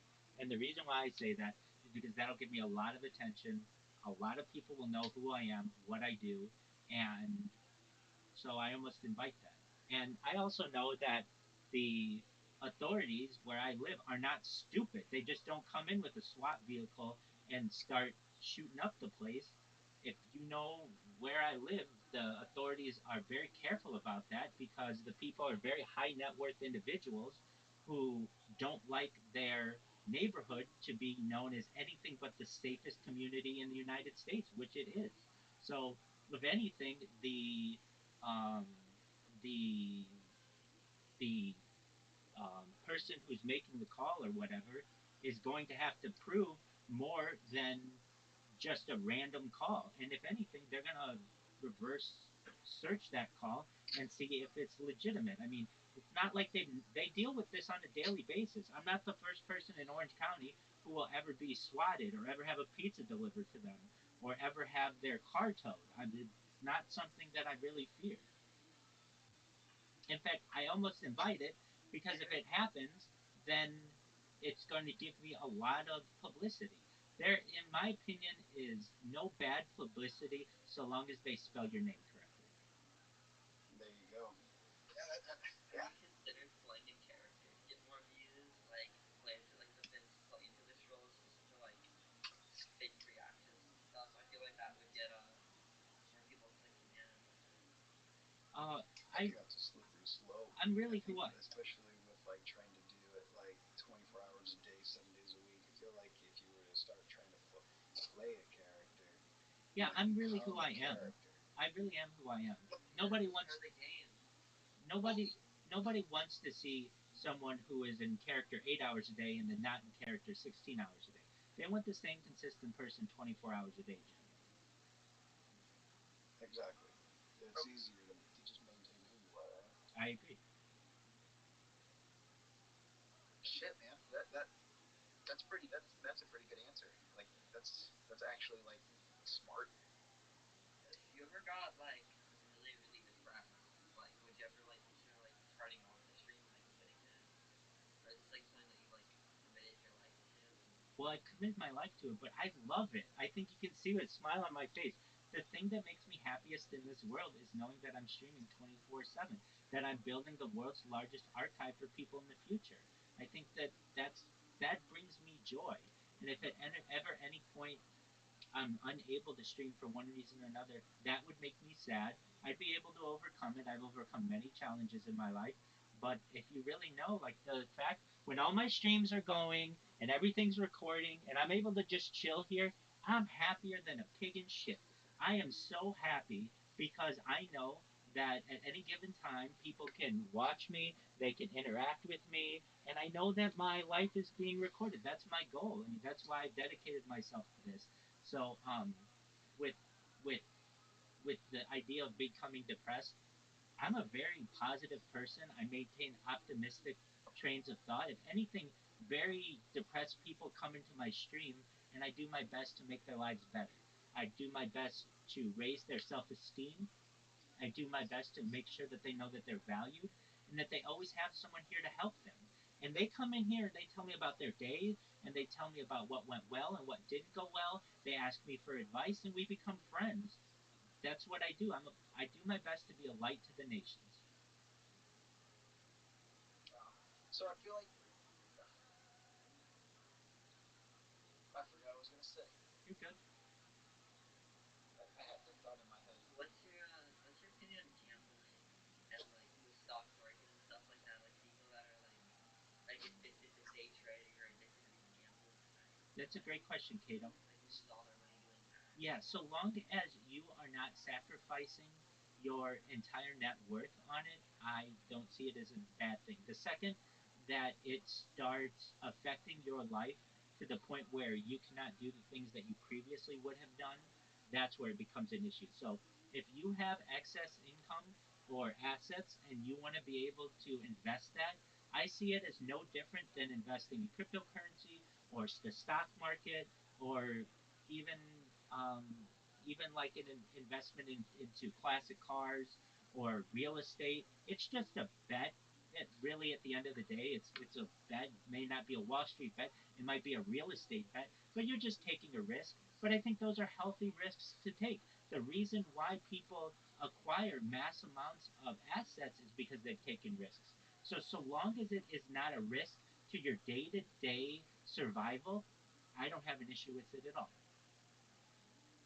You know what's So funny? you I put mean, everything on Reddit. well, what's funny is that I was asking my dad the other day. Actually, I said, you know, said, I'm going to pose to you an interesting scenario. I was like, imagine if when I was 10 or 11 and I asked you to buy me a Pokemon video game. Imagine that at that age, I had the knowledge of the future. And let's imagine that I knew one day this $29.95 video game cartridge was going to sell, as long as I don't take the plastic off, Right. it'll sell for $1,000 in about 20 years. Right. I told my dad, let's imagine that I, as a child, understood that this product was going to gain in value. I said, now, is, there, is there ever a possibility in the world I, as a 10-year-old child, would have been able to convince you, my parent, to invest in a palette of Pokemon Red, the same video game, 1,000 times? Would you have fucking ever, would I ever been able to, like, get this concept into your head that all we got to do is spend like 2 grand right now and we're going to have like 100 grand in 20 years? And my dad like laughed and he says, no. Never. I was like, Right. of course not. Of course Right. not. Of course not. So it doesn't matter. It's like so many things have to fall into place for even an investment to be right. If I had precognitive knowledge at the age of 10 that this fucking video game would have been $1,000 per cart, it doesn't mean that I would have been able to convince my dad to even buy me more than. I mean, if I could have got one extra, that would have been something even. But that didn't even happen. You know what I mean? Like, so many things have to line up for someone to be rich. It's not just being the best poker player. You also have to realize you're sitting at a table with professional poker players, and you need all of them to have a bad night. There are It's not so much about how good you are at that point. there are people who will. It's about bubbles. If you know what tulip mania was, tulips at one time had more value than gold. If you look at Beanie Babies, Yeah. Beanie Babies at one time were extremely valuable. Uh, there are members of my Flash in the pot too. that's true.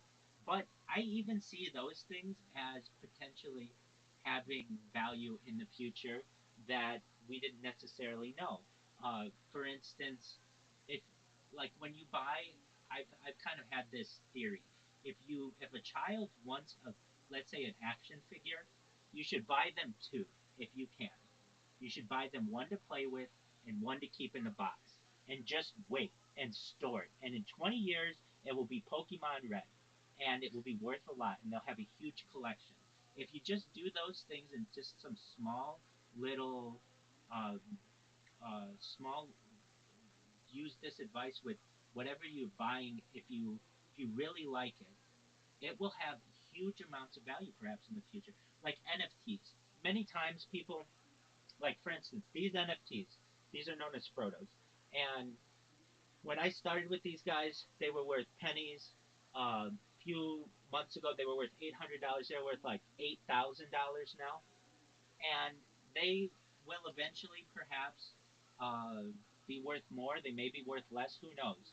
But when it comes to an NFT, a lot of people are parts of cryptocurrencies or other projects that get the rug pulled. And I'm someone who doesn't necessarily think that that's the end of the story for a cryptocurrency or an NFT.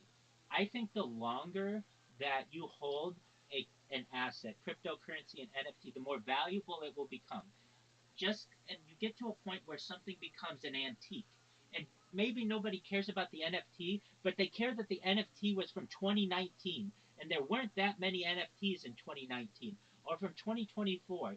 In the year 2060, an NFT from 2024 may have a lot of value, just like a lamp from 1960 has much more value because of the age of it.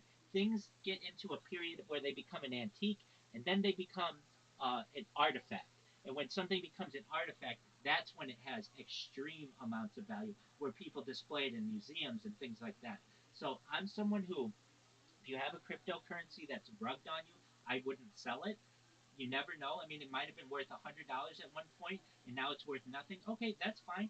No one says that that can't be worth $1,000 or $10,000 in 10 or 20 years just because of the age of it. So I think that with time, most everything gains value. I don't know very many things that haven't gained value over time. They just go through waves. A perfect example of this is a CRT televisions, those big box televisions that everybody threw out in the mid 2000s because everybody got flat screen TVs. Well, CRT televisions now have a huge amount of value on the secondary market. Why? Because they become rarer and rarer, and with time, they gain value to the point where now you can go to. I mean, they become like museum pieces, and they aren't that old. They're 20, 30, 40 years old. It's just about time. If you look at things as an investor with long-term foresight, I think that you will be much more financially free, and financially you'll benefit more financially. And the reason why is because you had the foresight to hold, and that if you do that for a long period of time, just about everything in the world goes up in value. I mean, I think that's also just because currency goes down in value with inflation. That's exactly Like, right too. we always talk about all these things that go out, like all these things that like increase in value, but there's also so many things that decrease in value. There's thousands of obscure toys that like nobody cares about because they're like series never became really influential in pop culture. It never like blew up. So like, why spend all this extra money to get these extra little things you're gonna hold on to this when instead you could just like put that money into like an index fund or like into a I don't know, like a Well, overall ETF or something. I feel like with that, I mean, you have to be like, say you're collecting Beanie Babies, right? And the Beanie Babies example, I mean, you have to be into Beanie Babies. Like, you just have to like them. So you gotta have to, you had to have some kind of history with it to actually start collecting it like that. It's not like you're just buying random old toys and hopefully they go up in value. I mean, Well, yeah, but how many people are obsessed with these like there's so many people that are like obsessed with like I don't know like obscure media, like I don't know, maybe Barbie dolls, maybe this is a bad example, maybe they're worth something, They're but worth a like lot. there's people that like Bratz dolls, they're like super obsessed with Bratz dolls, they owned a lot of them, like You, super obsessed with like hold on a second. You haven't specific given Brad toys and stuff Styles like that. enough time. If you give Brad Styles 50 years, Brad Styles may be more valuable than Barbie dolls. Yeah, but wait, I don't know which dolls, but like well, there's thousands of dolls that have existed, and I'm sure there's people who've been into like any of them. Well, Like I can say this: it's hard to. any doll out there that's 100 years old is a very valuable doll in today's day and age. It's considered an antique. I love a doll. Any doll from 1924 is considered an antique now, and will be on Antiques Roadshow, and will be in collectors in collections from now for as long as they can be preserved. There's really something to the fact that you were able to preserve it over time. Those give things a lot of value. And it's to your point, Cato, you are doing your best to insulate yourself from inflation. The Federal Reserve note has lost 99.9% of its value since its inception in 1913. That means a $100 bill in 1913, I'm sorry, a $1 bill in 1913 is worth a $100 bill today. You have to you have to you have to insulate yourself from inflation, and one of the ways that you're able to do it is by purchasing different types of assets and different asset classes, and just being as diversified as you can. I'm not saying that buying toys is the best way to do that, or baseball cards, or anything like that, but given enough time, all of these things go up in value. I mean, I get that. I mean, I'm looking at some 1924 dolls, and like some of them are in like a couple hundred or in like the hundreds, a few like in the low thousands. But like if you just put that in gold back then was like close to $20, right? Now gold is what, like 2,700? What's spot gold, right? Spot gold, right? And this is just an asset to go against inflation, not even to create value. I said I'd like to Yeah, see. like an ounce of gold is like 2,620 an ounce. So like gold would have been a better, and that's just to preserve wealth, not create it. Like what was the S&P worth back then? Much less than it is now. It's incredibly inflated now. Well, I can if you want a little inside baseball on this one, Cato. If you're looking at um at minerals, I I could be wrong on this, but give this 1,000 years and I bet I'm right. Silver will overtake gold. And the reason why is silver is more valuable in computers than gold is, and silver has a higher melting point than gold does. There's more uses for silver compared to gold, is what you're saying. Yes. Yeah, if you put In $100 computers. into S&P back in 1924, it would be 2.5 million now. Okay, but that Dow wasn't I $100 feel like back then. choosing coal. The dollar wasn't. What was the dollar worth back then? Like what? Like $1 maybe? That would have been a very expensive dollar. Or less? Way expensive. Probably like what? Like 5 cents? Perhaps. Maybe 10 cents, something like that. 10 cents? That's still a couple thousand today. I have never seen a dollar before. Son, put your hat down. That's a dollar bill. Well, like you're saying, those dolls are being sold at that.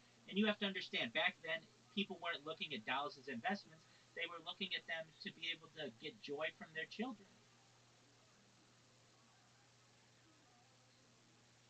Yeah, but you wouldn't have had that joy because it would have just been in a box. No, not necessarily. No. Those dolls that you're looking at from 1924 aren't all in boxes. Many of them have been played with. Yeah. I mean, the ones that are very expensive are out of the box, are in the boxes. The other ones aren't. Okay, but even I'm still, just trying to see what they costed back then.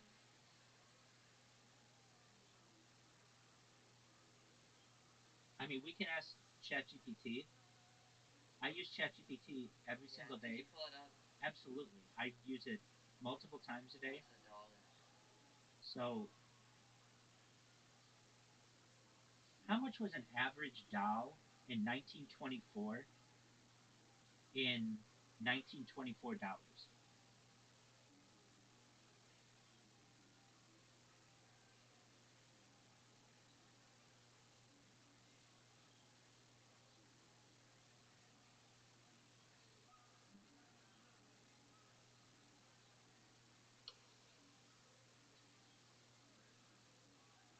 Anywhere from 10 cents to $3, so nothing really really high. If it was $3, you'd have $75,000 now, and if it was 10 cents, you would have you'd have 2,500. I don't know. I feel like and I feel like the liquidity difference between like an index fund versus a doll, they have to have a very specific collector or buyer to get it. It'll be hard, especially if you want to invest into like a ton of dolls. Like if you try to liquidate your assets of dolls on the market, it would affect the price heavily, and you can't guarantee a collector would pay for that. Okay, I mean, then I don't know. look at this. Um, that's just a random doll. Let's go with something that had value then, perhaps, or has value now. A Honus Wagner baseball card. So let me look this up. How much was a Honus Wagner baseball card? The one where didn't he was anti-tobacco and it was with a tobacco company. How much is that card worth, and how much was it worth originally? All right. So this is a 1909 to 1921 T206. Its original value was, let's see here. Um, so the cost of one card back then was a small premium to a price of a pack of cigarettes. So a few cents, let's say 3 cents, and it's worth $6.6 million now. So take your calculator and put in 3 cents. How much would it be today? Like it'd be like 3 cents. That'd be like I've difficulty calculating. That's okay. I mean, it'd be like a few $1,000s now. But if it's in the right, Probably less. if it's in the right investment, it's worth almost 1,000, 600. all right. But But yeah, that's exactly to find the right investment. Like nobody could have predicted that would gone up. That's like saying put $3 in Bitcoin, like before it blew up. Like hindsight's 2020. If you spent like $1 on a Powerball card with the winning numbers, yeah, you'd have got a massive return. It most certainly is. I But don't know if it's. give anything enough I time. feel like there's a lot of survivorship bias with those investments. There Like, is, but not earning and all necessarily. that. Just take anything from the 16th century, and it's valuable today. Anything. If you know that something is 400 or 500 years old, it's valuable today. I don't care if it's a doll or if it's a shoe or even if it's just like trash. It's now become an artifact and it has value. And it's worth millions of dollars.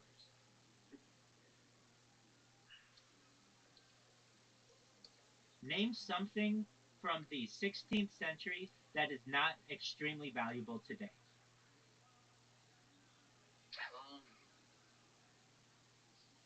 one sec. I guess an argument could be You can get ancient Roman silver coins for like less than $1, like less than $100. Like okay. authentic, like ancient Roman coins from like 203 AD, like less than $100. I don't think Okay, just those being coins old makes it valuable. those And supply and demand, things are only worth value like when people want to pay for those items. And like those collectible baseball cards only worth it because like a series of auctions made the cards artificially inflated in value, make people have that demand, and it was seen as an investment. Same thing with like fine art. Like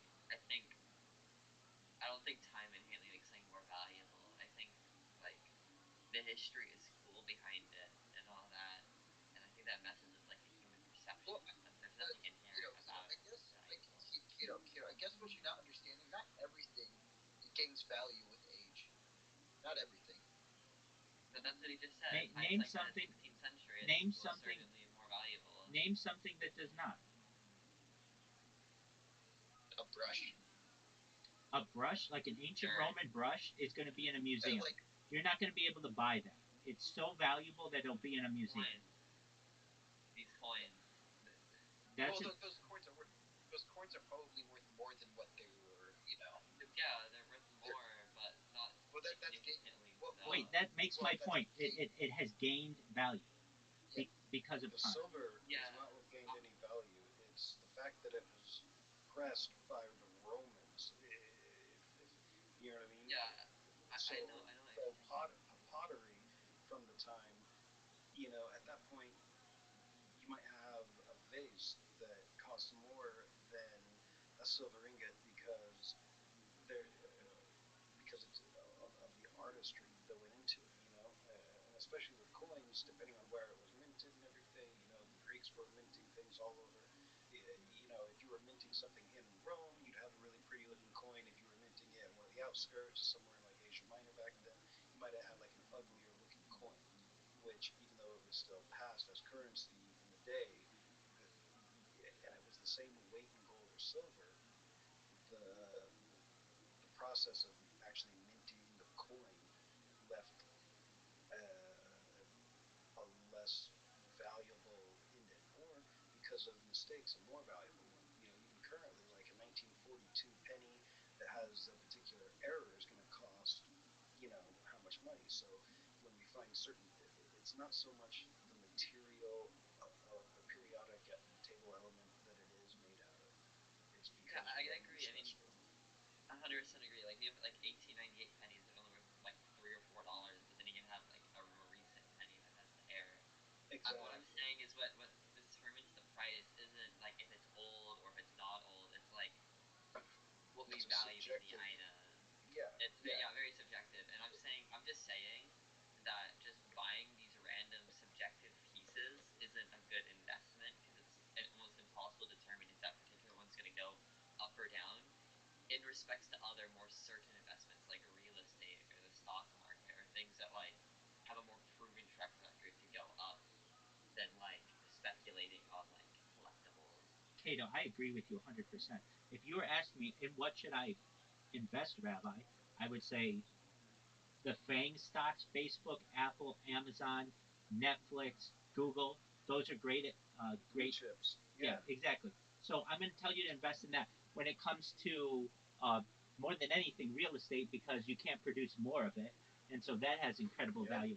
But I am saying as well that given enough time, even things that you consider garbage today, An old Coke bottle will gain, or like a can of Coke can gain a lot of value over the course of a century. Do I think that that's the best investment? No. I would say that there are many investments out there, including gold and silver and platinum and palladium, that are much better investments. But given enough time, things, assets tend to increase in value. And one of the reasons, inevitably, is because inflation is a thing. And when you have inflation, your purchasing power is decreased. And so something bought and then allowed for time to pass will generally have more value to it when comparing it to buying it when inflation has increased. I'm looking at Beanie Babies because everybody uses them as an example of like a huge bubble. But even Beanie Babies are worth a lot of money still on eBay. And perhaps they're worth more than what they were originally. It's not like they really even lost value. They don't go. The thing that changed the world with Beanie Babies is the media frenzy that was over it. But that doesn't mean that they necessarily lost their value. Many of them still have held major amounts of value. I know I have an aunt and uncle who were Beanie Baby. The fact that the fact that Beanie Babies were what's the word, forged. You know, they were not, you know, they were inauthentically made and passed off, and fakes flooded the market, right? Right. Like, if someone takes the time to try to bite your style, then at some point they could have some kind of a rejuvenation for sure. But Well, especially after people, you know, or actually at this point, people might be seeking out one particular manufacturer of fakes because for a reason. That's really interesting too. even No, You never know. I think that's cool. I just don't think it's like It's all I speculation think I've because said what I wanted to say. there's one guy I follow on YouTube, and he has like a tea company, and all he talks about is different tea from around the world. People who don't like tea are never going to like support his business, but you know what I mean. There's always a market for, if something was made, then there's a group of people somewhere that are interested in this topic, and that means that there is a market. Even if the Beanie Baby market isn't as big as the media once made it seem, it's still there. Like, there are still people selling it, that's true. I think there's definitely and with all undoubtedly of humanity, it's the niche markets, like the tea drinkers, who want to buy special tea sets and tea pets and stuff. I just found out about little ceramic. It's all these things that they only cater to one group, and so it's like specialized. You don't want an oncologist to try to work on a cavity in your tooth. You don't want a dentist to treat you for cancer. It's like, but they're both doctors in their own right, obviously. It's like both are valued, but some people don't like the dentist and don't value dentists. I know I need to go see one more. Well, I can So tell you, it's like the you infinite should permutations of people and communities. I can tell you That's that what good gets things about excited about dentistry, it. right? It's kind of off topic. You should get a hydrogen peroxide mouthwash, and then also there's this new type of toothpaste that NASA developed for astronauts. Instead of using fluoride, it uses my, 10% of this other compound. Let me find it. my man, I've been using that for a decade, more than that. I like Tom's It of Maine, use it, fluoride free, yeah, it uses 2 decades. Hydrogen peroxide washes, it absolutely. uses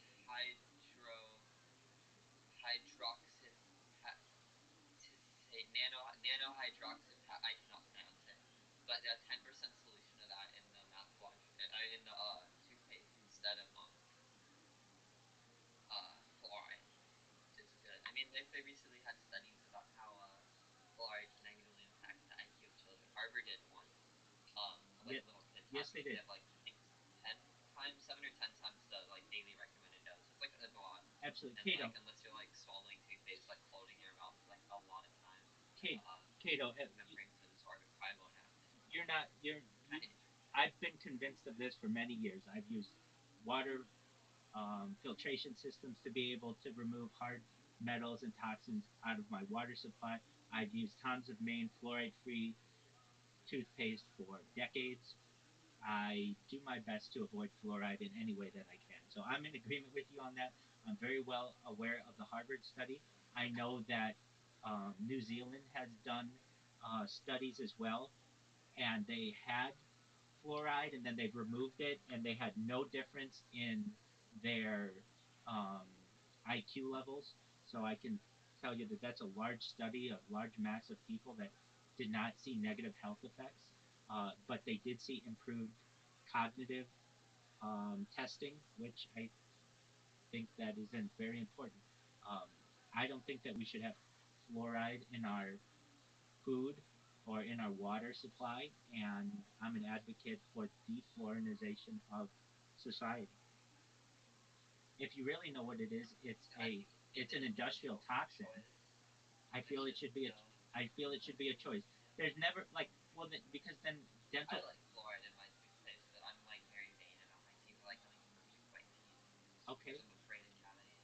But I'm aware of their risk. That's important. all right. Well, I'm someone who doesn't have cavities, and I have lived with this fluoride-free lifestyle as best I can for as long as I can, and I don't think that fluoride is beneficial.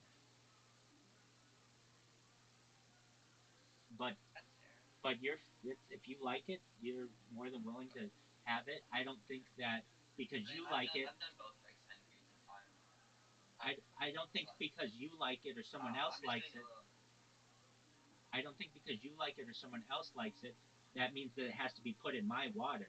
If you like it, then you Oh, use absolutely. All whatever things in toothpaste water, that you but I want. think that's a big scam by the chemical waste companies Agreed. to get rid of their byproduct and sell Agreed. it It's the for aluminum higher. industry, specifically Alcoa. I'm in agreement with you.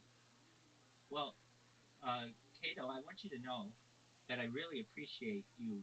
I want you to be here as long as you want, but just in case I don't have the opportunity to tell you, I really appreciate your inquisitiveness and your kindness, and you've shown that you're a really nice person. And I want you to know that I'm always here for you if there's anything that you need. I'm here to support you in your endeavors, and I've sent you a friend request. So if you'd like, I hope that we can be friends, and if there's anything that you need from me, you let me know, okay? Okay. Yeah. I should be going to bed. I have work tomorrow. Okay. But Well, I hope you all have a good night. absolutely. Come back in when you have time, and we'll continue to be friends, okay, Kato? Okay.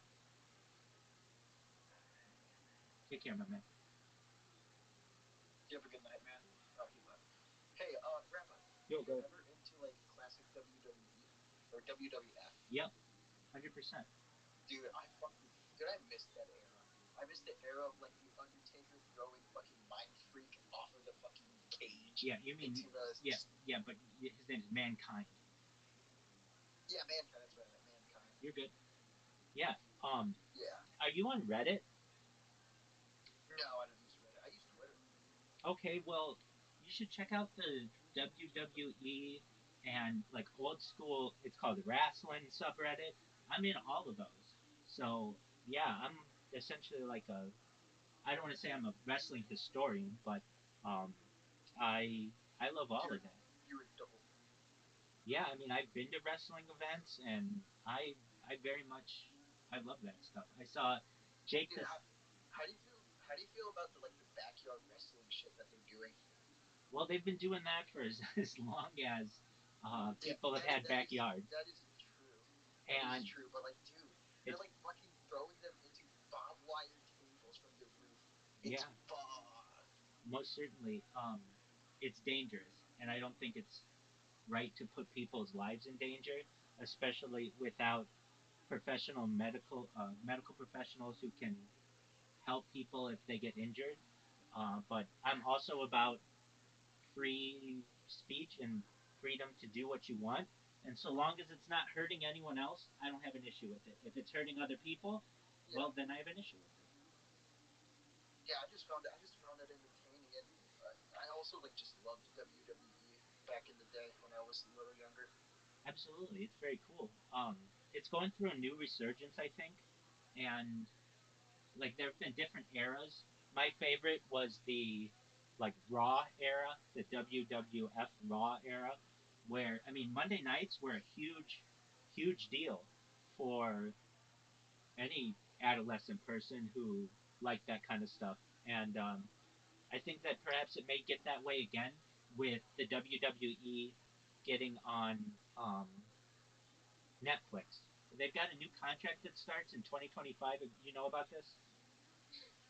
No, I did not know about this. Yeah, so it's going to be live on Netflix every Monday um, for years, and I think that'll give it a new uh, audience and could perhaps raise its ratings again.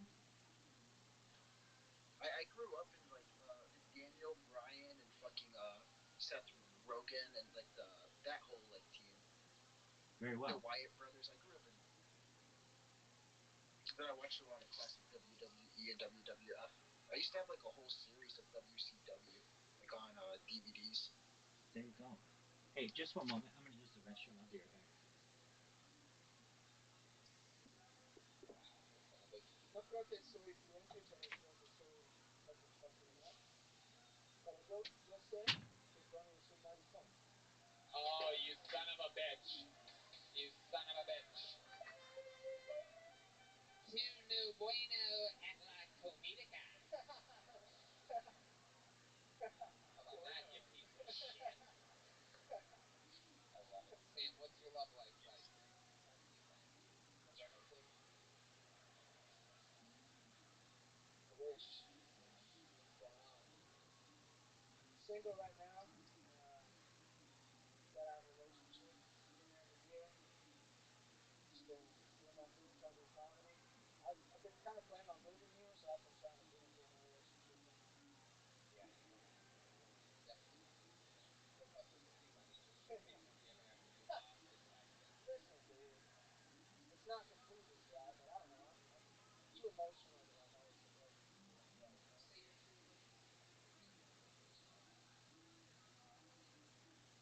too emotional. It's just like after I finish, immediately I just feel disgusting. You know, I'm like, or maybe that like the girls aren't hot enough, or maybe that. But it's really, I don't know. I'm like, don't touch me. I want to leave right now. Like, Do you have any tricks to get away or have them get away from you? Is there any rules set in right after sex to leave? I'm telling you, I'm not mean enough. I just there. You just feel disgusting. Yeah. All right. Usually, So, who's your favorite wrestler of all time?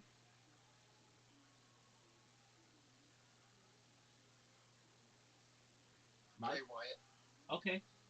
Who's your favorite wrestler today? Today I haven't watched WWE in a long time. I just like never had cable to watch it. I got you. I'm gonna definitely start watching it again if it's on Netflix. Yeah, let me take a look and make sure everything I said was correct. I'm pretty sure Netflix WWE deal. Yeah, WWE Raw is coming live to Netflix on January 6th. Beginning January 2025, Netflix will be the exclusive home of WWE's flagship weekly wrestling program.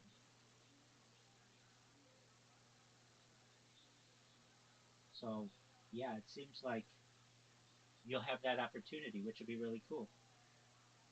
Yeah. It's a 10-year deal. Oh shit. Well, Rabbi, I'm gonna head to bed. Hey, you take care, Mike. You're welcome anytime. We look forward to seeing you again soon. Excellent points. Take care, my friend. Okay. You have a good night. You too, buddy. it's better like it's at their house. You can't just do that anywhere. I feel you, brother. Fuck. But I know Cheryl wants to make love. I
was sick, and I apologize to this woman for sexualizing her like that. And the whole time he was talking, I was having a fantasy, and it's just not right, and I apologize.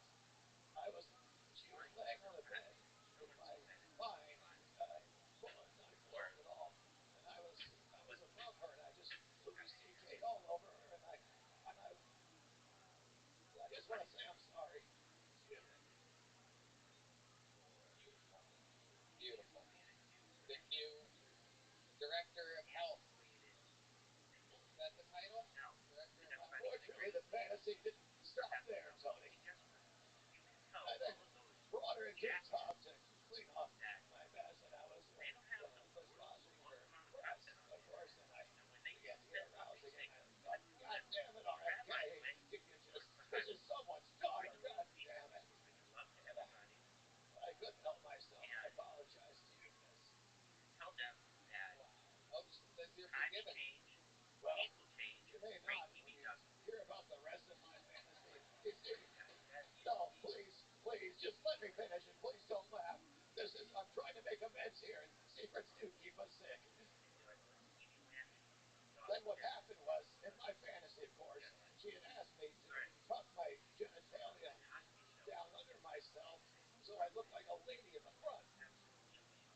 And then she said that I looked like a pretty girl, which, of course, brought a tear to my eye because it was something I always wanted to hear. And then, of course, she came from behind me and kicked me in the nutsack, and I ejaculated immediately. But by the way, I'll be right back. I have to change. I'll be right back. RFK Jr., ladies and gentlemen, says he has to go change. That's very interesting. Gotta love it.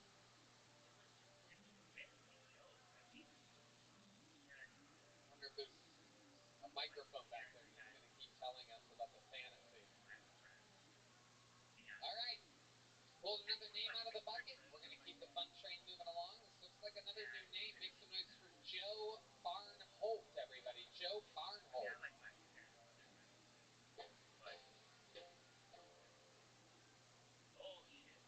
Somebody outside told me I look like I play in a Weezer cover band, so that's cool. Guys, I got married.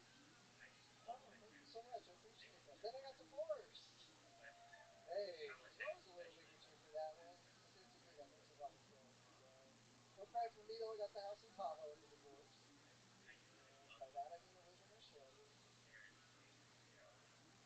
My ex and I are actually still good friends. Turns out she's a lesbian. Not saying that like it's a big deal. Like she's actually a lesbian. And people ask me, Joe, when you're on vacation, do you think it's important that she's a lesbian?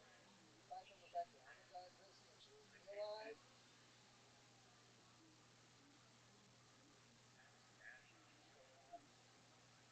can't think of any indication.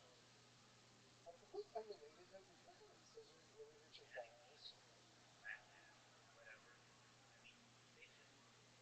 Like a lot. You guys, I told that joke in Birmingham, Alabama, and the guy yelled out, "You're doing it wrong." Way more progressive down there than I was giving him credit for. Thank you guys. My name's Joe Barnholt. Joe Appreciate it. Barnholt. Wait a minute. Hi, Joe. Hey, how's it going? Good. Welcome, welcome. How long were you married? Married for 5 years. We actually signed our paper on our 5th-year anniversary. You were surprised when you found out she was gay? She started turning into a witch towards the end of our marriage. In what? Self-identified incest and Oh, food she water was and calling herself a witch. Wow. yeah. Absolutely incredible. So But to say I was shocked would be a little bit of an overstatement, but you it was a didn't think there was surprise. something lesbian-esque about her when she married a Rachel Maddow impressionist? You should see me when I'm clean shaven. I'm very lesbian. Amazing. So how did she break the news to you that she was interested in men? She actually came clean to me because she was worried that a neighbor had seen her new partner coming through, and she wanted it to come from her rather than coming from her friend's kid. So she reached out to me and was like, "Hey, I need to confess I'm dating someone," and I went, "Oh, she's a woman." Congratulations. Wow. try to work it out and try to have that happen. Did you pitch that idea? No, we were kind of in the friend zone at that point in time, and we were just, because of all sorts of stuff. Right. So no kids. No kids. No. And she's supposedly a witch. Yeah. Did that bother you at all? Witch sound effect. Witch sound effect. The rarely used witch sound effect. Yeah. Red Band has been lingering his finger over that button for 13 and a half years, just waiting for an opportunity. That's not the sound they make when you finger a witch. So that's a goblin laugh. I know a goblin laugh when I hear it. There we go. Okay. So, what do you do for work? I do comedy and music. What kind of music do you do? Comedy. And I'm in a band at this school named Hip Hop. In a band that does what? School named Hip Hop. Hip hop. Yeah. What do you do? I play guitar. I do rhythm and a little bit of vocals. A little bit of vocals. Yeah. Comedy, hip hop. No, so my comedy songs are all over the place. I do a song about music, write a short song about fucking stand-up. Okay, So, can we hear some of your fucking stand-up songs? Do it and tell the band what to do? sure, yeah. They're actual professional musicians, so if you just tell them. So what's the style? It's just starts on G, the 1, the 4, the 5, and then it goes to. God, you're turning us all into lesbians right now. So incredible. It's a slow song. Yeah, if you got a guitar, I can play it for you. Yeah. Oh, we do have the guest guitar. There's the lovely Heidi. Man, I literally with the guitar. Plug it on in. Just gotta put it on. Holt. Holt, that sounds like you. Holt, come up here, stand next to this guy. Take your hoodie and your hat off real quick. We're gonna do a little experiment and see which one is which. Yeah, give me some of that Holt music. Look at that, everybody. Look at that. Look at this. Just stand up there next to him like you guys are conjoined twins. I just want you to stand there with him. No, leave the hat off, Colt. Leave the hat off. Very good. There you go. Yeah, perfect. All right. There we go. That's the spirit. G to the 1 to the 2 to the 5th, and here we go. Hey, here we go. We're about to go. I love you, Santa. You're on the way. It's almost Christmas, and you're dressed in a sleigh. Put me on the night list, your goodness.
What up, Suit? Come on in.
There he is. How you doing, big dog? Your Discord was broken for me. What'd you say? The Discord was being a bitch for me. Well, I'm glad that you got in. I have a question for you. What's the question? You ready to get your ass kicked 5 times in mini golf? Yep. Excellent. By the way, Merry Christmas, Happy Hanukkah, Happy Holidays, whatever. Thank you, big dog. Same to you, my friend. But that doesn't mean I'm going to take it easy on you. This is a game of skill.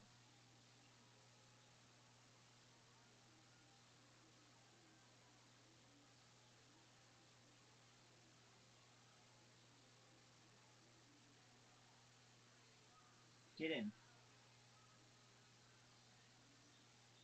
What day does Hanukkah begin? Tomorrow, the 25th. Oh, so the same day as Christmas. Yeah. Oh, wow. You almost fucked me.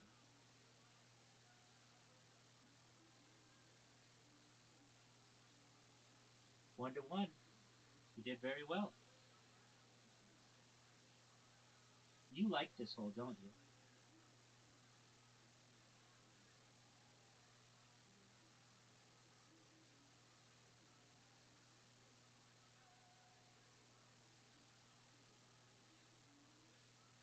I don't like this hole.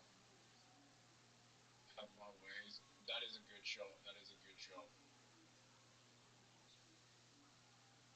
That is a phenomenal shot, but is it as good as this shot, Rabbi? Let's see. I think it's better.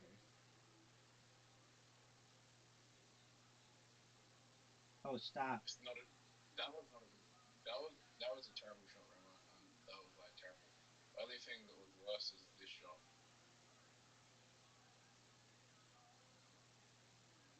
Who do you think has a worse shot right now? I think you have a better shot. You can make it. You can make it. Fuck. You just got it. So I can fuck you here. Do it. Or do I play it safe? I think you go for the hole. Oh! You take the lead. What a great shot, dude. That was the perfect shot. 10 out of 10. Come on, bull roll, bro. Yes. Oh, no way. Yes. Wow. I've never Not that seen someone take out all that shit.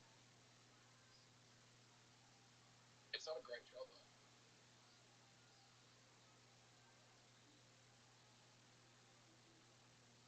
Rabbi, Yo, oh, big you dog. helped me a little bit, but not more.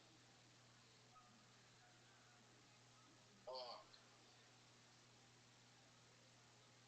I could take a big I'd be risk. impressed if you can get it in. So can you. All right, this is a big shot for me. I need to get that lead back. Oh no!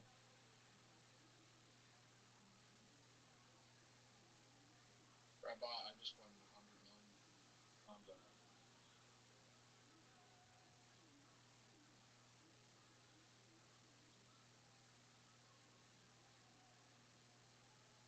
All right, let's see what you got. Rabbi, did I just win? Did I just win? The whole thing? Wow, Yeah. that's a very good shot.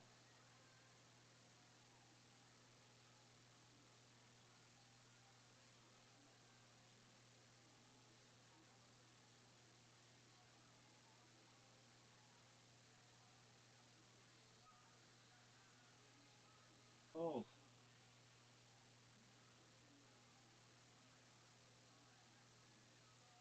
oh man, that's a miss.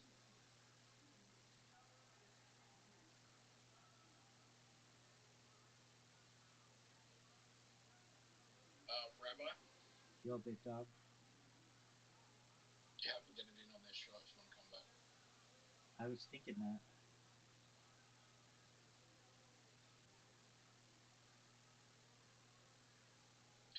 You have to get it in the next shot.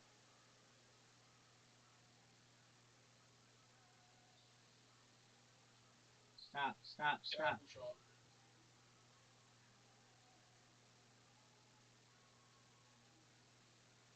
Wow.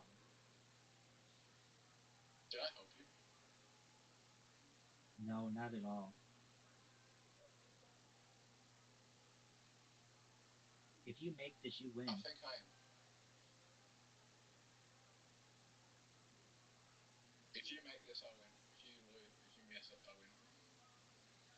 Man, you're guaranteed a win. Not if I resign. Excellent point.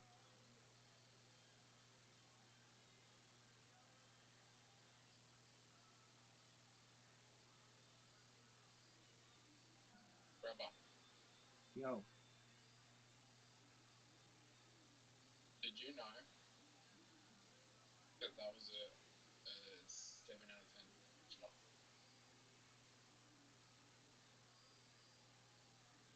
Did you know that that was a 0 out of 10 shot?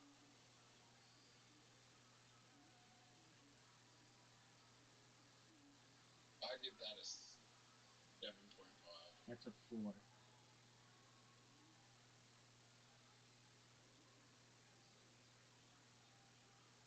Next shot will be a 10 out of 10 shot. Watch. Are you ready for the greatest? Are you ready for the greatest shot of all time? Yes, sir. Because I'm about to have it. Oh, what a great shot. What a great shot, Zoot. Now, if you thought that was a good shot, just wait until the next shot.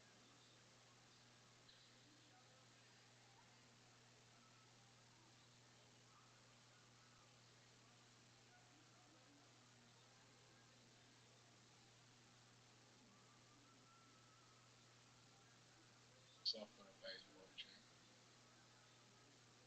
1.5.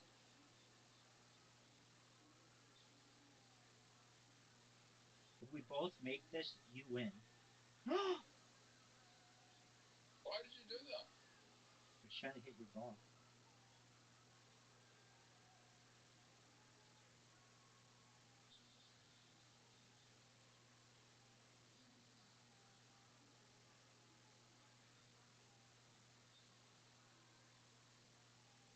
Zoot. Coming up with the big W right at the beginning. Why did you throw away? Why did you throw away a win? I Why did you didn't. throw away a tie? I don't think I did. Was I Why in did the. you throw it? Oh, because if we would have tied, then I had to win that hole to win. You were up by 1.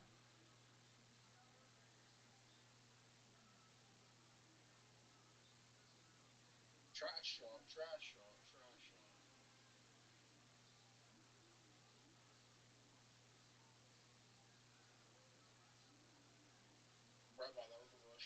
insane. Very good shot, dude. This is as good as this shot. Yeah.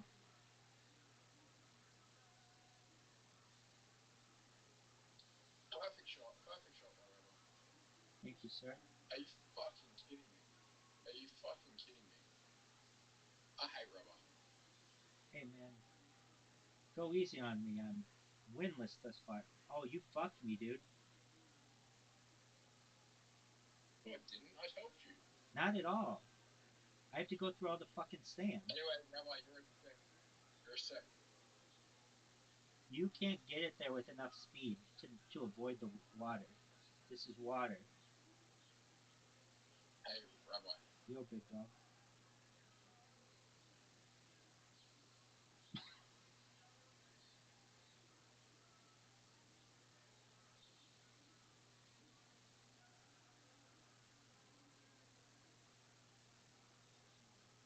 Oh, that's what I'm talking about.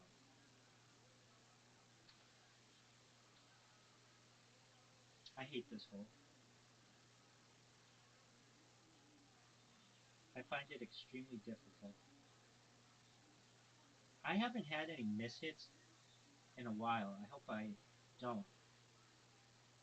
But every once in a while, I will fuck up. Rabbi, what's something that would cause you to stop streaming? If I ran out of money and I couldn't provide for the stream anymore.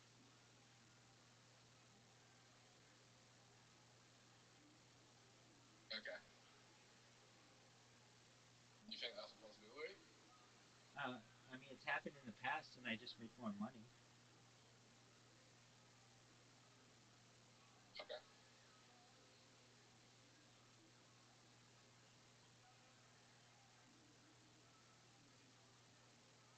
You have a tough shot. Who's that? Welcome. How are you, Aaron? How's your day going? Wait. Do rabbis get paid for being a rabbi? Some do. Depends. Depends on your congregation. It depends on your cultural background.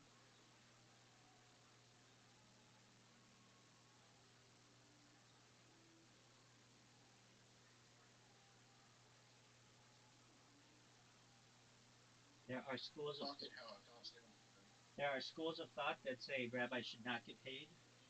There are schools of thought that say that they should. Fair enough.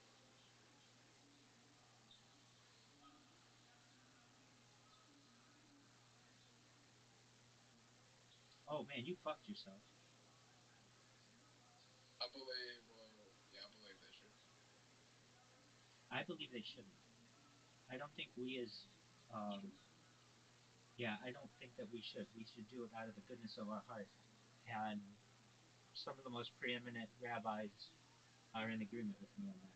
They're generally more antiquated thoughts, but many of my colleagues have secondary occupations. I mean, I'm a certified project management professional. I have colleagues who are lawyers. I have colleagues who are authors. I hate this whole.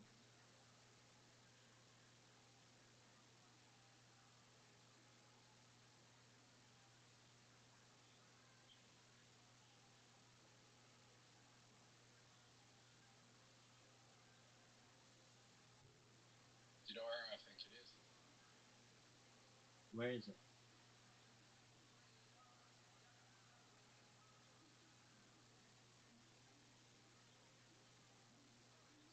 Oh, that would have been helpful if it was Top there. left. Top left. There we go, top right.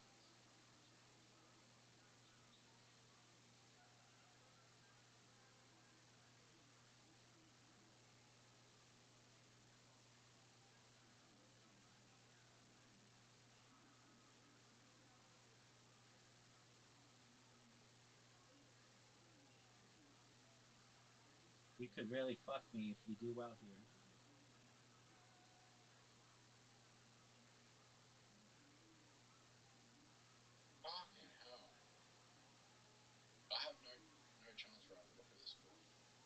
I know. Are you fucking kidding me? That is an impossible shot. You can make it.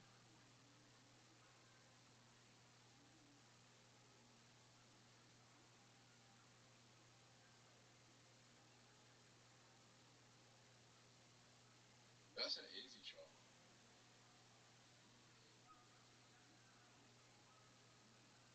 Rabbi, you are the luckiest man alive. I have known. I don't know if that's true, but okay. Luckiest man alive. Are you ready for the luckiest shot you've ever seen? Yep.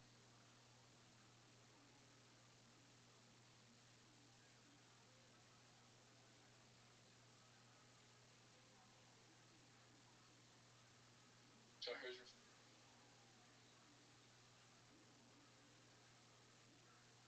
Oh wow. Wow.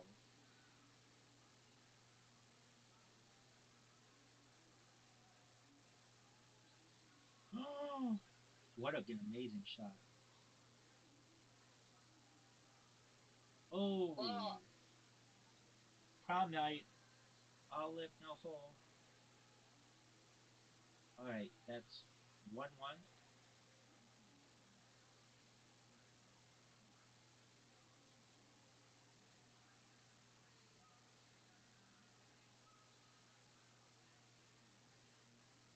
Do you want to play Uno?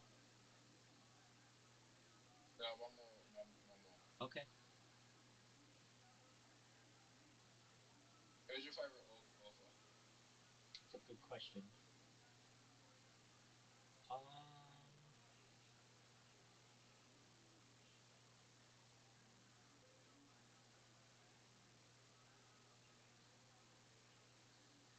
well, I like some rabbinical authors, but not including them. Um, I mean, I like a lot of rabbinical authors. But if you're talking about like fiction works, um, I like Dostoevsky. I like um, Orson Welles. I like um, Mark Twain. I like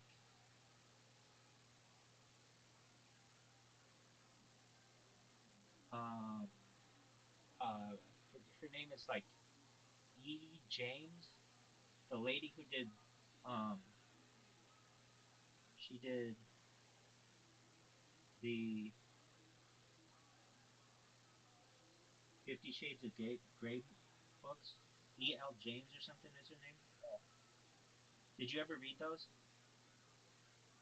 right. I listened to them for like a month straight on this stream, so I know them very well. And Why did you listen to those books for I'm straight on the screen? because I think they'll be very impactful in the future. Like women love those books, so doing my best to have good graces with chicks. I like. Do you like Twilight? Because that's what those books are based off. No, I didn't read Twilight, so I'm not saying I don't like it. Do, do, I don't know do it. you know that Twilight? Do you know the idea for the 50 Shades of Grey came from Twilight fan fiction? I could see that.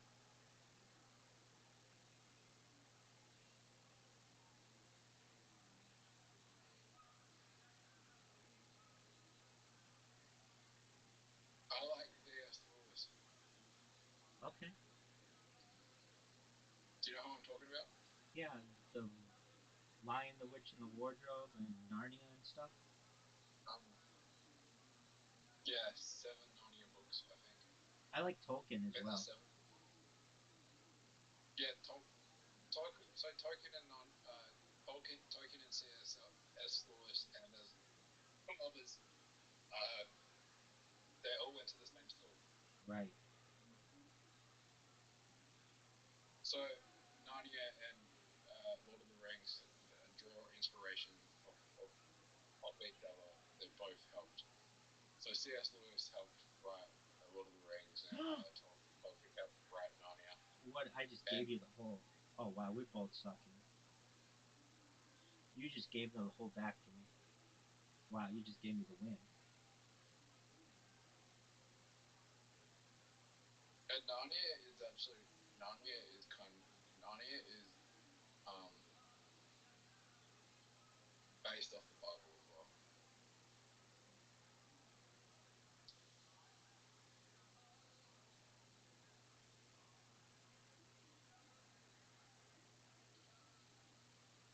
All right, here we go. I did not like my first shot.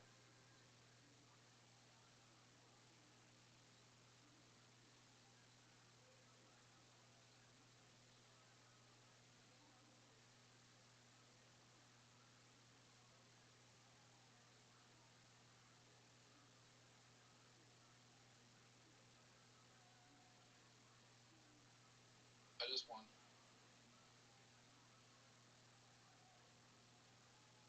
Rabbi, I think I know how you do this. That's not how you do it. The like Oh, wow. the like you shot. And you still got fucked. You deserved to make that shot. That was a good shot. All right, here we go.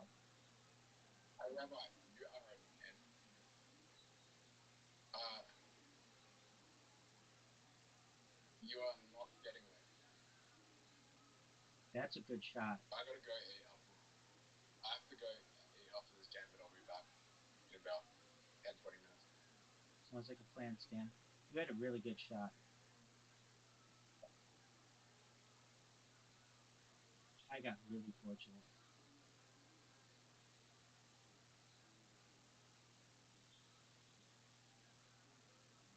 Oh, fuck off.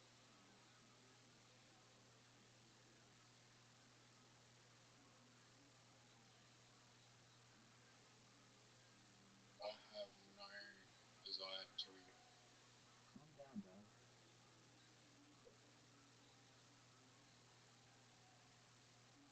I have a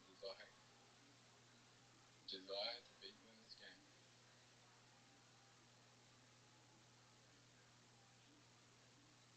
Last time we played this one, I made it in two.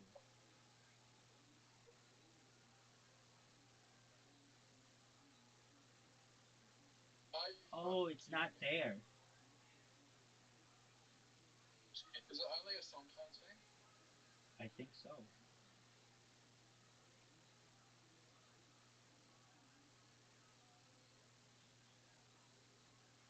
Right. Ready?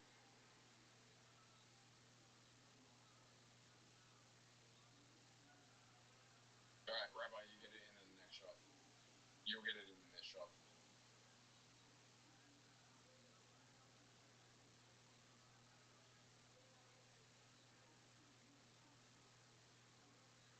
I'm gonna go eat dinner. See you later. All right, buddy. I'll see you soon. Times change. People change. Creativity doesn't.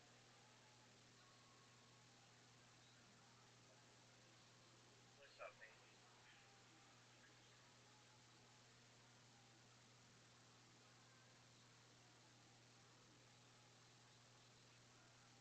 What's up, baby? Not a lot of cussing. You may not normally see Rabbi cuss. Trust me, we do. And I've gone major amounts of time in my life without cussing years. I went,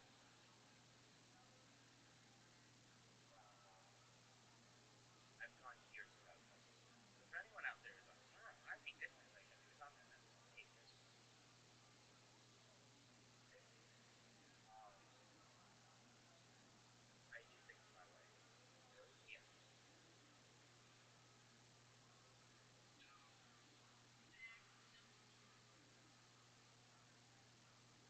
The other day, this woman, I was in the park, and this woman comes up to me and she says, "Did anybody ever tell you look like Elaine from Seinfeld?" You And I said, and I said, "Well, yeah, I've heard that." And she says, you're actually a lot prettier than she is." And I said, "Well, thank you very much." And then she says, "Have you ever seen the show?" And I didn't want to get into it, so I said, "No, I don't really watch television." And she said, "Well, I don't know what the fuss is all about. I think it's awful."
Fashion of fest. This is amazing. I love the costume.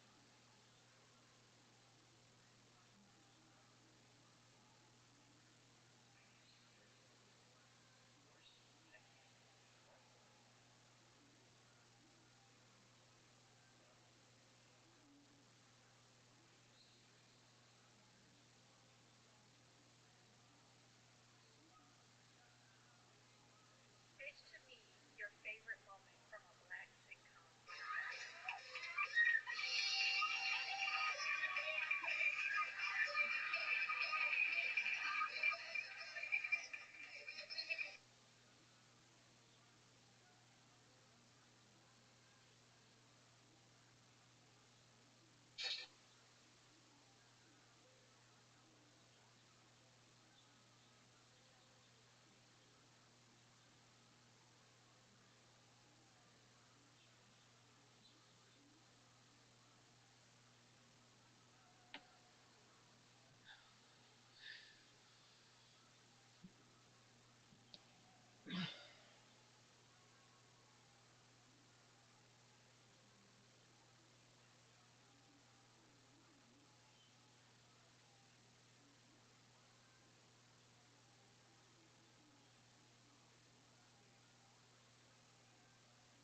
here from Austin, Texas, December 30th and 31st. You can snuggle up in the cold with your loved ones, or all by yourself, or with a bottle of tequila, or whatever you're into in this crazy world. Snuggle up, stay warm, December 30th and 31st with completely uncensored Phil Tony's live from the HEB Center in Austin, Texas. This is a new super annual amazing event. It is our biggest two-night event of the year, and we're super excited about it. It is on sale now. PhilTonyLive.com. Get it for your loved ones. Get it for yourself. Love it or hate it. Live. December 30th and 31st.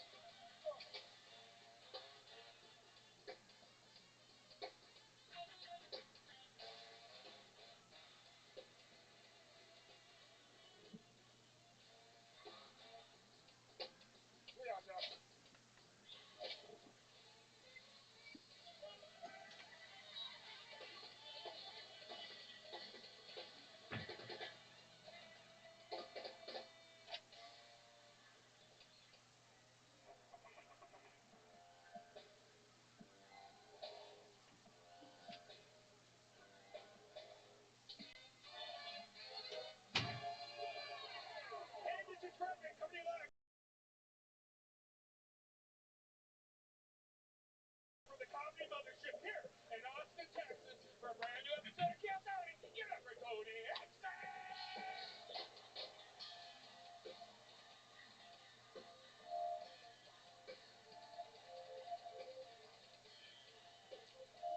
Who's ready for the best fucking night of their life, huh?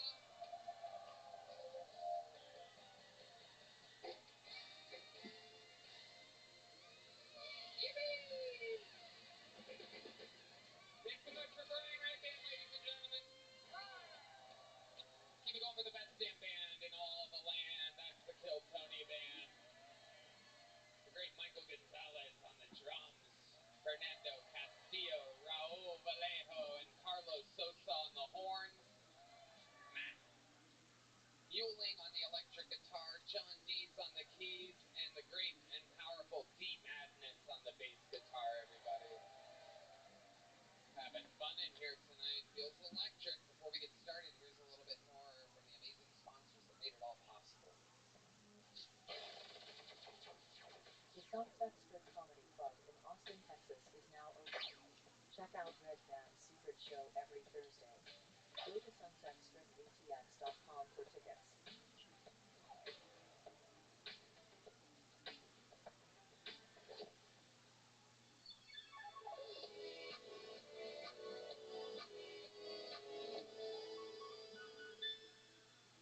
Are you guys ready to start tonight's episode? Well, here we go. This is going to be fun. Ladies and gentlemen, we have one guest tonight and one guest only, and I couldn't be more excited about it. One of my favorite human beings on planet Earth, one of the funniest people I know.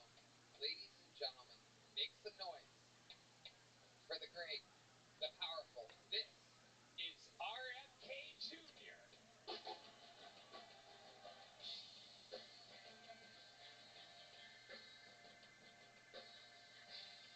Wow, live in the flesh. Good to see you again.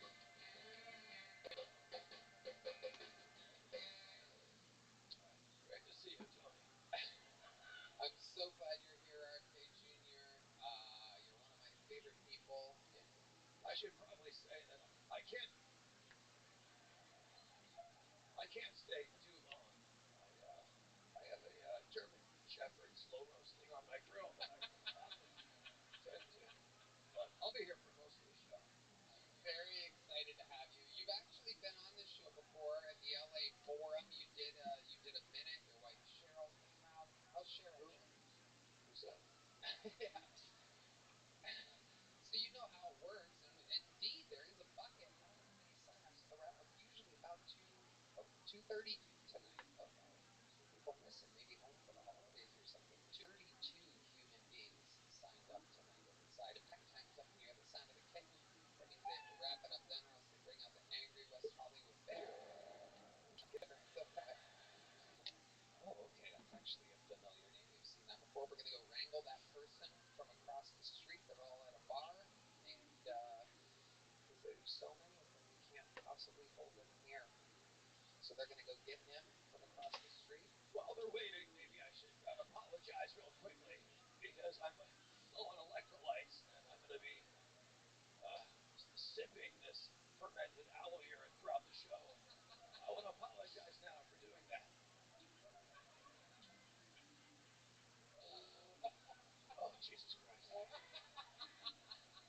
You know, aloe urine doesn't taste as good as you think it would. Oh,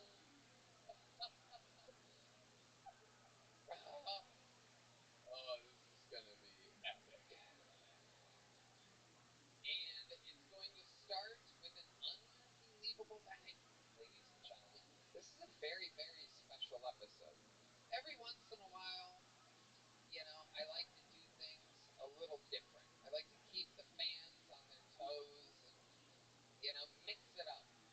So while we wrangle your first bucket full of the night, I would like to present to you your first comic of the night. He is a regular. He is a Hall of Famer. He is the record holder for all-time appearances on this show, all-time interviews on this show. Some people call him the Tyrant of Temecula, the Vermont Vascular Vagrant, the Vanilla Gorilla, the Memphis Strangler. This is the Big Red Machine. A brand new minute from the one and only William Montgomery.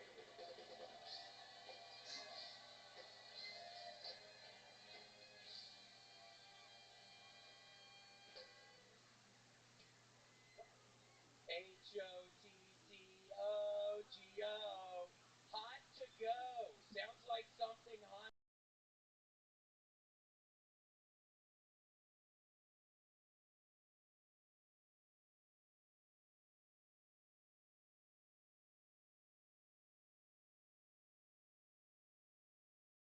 Kim's mom would say when she's handing a customer food. My Spotify rap says my top song for 2024 was crop dusting the funeral home during visitations. The guy who shot the United Healthcare CEO in New York City was caught today at a McDonald's in Pennsylvania. Apparently, he was meeting with a hamburglar to get some tips on poisoning people. I'm sorry, Mrs. Sussman, I didn't think you did that kind of thing. I'm planning a bar mitzvah, and at the last minute, the rabbi cancels on me because we're not Jewish and I don't have a son. So, yeah, I'm back on the Hamas train. Okay, that's my time. Thank you. William Lights Out Montgomery, the vagrant of Vermont. God, Hello, my friend. How exciting. You were first. it was so exciting because Tony, I was in Buffalo this weekend, so I am about to play some fucking dollar. Oh, look at this. I currently am Tony, but here's the problem. I currently only have 20 gold, or no, excuse me, 20 diamond camouflages for my guns. I need 33, so I need to get 13 more diamond camouflages this week, Tony, before I go to Indianapolis. Wow, this is very exciting. I don't know how many of you know this or have been noticing the episodes, but lately, William hasn't been streaming that much because he's been having a sore throat. We're going to be checking on his Yo, it hurts like a motherfucker. That's all we're doing tonight. I'm not even kidding. I'm about to play for 10 hours. I'm about to pop a little Adderall, drink some espresso. Really? I don't know. I mean, it is kind of late. It will be kind of late, but I might tomorrow. I'll probably know when I wake up tomorrow. Incredible. Great. Would you like to, do you have any questions or would you like to talk to the great RFK? We're live on the flash. Yeah, RFK's so glad he's going to happen if there's another impeachment that they can get 11 Irish people to get these petitions and another 11 will be there. I'll tell you what I'm going to force you to do because I can see by your southern eyes you don't have enough iron in your blood. You're losing. So what I want you to do for me is I want you to save your feces and I want you to leave it up and then all you do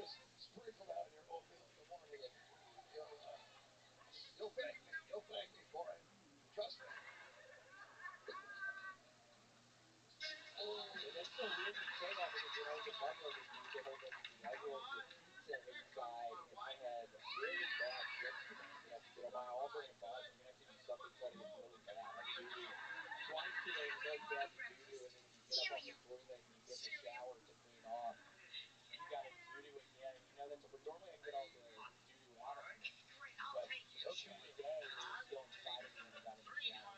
How were your shows in Buffalo? How did they go? Was good. Yeah. Oh my. Yeah, I got it. Oh my gosh, no, it was wonderful. It was the strangest thing. So I'm talking to this table of people. They're sitting very close to the, and I start kind of aggressively. What's that? Yeah, the stuff about it is the owls have what's called a colloquium, which is the vagina and the asshole are one thing. So it's more like a vast hole of sorts. And so what I have to do to get the urine is I have to filter out the feces, which you can never get all the feces out. Last year when I was living over at her house. Wow. Yup, I was getting her fucking dumbass and freezer night, dude. Whoa. And she'd get real sleepy then, right, man? Wow, making yo mama sleepy. Here he is with a big report coming. He's grabbed at the So anyway, I got this report this weekend that you made a woman cry and she had to leave with her husband. Is this true? Is that Yeah, what you were getting the at? craziest thing. And I was telling the guy he needs to divorce the woman. I mean, it was the craziest behavior. I was just kind of aggressively talking towards them. And then I looked back after like 30 seconds and the woman has her hands in her face. And I'm like, bitch, are you crying? And she was fucking crying.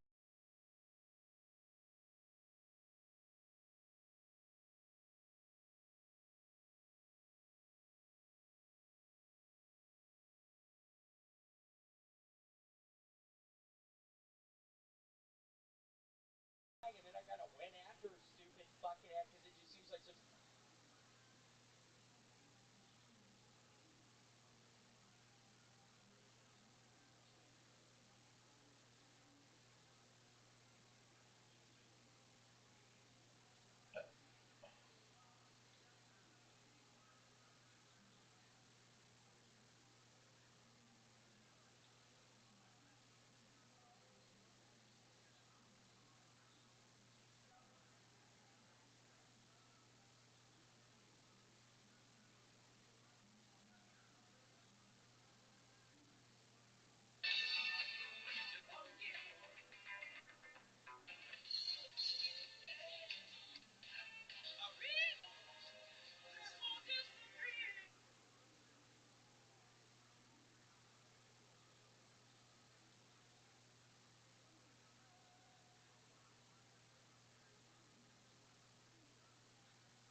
What's up, Doug? I fucking love the Cosby Show so much.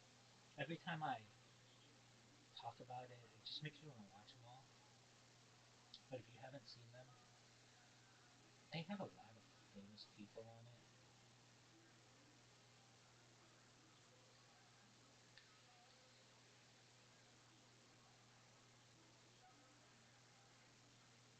People who hardly famous cameos. Cameos are good. But that website would be good.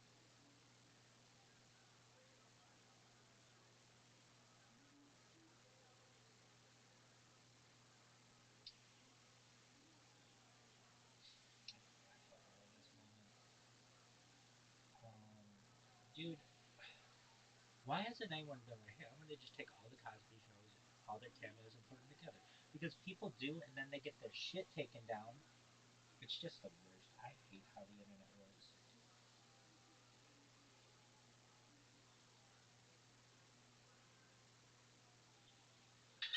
Peter isn't even famous, but he's so funny.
There are so many different episodes. There's this one.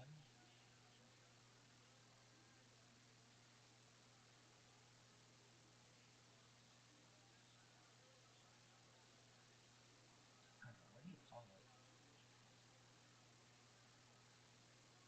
Bucking horse.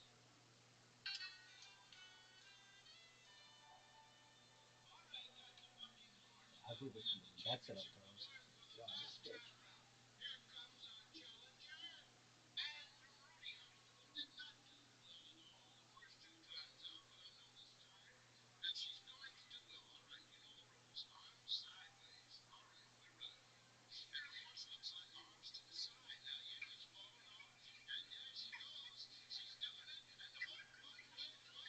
They should make a thing at Coyote Ugly with the rabbi where you can grab some surgery.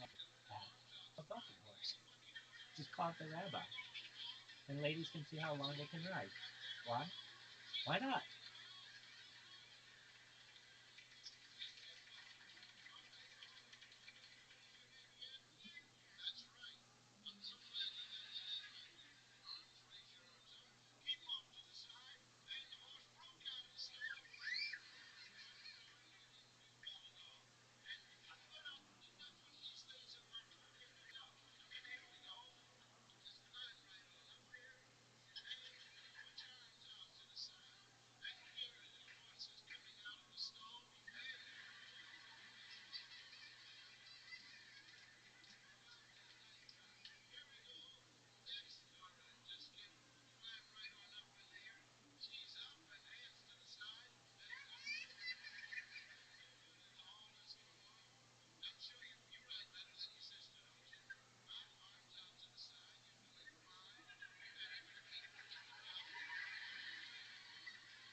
Or we should tease.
Marcy Carsey, Carsey Warner, those would be big. Love this one. First time I ever heard, I don't want to say it's the first time I ever heard reggae, but the first time I ever heard that word was here. And I like reggae music. Now, perhaps I, I had heard it. My uncle used to say, and my cousin, they would be singing. I'd never heard the song I Shot the Sheriff, but I did not shoot the deputy. And they were singing that together, and they just thought that that was so funny, and I did as well.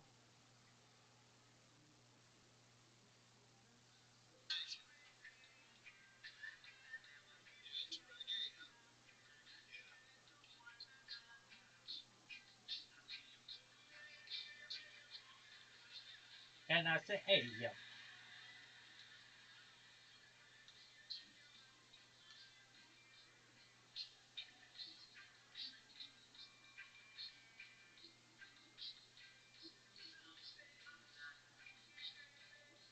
I love this song. He just used to read it perfect. I said, hey, man, and and I said, hey, man.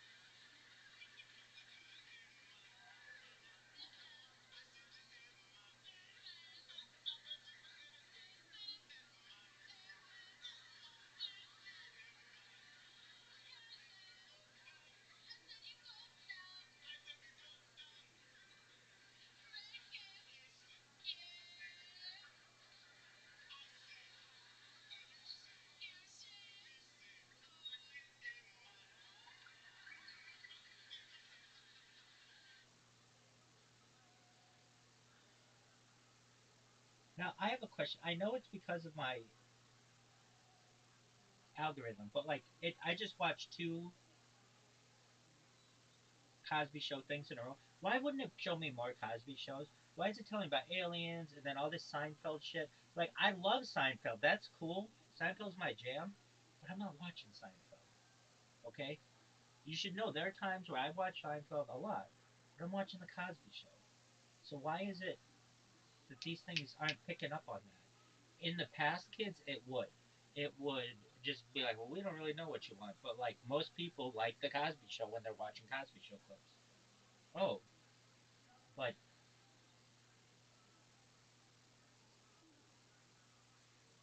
I, I just don't understand it. I could watch these all fucking day. Oh, this one's great.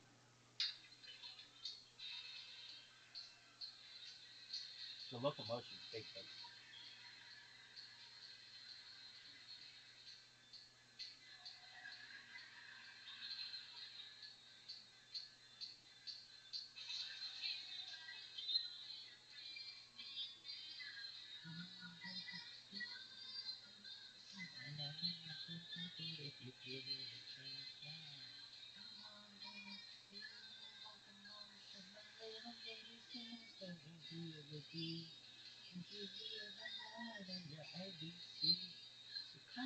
so come on and do the locomotion with me. You got to swing your hips now.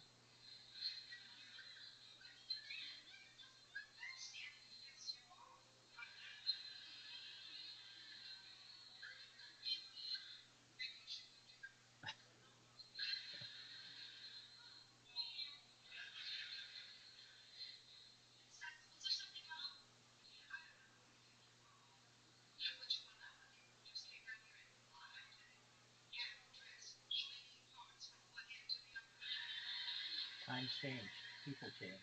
This would be considered modern today's day.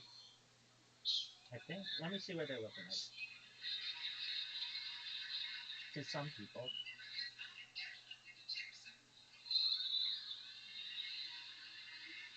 they look. I mean, okay, like her neighbor showing a good look.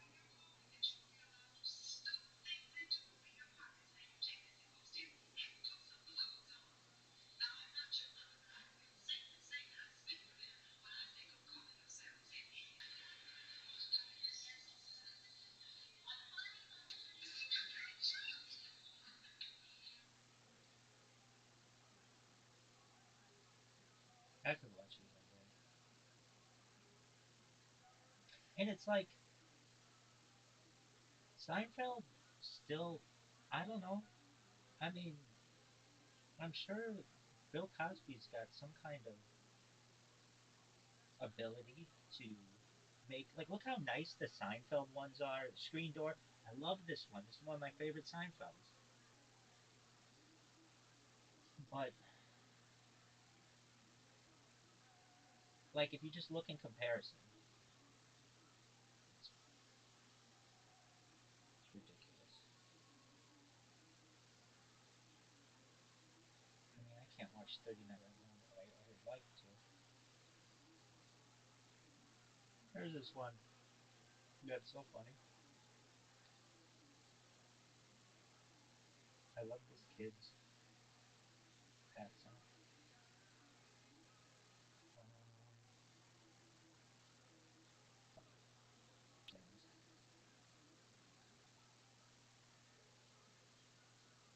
wait. Gentlemen, the wonderful, what's your name, son? Jonathan is going to sing while Kitaro eats the table. Okay, here we go.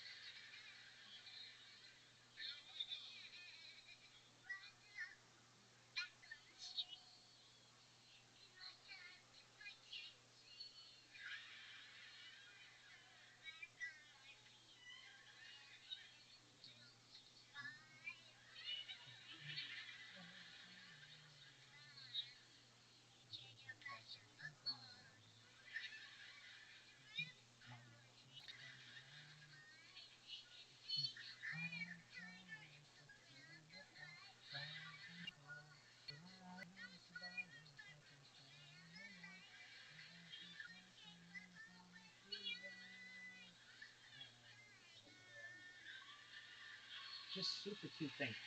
Bill Cosby used to do one of the iterations of what was that show called?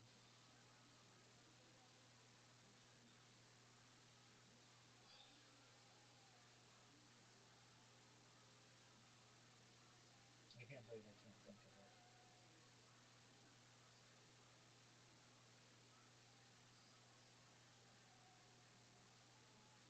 Yo, dog, what's that one show that had that guy named Al or something? And then Bill Cosby did it with kids. It's called. No, okay. What was the name of that show? I loved it. They get three kids and they would just embarrassing answers, just being kids. What's the name of that show? The guy's name is Al. It's like last name was like an Al or something. What was the name of that show?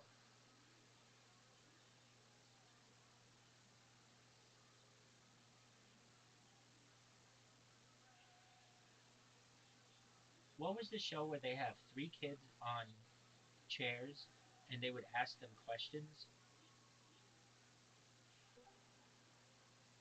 What up, Rabbi?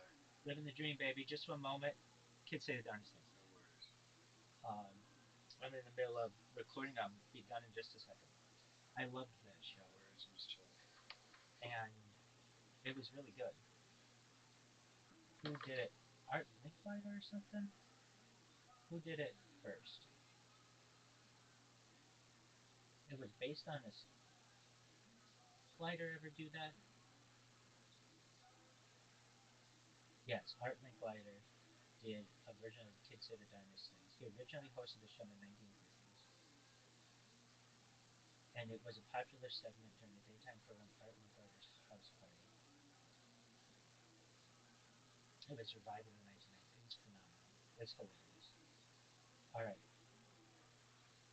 why don't they have it today? I have no idea, but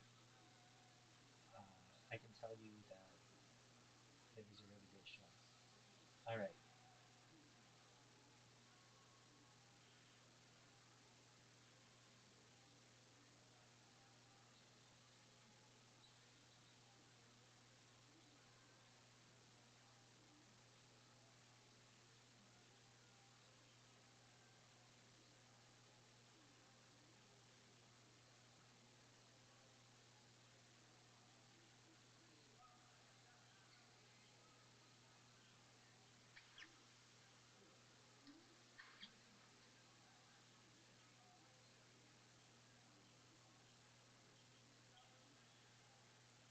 When I say that Felicia Rashad reminds me of my rivet sense of Queen Buckra, she had this way. She had like these eyes that I'll never forget. The first time I was at her Shabbat table, I said that I was not happy with the way that men were treating women in society, and I wanted to do something about it.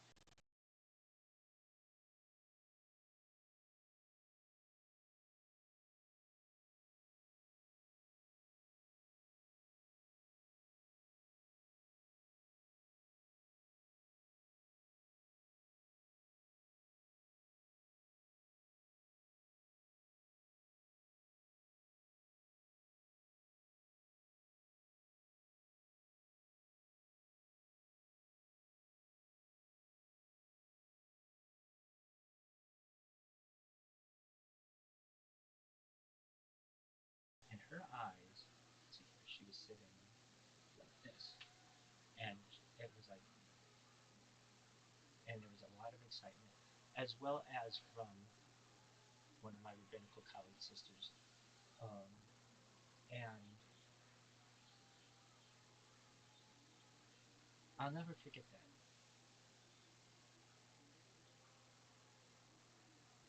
First time I really knew what jazz was. When they talk, like, I knew what jazz was, but it just wasn't like we listen to rock and roll. And let me think of there's like a,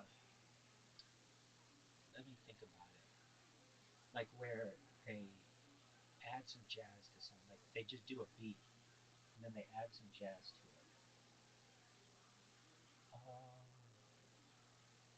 I don't know if I'm gonna be able to find it.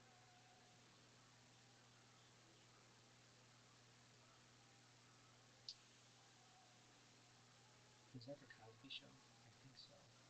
Where he's like, they just I'm trying to find it. Oh yeah, Kenny sings with BB King.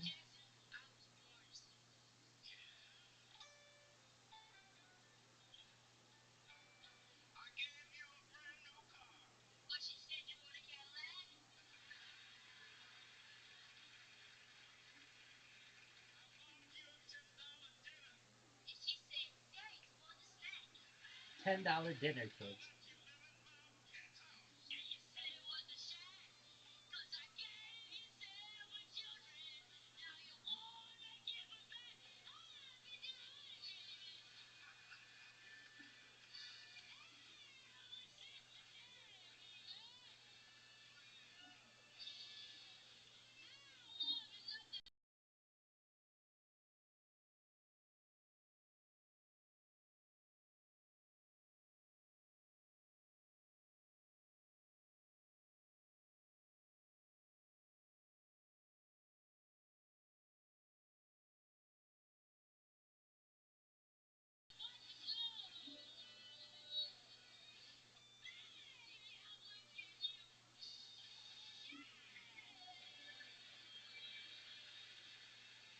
There's this episode with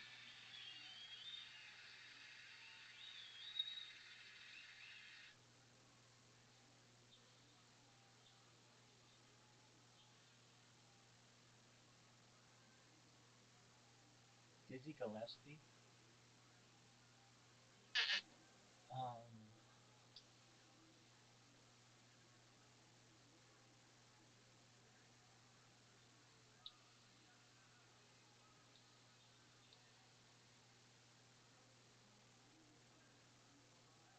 come on, how don't they have this episode? I know that somebody has put it up on the internet, but for whatever reason, these algorithms are absolutely terrible. And come on, how isn't it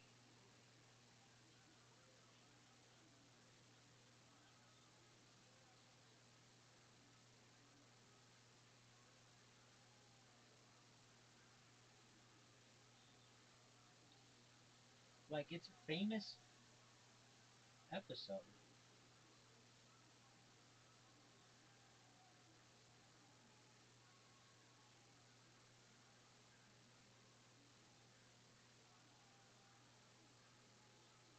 I'm just shocked that no one has clipped that. I'm sure they have, and they got taken down. Dizzy Gillespie does this. Dizzy Gillespie cheeks. If I type in Dizzy Gillespie cheeks, this should come up. Or Cosby, Dizzy Gillespie cheeks. This should be number one. Yeah, there's no doubt about it. Now I have to go to. I'm gonna go to Dogpile because Google sucks.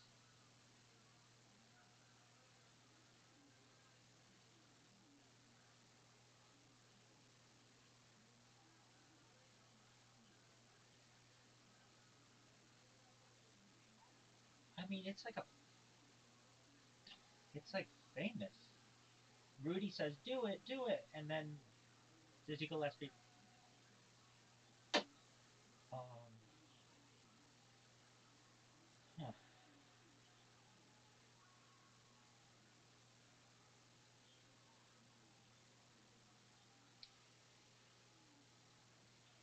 I get that it's played again, Vanessa. I get that's the episode.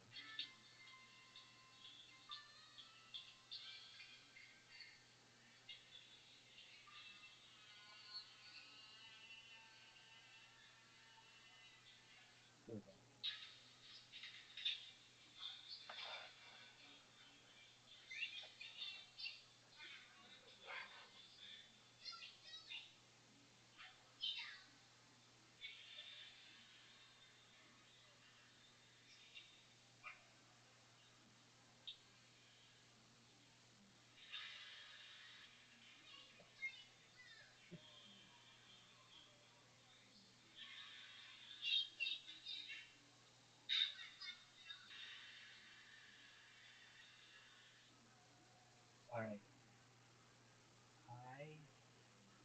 I could watch this all day. Um, when Rudy and my brother, my brother, Rudy and what was his name? Bud. I'm Kenny. Oh yeah, Rudy and Kenny. Like it's so funny. They did, like why isn't there one every time Rudy and Kenny talk like adults? That should be a video. This woman, so funny. There's the best of Bud. Yeah, it should still be better than that. All right, we got Elvin.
You know, I want to check something. You'll notice AI isn't always right, obviously, but it's not even like sometimes I will think that I'm right on something, and AI will be like, "Oh, it was this and this," and it turns out AI is wrong, and it makes you second guess yourself. All right, so tell me the history of kids say the darndest things.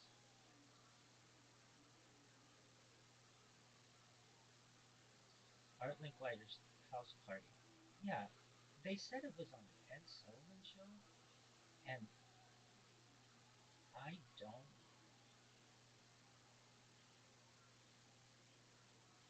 Was kids say the darndest things ever on the Ed Sullivan show? Like you saw me just.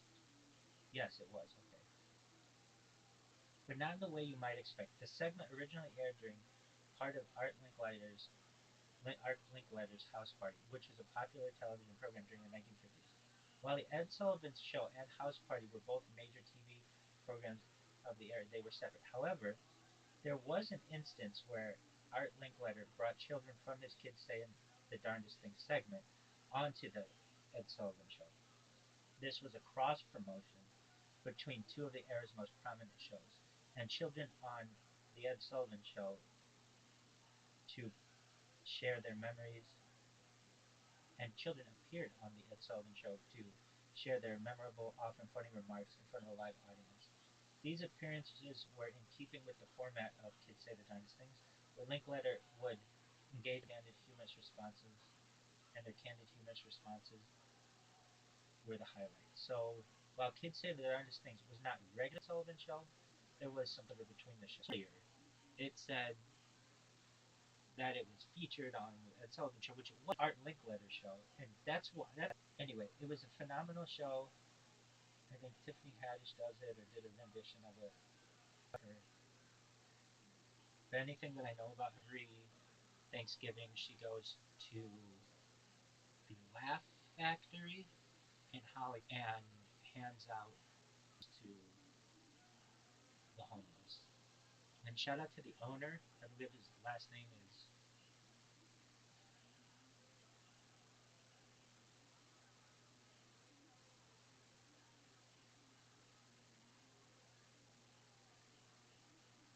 I think it's starting with N.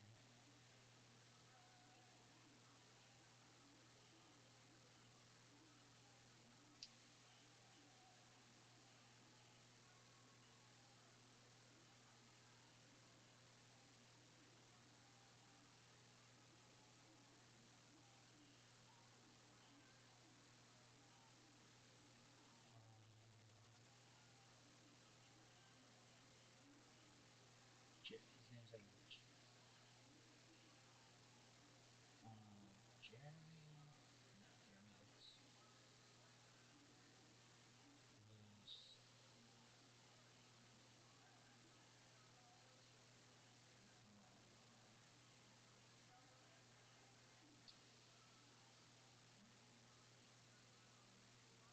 think it's like Masada, something Masada. Anyway, I think he runs that. Jamie Masada, something like that. That's it. Yeah, and I just think that's really nice. All right, anything else you want to say? Yeah. Um, any other parts of the Cosby Show you want to cover? Yeah, about jazz. There's this thing, I think it's the Cosby Show where, yeah, that's what it is. It's like ba-da, ba-da-ba-da-da, ba-ba-ba-ba-ba-da. Pop Goes the Weasel. That's what it is. Cosby Show. Pop Goes the Weasel.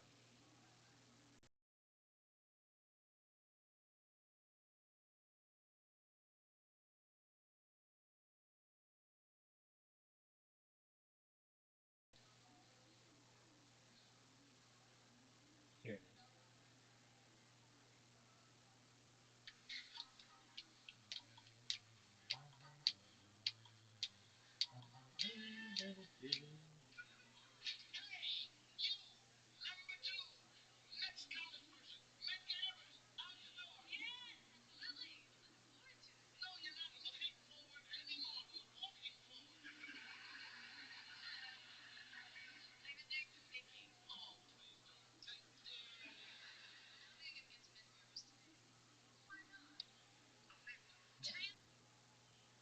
How did that even happen? Pop Goes the Weasel. Cosby Show.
Let me see if this is the right one.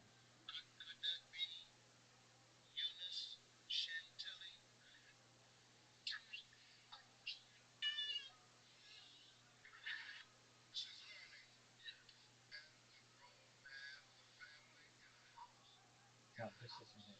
Why it should I should type in Pop Goes the Weasel, Cosby Show. This thing should come up right away.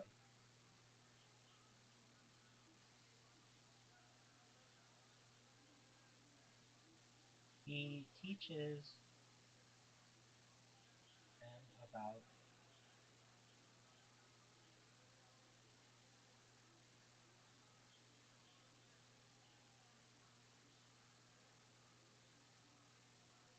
jazz, and it's a phenomenal scene.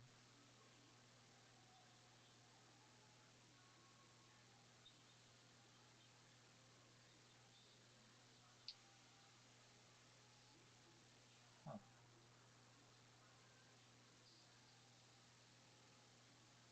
I don't understand why we use like 2004 types of search engine results when it could be so much better. Search engines are just so terrible. What is jazz? A Cosby Show slash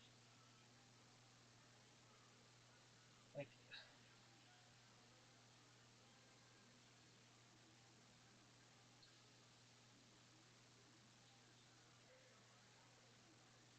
Pop Goes the Weasel.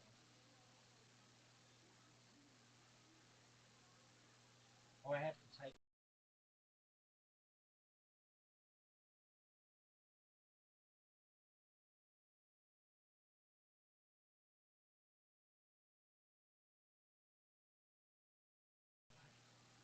literally Pop Goes the Weasel Cosby Show should come up just like that. And it's like a boom, a boom, a boom, a boom, boom, boom, boom, boom, boom, boom, boom, boom, boom, boom, Weasel. It's so funny. All right, so I'll teach you how it goes. So if you know the nursery rhyme, it's something like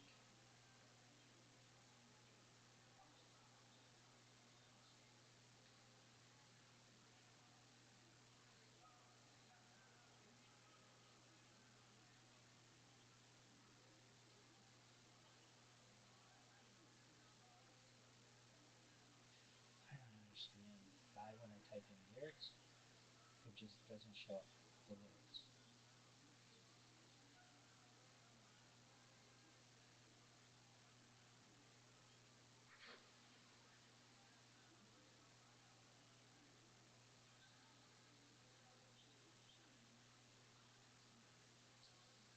Well, I know they didn't say this in the Cosby Show. I don't know. It's all half a penny of company rice, half a pound of treacle.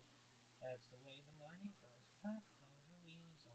Guaranteed. I would have been asking my parents, what's tuppenny rice and what's treacle? I don't even know. We gotta look that up now. What's tuppenny rice? I guess is that just like rice?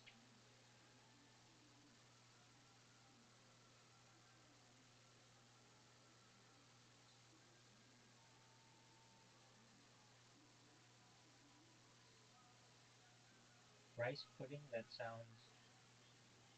costs 2 pennies, tuppence per pound. All right. Well, and then what's the other thing? Treacle?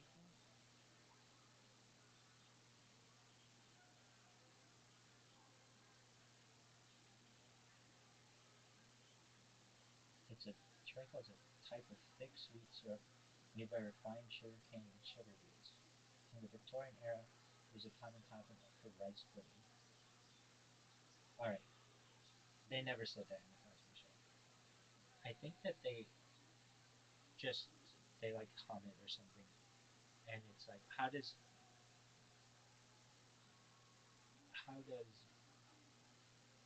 Pop Goes the Weasel go? And it's like, bum bum, or I think she sings it first. Dun dun dun dun dun dun dun dun dun dun dun dun dun dun dun. And then Bill Cosby's character, he Cliff Huxtable. Another interesting thing, the first time I ever saw on television people with graduate degrees, was on the Cosby Show because I would ask what EDD meant after Bill Cosby's name, and that was a big thing. I knew people with graduate degrees. My parents had graduate degrees, but I did not ever see their names like on television. So I would, but I saw Bill Cosby's, and I guess I'd pay attention to the credits a lot. All right.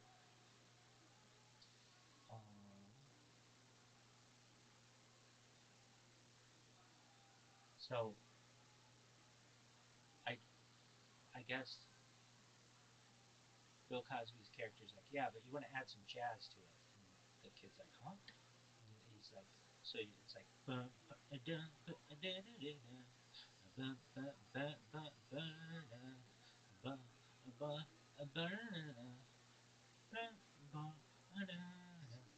can't believe it doesn't show up. Um, I think there are different versions of it. Pop goes the weasel, because I remember Olivia or somebody singing it in the show. Raven Simone. Give me the lyrics. The normal, whatever lyrics.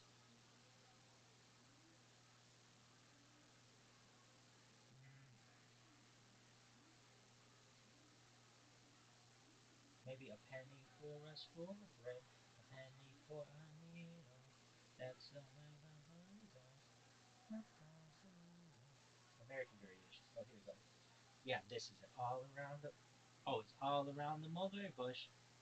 The monkey chased the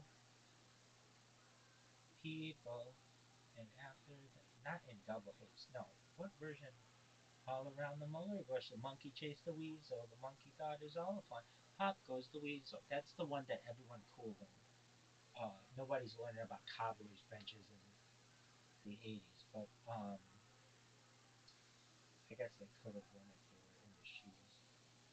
All right, so they would sing. I think Olivia sings all around the mulberry bush. The monkey chased the weasel. Monkeys thought it was all fun. Hop goes the weasel, and then Bill Cosby's character's teaching her about jazz, and he's like, "Well, you can add some things to it," and so it's the all around the mulberry bush. The monkey chased the weasel. The monkey thought it was all fun. Hop goes weasel, and they just jazz it up. And I remember thinking that was really cool. The first time I ever heard of Charlie Parker or Night in Tunisia was in the Cosby Show, and they had an auction, and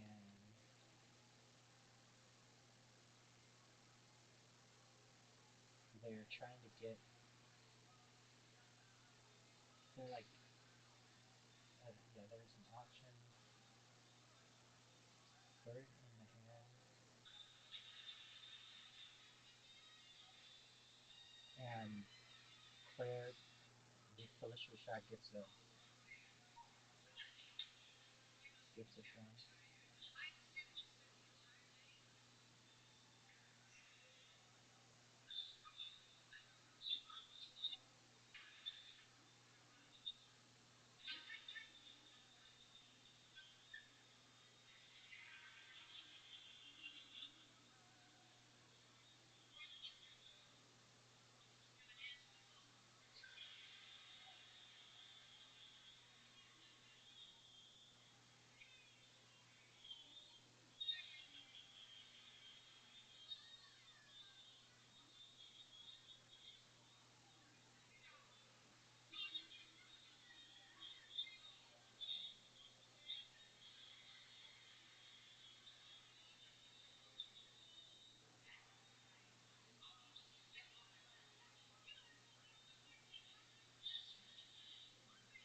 you haven't seen the Cosby Show, it's absolutely bingeable, as they say.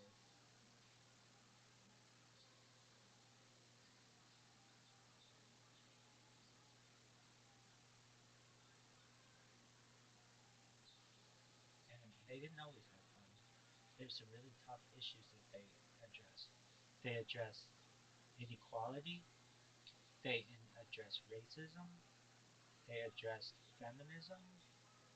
They addressed learning disabilities. They addressed diversity. They addressed sexuality. They addressed a lot of really important topics. And when I was a kid, this is how a lot of these were brought into my world. When you're a little kid, a lot of these things don't necessarily,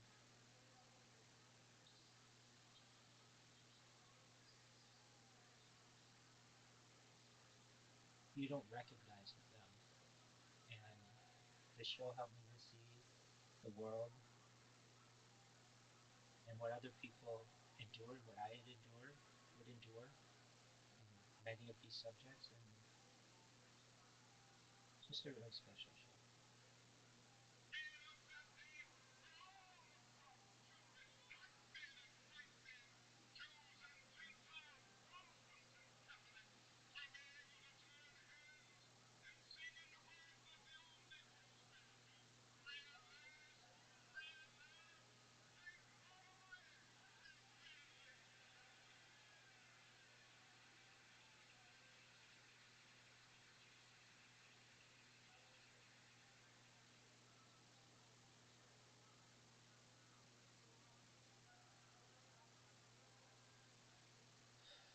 Do you all know who Sundar Pichai is?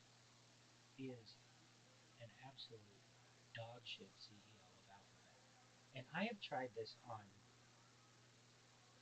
10 different devices by now. For some reason, YouTube does not always start at the beginning of the video. And this isn't just like on my phone or an iOS phone or an Android phone or because I'm using Chrome or Brave or Dolphin or Amazon Silk or Vivaldi or Opera or Brave. It is just, it's on them. It's happened enough times that I recognize it's not on me. I'm not doing it.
What's new in your neck of the woods, Caspian Sea? Just watching the new Dune. Oh, how is that? The new show, it's okay. Anytime they make a TV series about the past, like of a show or a movie or like a book, and they kind of come up with their own history,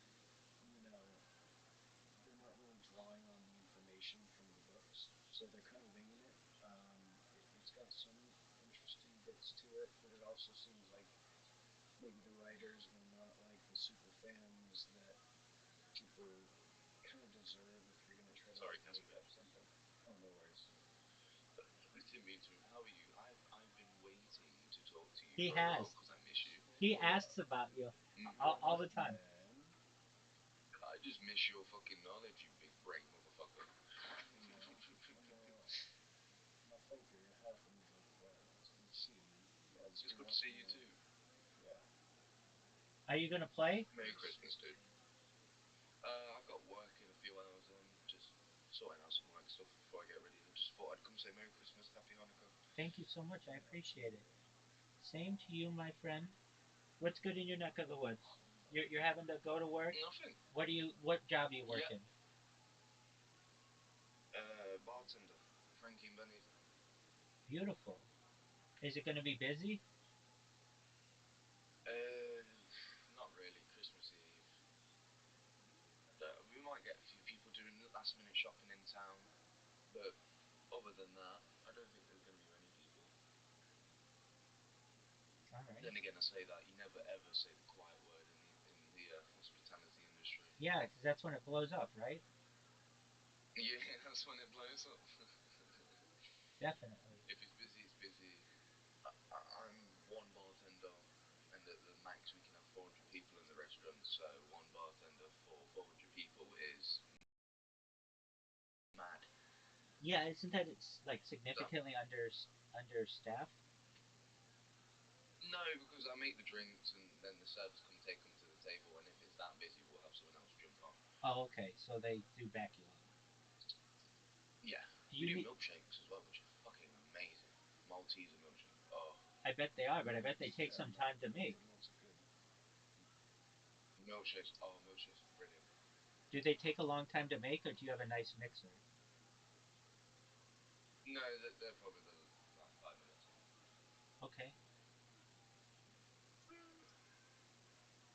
Oh, sorry. I only got up 20 minutes ago. Oh, I want some Christmassy music in my ears. Mm-hmm. Baby, would it be like me? I heard you singing Wham last Christmas when I was in here. Yeah. So What was it? I noticed that you were in here. It's good. I do you know who Weird Al Yankovic is?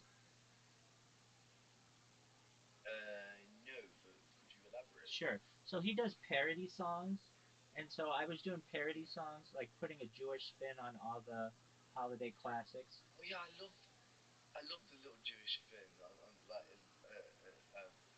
I wanna hit the bottomless Yeah, Christmas. exactly, I like exactly. that one. There you go.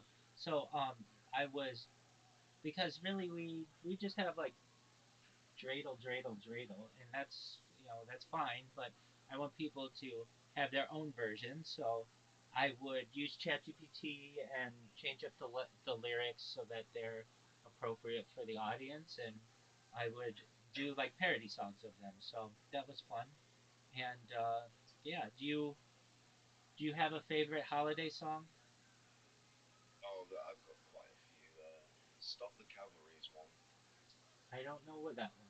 Let's let's see what that one is. Stop the. It's about wartime at Christmas Okay, during World War One. very well. But if I may say, correct me if I'm wrong. Wasn't Hanukkah before Christmas? You're saying chronologically? Yeah, Yeah. yeah. So there should be more Hanukkah songs. Well, traditionally in English, there really aren't that many. There are like two. And Hanukkah is not that. People think it's a really big holiday, but it's not a major Jewish holiday. It's not in the Bible. It's not Rosh Hashanah. It's not Yom Kippur. It's not Shemini Atzeret. It's not Simchat Torah. It's not Passover. It's not Shavuot. So it's like all of the ones that I just said are arguably bigger holidays than Yeah. Hanukkah. So, um, and I'm guessing it was just made so it could be something you guys could celebrate at Christmas time with us. I'm guessing. uh, most that's fairly accurate, yeah. And so Yeah, so you could get presents. Yeah. yeah, I mean it certainly has historical connotations as well, but really Hmm. we have our major holidays and they're generally in the fall of the secular calendar. But yeah, I think that it's cool that people have their traditions, and especially this year, where like the first time in like 30 years where the two holidays sync up on the same day. So that's pretty interesting. Oh, really? Yeah. That is that. Wow. So Because there's 7 days of Hanukkah, but eight. some people open their presents on Christmas morning, Christmas evening, Christmas Eve, which is today. You know, people do it in all different ways, but I always say Merry Christmas because that's what I was brought up on. There you go. But I will always say to you, Rabbi, Happy Hanukkah, Thank because you, my friend. you are my Jewish savior. You are my best friend. Thank you. Well, you are a very Love good you. friend of mine as well, and um, I want you to know that I hope you have a wonderful holiday season. I hope that the people at the bar are in good spirits. And now you said the bar can hold 400. Is that correct? It's a restaurant, so I'm just the drink maker, and then you got the restaurant, so people can see me doing their drinks. I get lots of looks because I wear elf hat. I'm wearing my elf shoes, my elf uniform today. Oh, cool. Got my So you're Christmas jumper. do people see Yeah. your elf shoes? Maybe behind the bar Mm, if they're looking. no. Sometimes when it's that busy and there's drinks what need to be taken, but I can't, but the servers can't because they're taking payments or doing tables, I will go do it for them. Oh, very cool. Do you have to do So payments yourself? I do. If they want to pay at the bar, yeah, Okay. card, cash. Sometimes the fucking machine, when I put in what I want to put in, it doesn't pop the till. So I'm like, James, manager, fix it. It's not doing it. Yeah. No, I It's understand that. fucking.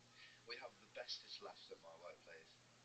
Do This company, Frankie and Benny's, is one of the best companies I've worked for because the contract is so tight. It's got loads of benefits and loads of bonuses towards the employee, then the employer. excellent. Really good.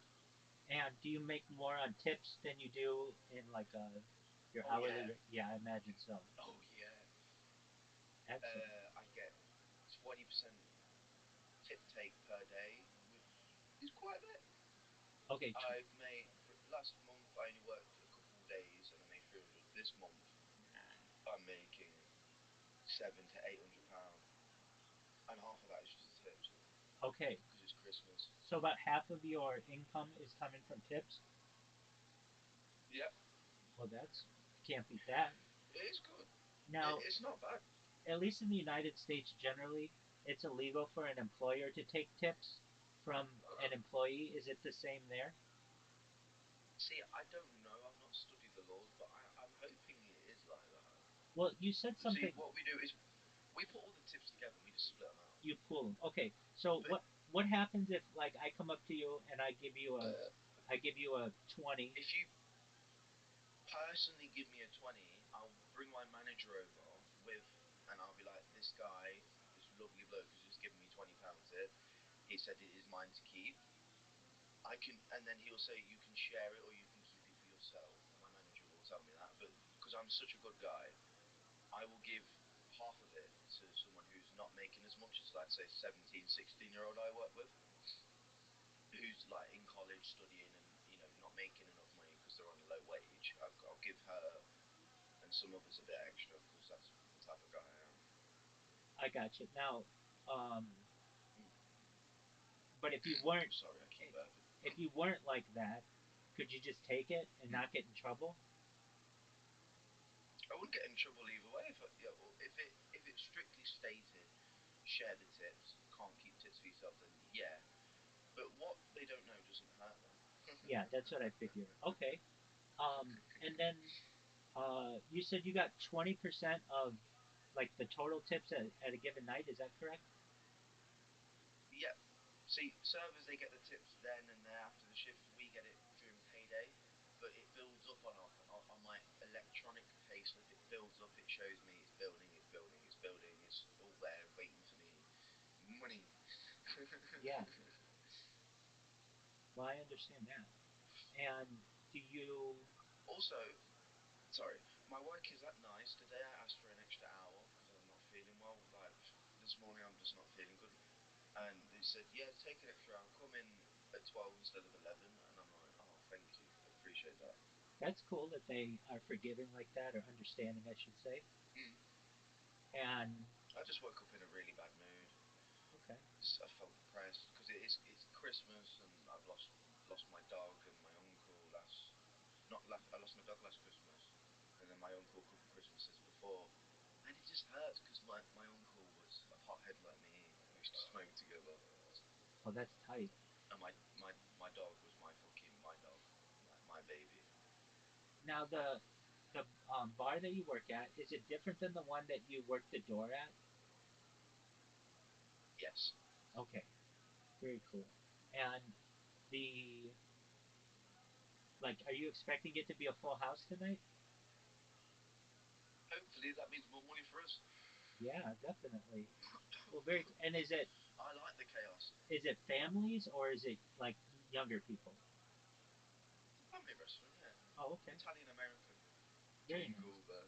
Jingle bells, Yeah, jingle all the way. very nice. Where's my remote gone? Caspian, what are you doing for Christmas, my dude? Jingle bells. I'm just watching the TV show at the moment. Sorry, what'd you ask? I said, what are you doing for Christmas? Are we all getting drunk? Maybe, yeah. I don't. So I'm off tomorrow. So when you lot are up, I'm cracking that bottle, mate. We're getting drinker. All right. What's your drink of choice? Rum, What kind? spiced. Okay, like a I can drink it Bacardi like pop. I drink or coke. I can drink it like it's nothing. Like Captain Morgan. Yeah, yeah, yeah. All right, Even the cheap spice rum's nice. There's no difference. It's all made the same. It's just you're paying for the name on the bottle. right, definitely. But I do like a good Koppenberg. I do like a good cider, strawberry and lime. Okay. Do you like to I like make? the fruitiness. Do you like garnishes? What do you mean by garnishes? You mean stuff what goes on top of the drinks? Yeah, At home, if I'm drinking, I won't mess around with that. But if I'm like in a bar, I'll ask for all the bells and whistles. exactly. Do they let you drink at the restaurant? No, not if I'm on shift, Rabbi. Right. I No, can't behave. I figured that, but some places they do. Not that it's recommended, but some places they do. So I'm just seeing how tight the rules are. So it seems like the management's really supportive of you, and you get along with the other employees. Oh yeah, they all hate me. I'm annoying because I do stimming. Like I'll make like when I'm gonna go get stuff or ice from the back. That's my time to make weird noises, get my energy out, and rebalance my energy so I'm not doing it in front of customers. Oh, so you're annoying as And fuck. yeah, Okay. Well, but I know when to be it and I know when not to be. I do it when everyone's feeling a bit down. I'm like, come on, people, smile. Because during a 10-hour shift, at the end, I'm still bouncing off my head on like energy. Because talking to people, making people laugh, gives me energy. It's a really good strength I've got. I take people's energy and I harbor it, and I run off that. I understand that. And um, when do you have like a recipes like a recipe book that you have to follow, or do you wing it? If we're making cocktails, we've got a cheat sheet. Okay, Other drinks, I just know what to do. very cool. With a milkshake, it's four ice cream scoops. Toppings go in if it's an Oreo, put Oreo. If it's Malteser, Malteser. Chocolate, just chocolate sauce. Milk, ice cream. Blend it for 30 seconds. Now, is it a blender that you use? We've got a milkshake machine and a blender. Very They nice. both make it the same. Oh, okay. So, do you prefer the blender or the milkshake machine? slot it in, and it'll do its thing. It won't fall out. It won't stop. It'll slot in and it'll do. Does it just do one milkshake at a time? Mm, we can do one dairy milkshake and then another one for vegans. But when I'm doing a vegan milkshake, I have to be careful. I have to do things very carefully because I can't let any cross contamination. Right. And when you make a vegan milkshake, is that with like soy milk or coconut milk or something? No, oat milk is Oh, oat milk. probably the cheapest non-dairy you can get nowadays. Okay. Do you get a lot of people who It's want mass produced. vegan Not milkshake? really. Yeah. I've made three, four vegan milkshakes, and I've been there near enough a month now.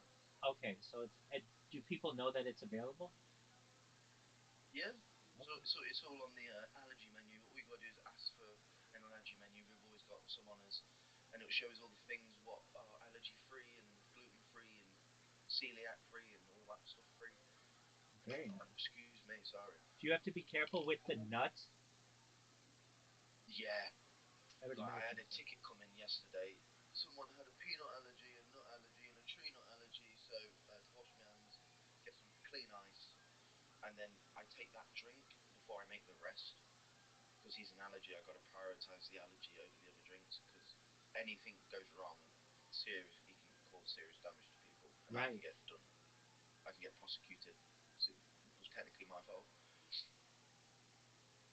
Yeah, I Do do understand that. do. Yeah, you got to be really careful with that. Okay, so Mm.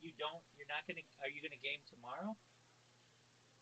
Oh yeah, Excellent. So you have tomorrow off? I'm gonna do some tomorrow and 26 I have off as well, and then I'm back on Thursday, Friday, Saturday, Sunday, Monday, and then I'm off for 3 days. So I'm back on for four. Excellent. That's, Dude, we got to get you. There's this game that I mean, I already played it with some people tonight. Um, mm, it's called, well, it's like, we have a couple games that we play. We play mini golf, and we also play card games. You know, like Uno? You know what Uno is?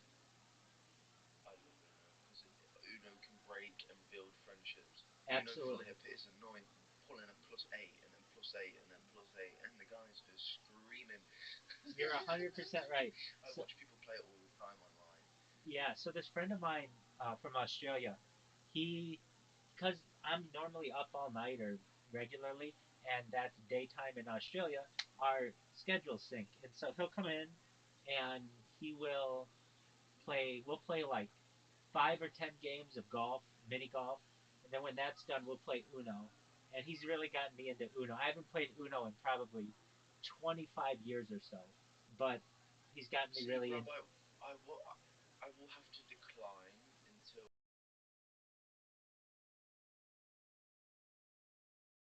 because my next payday is going to be me getting a new phone.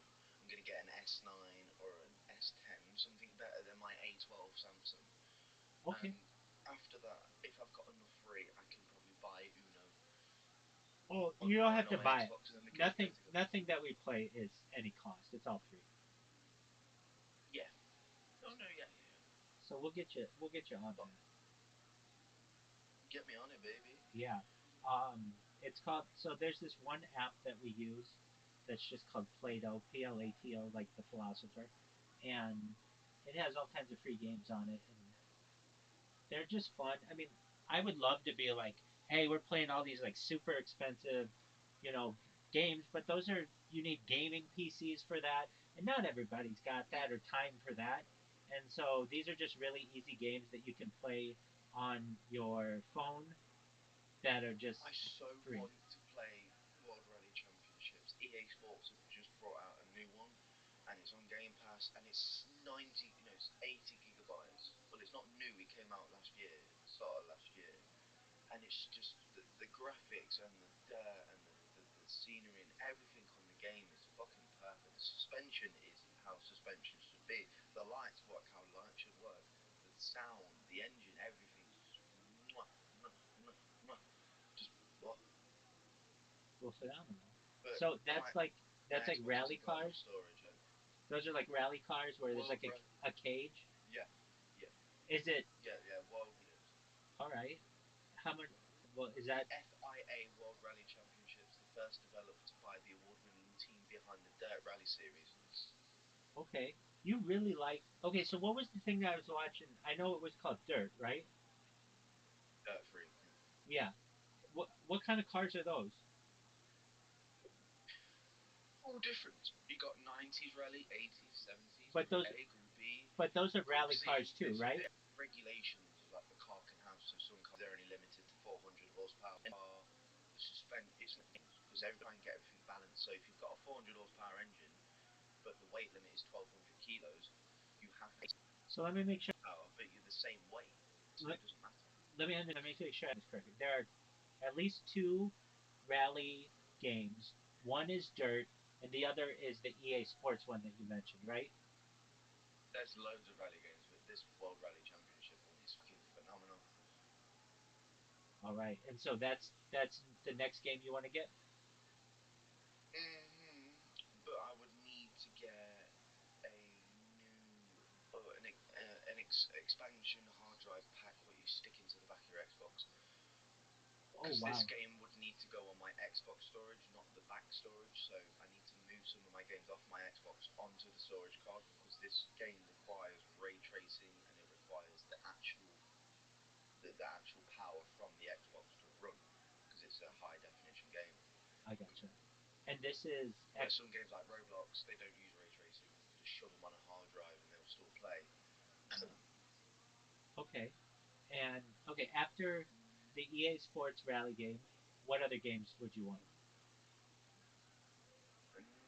Stalker 2, but that's 141 gigabytes.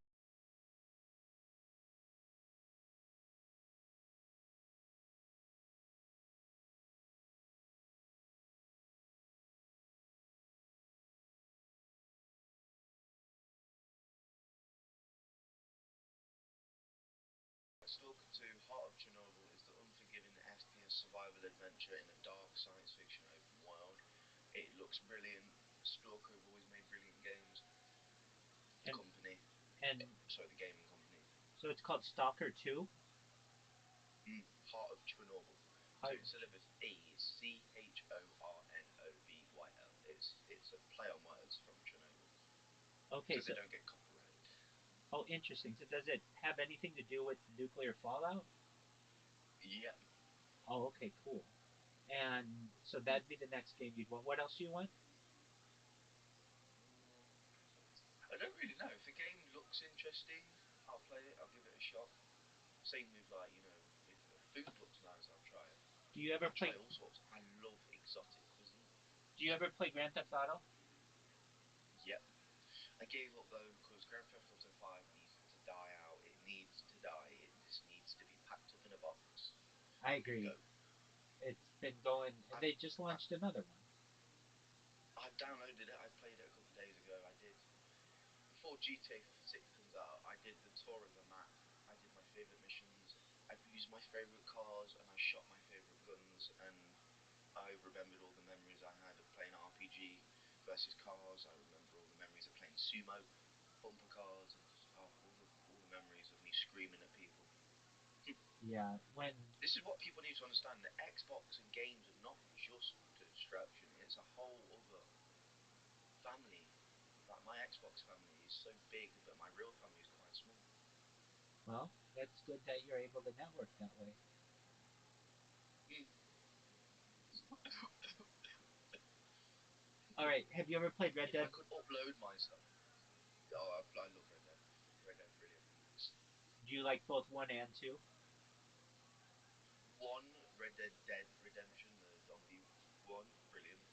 Red Dead 2, they were going to make a Red Dead Undead 2, but they stopped and they focused on GTA 6.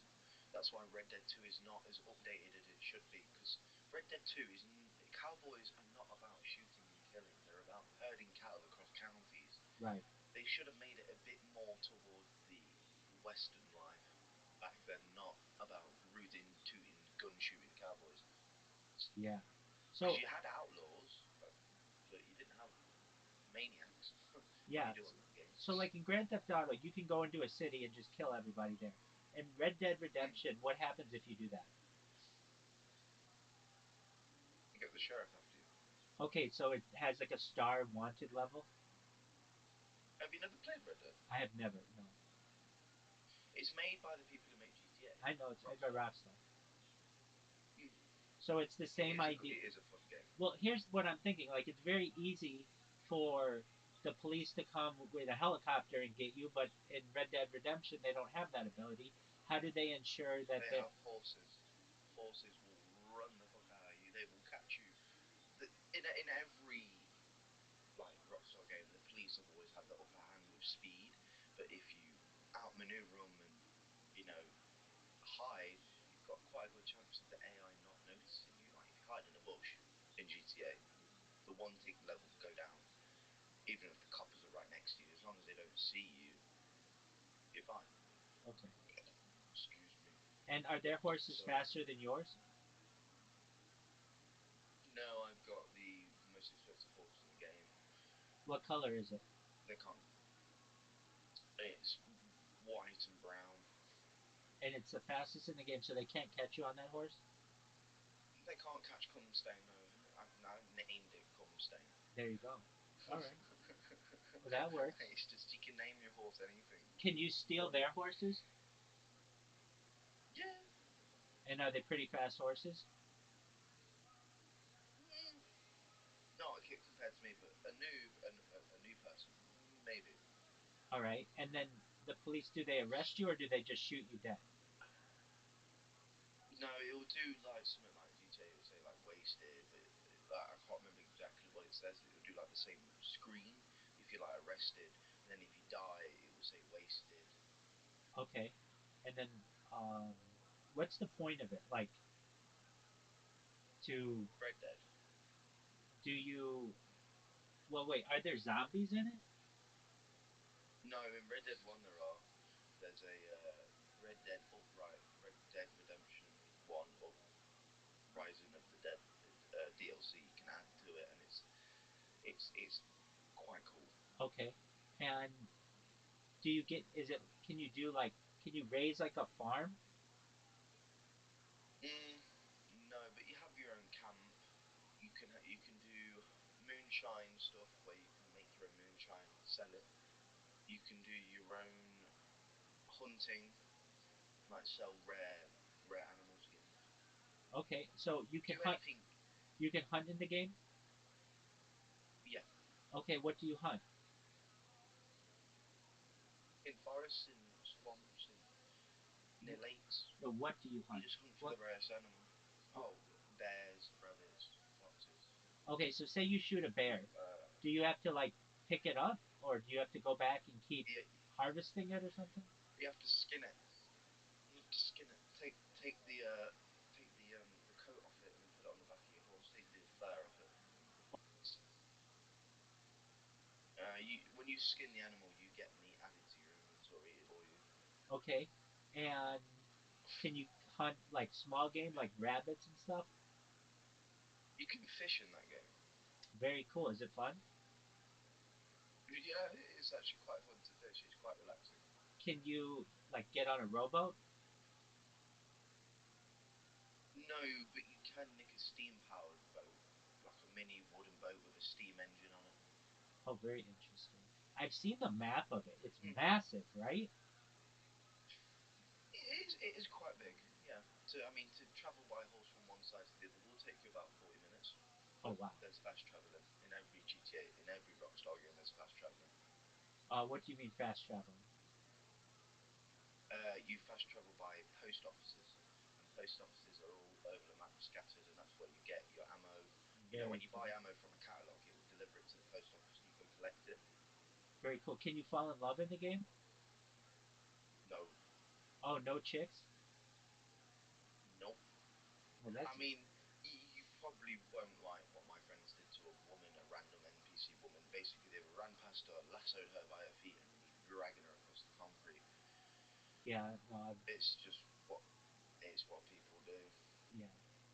Well, It's not just women. They did really portray the Ku Klux Klan in that game because there is a way you can buy the outfit, and I mean it's not right, but Rockstar they like to make the games. near enough as real as possible. And during that time, there was a lot of racism. There was a lot of slavery.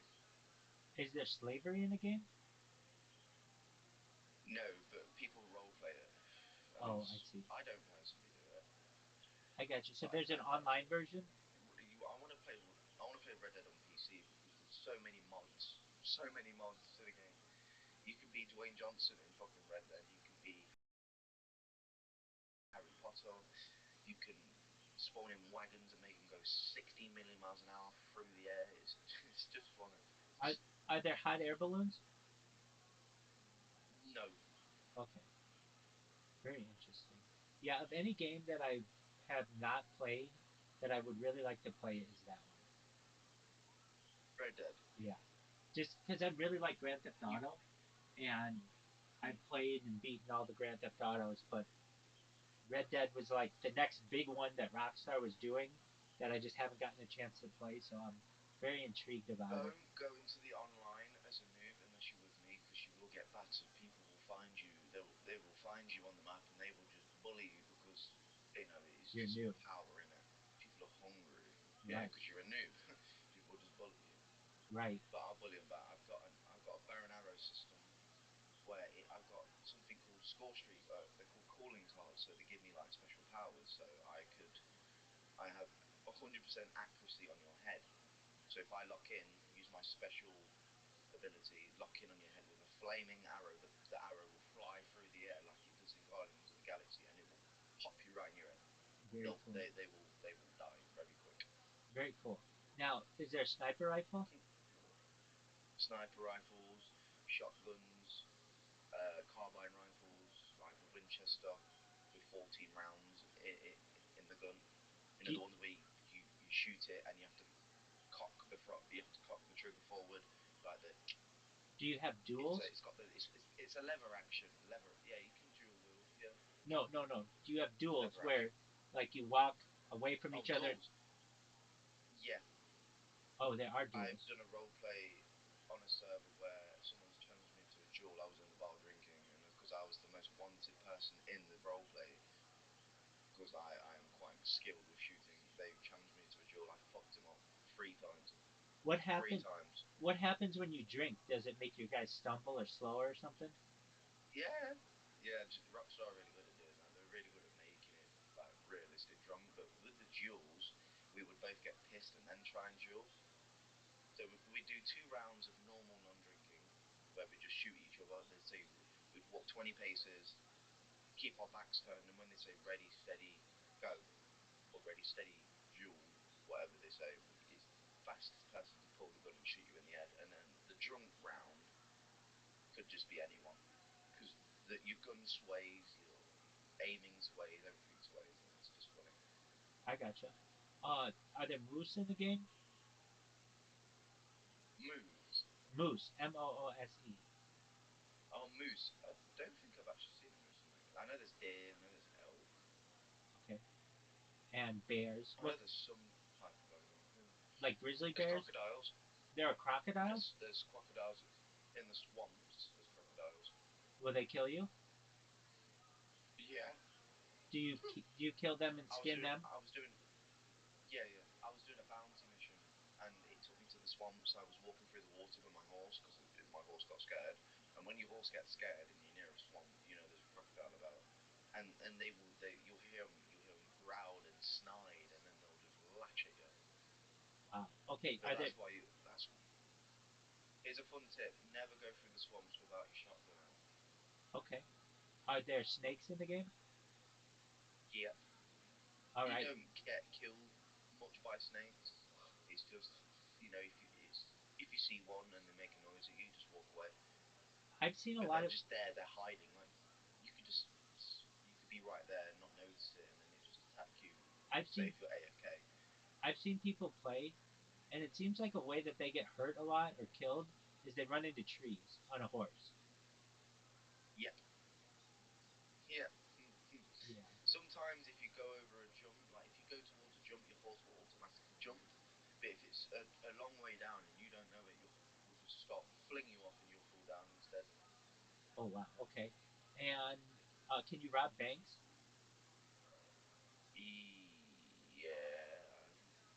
Yes, you can't actually remember. That's okay. No, no, you can't. But if we were to play together, I'd teach you as much as I could. Very well. Well, hopefully someday, and hopefully that day's not too far, because I'd like to play. I'd like to get the system and do all the things that I need to be able to play that game because it seems really cool. It's pretty historic. I don't want to say historically accurate, but like for the time, it's pretty historically accurate, right? Yeah, for Rockstar making a cowboy game, it is not far wrong. It's just they focus too much on the PvP. Okay. Focus way too much on it. What's a PvP? Player versus player. They focus too much on the player versus player, not the player versus the environment. Okay, so this is the scenario mode pretty deep. The campaign's brilliant. That's what I mean. Okay, but once you're done Yeah, with the campaign, it's then about you versus somebody else. yeah. You can go online. We can go online into a private where it's just me and you, and Okay. we can do all sorts. Okay. So like, well, what seems to I would get a few of my boys on to help us with stuff as well. what seems different So, about this game is at least in the online version, and I could be wrong, but like I don't know, in Grand Theft Auto, people are like always trying to kill everybody else, but they're not like you yeah. said, your guy was just like sitting at a bar, which would make you in Grand Theft Auto an easy kill, but instead, Mm. do people just leave you alone? I mean, it's like I've been roaming about. I've gone through Blackwater and Saint Denis, which is Saint Denis is like the most hostile part of the map on the online. I've gone through it. Gone to a bar, and I was just sat there waiting for my mate to join because he was changing up his character. And two lads walk in the bar. They look at me and they just walk off. And they didn't kill you? Some people just don't want to start. No, some people just don't want to start. They see what I wear. I wear all white, and I've got golden guns, which normally states I've got every gun fitted with 24 karat gold. Will they still? No, my horse is only well. If I put it on horse, everyone access. It's only for me. Put it on. We can ride it. So there's a way to basically. Yeah, you hitch it to a post. Okay, so once you hitch it to a post, the other No, you climb trees. no, but if you angle it right, you can hang someone lasso off a building. Good weapon. Oh yeah, no, it, shoot at someone and they squirm about, and the only way you're getting out of it is if they let you out, or if It sounds really cool. you can't just magically get out of it. Right. Well, it sounds like a really fun game. Well, I'm not gonna. There's so much I need to explain, but I'd see for yourself. Stuff is worth the wait. It seems like it'd be a lot of fun. That seems like a really cool It game. is a beautiful game. Yeah. The scenery is really amazing. When you're walking on cobblestone, you can hear the horse trotting, and you can hear the. Yeah. Very cool. Well, I'll have to check it out when I have the opportunity. Of course, dude. Excellent. Well, I know you've got work coming up, correct? I ain't getting ready yet. Okay. Well, why don't you play your Mm, game? I am. I'm just doing my dailies on my game. Okay, you do that, and we'll watch Kill Tony and let me know if you need anything. Okay? Yes, I Trying can to like this. steal Baby. I mean, I don't know. And then she was, and then Like a really cool game. Control zone. He really see, I've did. never played it. And then they Never fucking played any of the leave. games. It was fun though. It really Everyone, was. And then I sounds like everyone a said good time. recommended I to mean, we've people. been So getting these reports about these weekends you have, but this is 2 weekends in a row. I know, or somebody's crying, or there's a big disaster with somebody in the crowd. I know. You like my mom. You seem very mean to women. Are you gay or something? Maybe? Are you a gay boy? Wow, look at Red Band roasting. I wouldn't tell you. Whoa. Whoa. walking in Very a gay winter man. wonderland. In the club. You keep that type of behavior up, you might get a Netflix special real fast, William. All right. Well, anything else we should know about your crazy weekend and your life and everything? Um, Getting a little better at Tetris.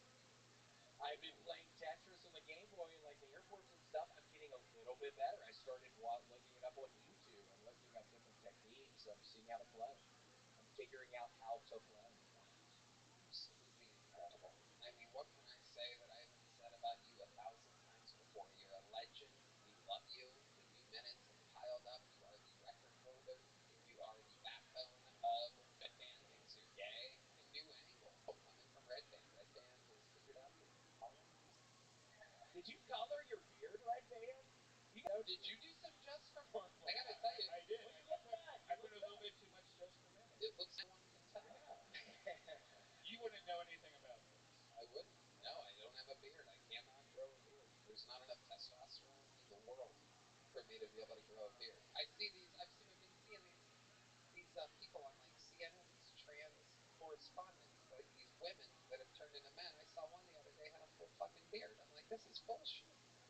Like, how the fuck are the trans people getting more testosterone into their bloodstream than me? I'm truly jealous of these women becoming more men than I am. Like, I'm a man, and I'm on testosterone, and I have a penis and balls. And I still can't grow a full beard. One day. One day. One day. One day.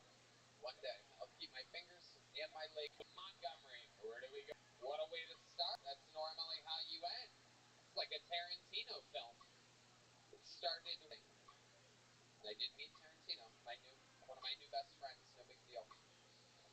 Your first bucket pull is a legend, ladies and gentlemen. I remember this guy very clearly. Very interesting human being. Ladies and gentlemen, this is the long-awaited return of Sturm Worm. How can we forget from years ago, Sturm Worm? One more time for Sturm Worm.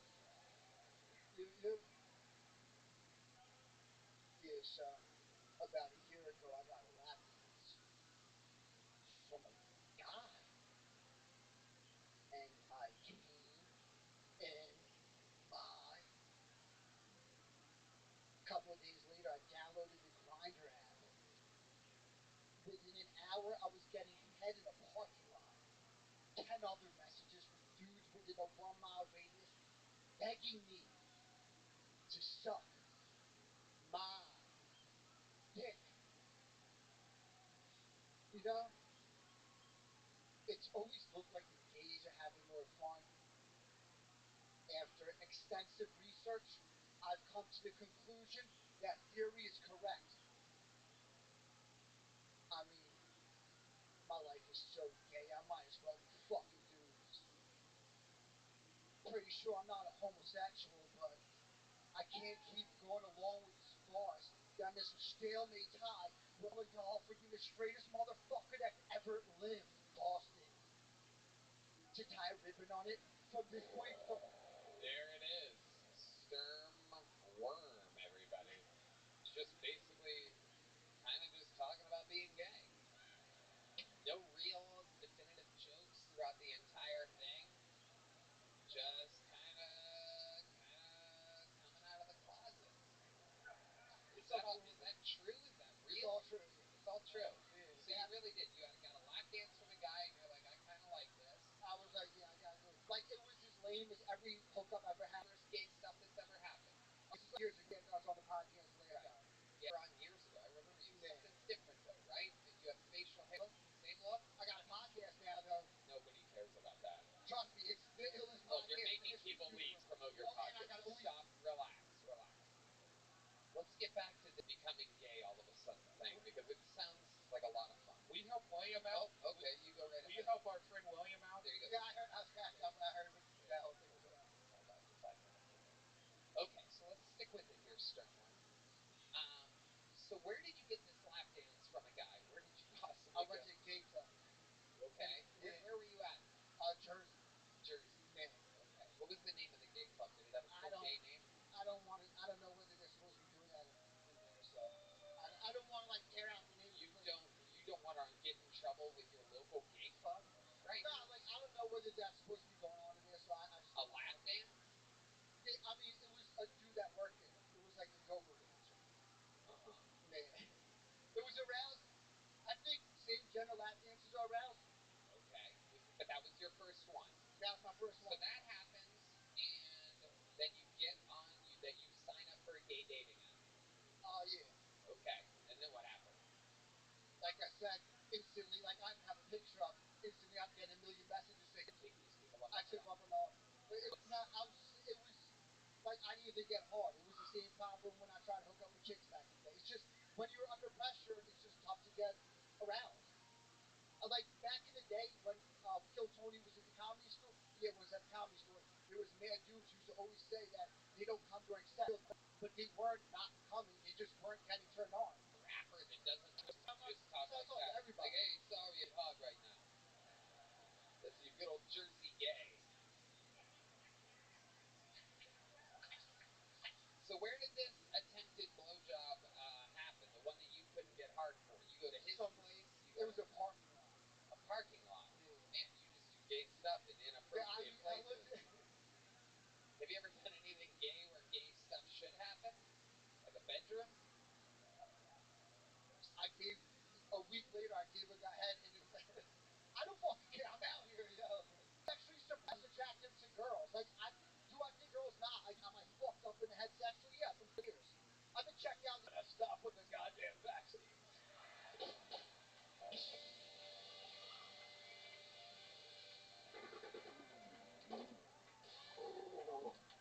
Yeah. Yo, they got. Yo, they got my wallet out there. Can I get it? Hey, Tony, could I plug something really quickly? I just want to talk about Go ahead, RFK. Yeah. chestnuts roasting on an open fire. Jack Frost did me, the son of a bitch. Come, baby, pum, pum, pum, pum. Sit back around the fire with your family and enjoy RFK Jr.'s Rockin' Christmas. Where can people find this? Where can people find RFK Jr.? Holy night. Damn it. Probably, I don't know, Walmart or something. So, Stormworm, you were going to say something. Two things. I got a water back there. Can I get it? Heidi was going to bring it to me. You need water right now? Yeah, my mouth ran dry. Okay, yes. Okay. And then the other thing, thanks. And then the other thing is, I have an OnlyFans. It's free OnlyFans. I started like 2 years ago. What are you doing on this OnlyFans? Who wants to sign up for an OnlyFans where the dude can't even get hard? No, like, I show videos now. I could actually get hard when I'm not feeling pressure, and I show videos when it's all shriveled up. I jerk off it. Okay, Stormworm, this is out of control. Have you written any comedy in the years that we haven't seen you? I've been working so hard on my podcast that I haven't been doing comedy, but I have a zillion comedy minutes. Like I have 15 free minutes. You have a zillion of them, and you came out tonight just talking about whatever the fuck that was.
know, it's not like joke funny, but like to me, like It's not like ha funny. I think it is, but I mean, I guess I had no sense of humor. I have a podcast episode called "I Have No Sense of Humor," but Okay. All right, Sterner. Well, it's been a while since. Can't see catch me out here chasing dreams, trying to make moves, getting fucked by life every day. Got a plan, cause so far all I've done is lose. All right, everybody. Jesus Christ. Oh my God. Comedian. 60 seconds uninterrupted going to Sam Henderson, everybody. This looks like a new name, Sam Henderson.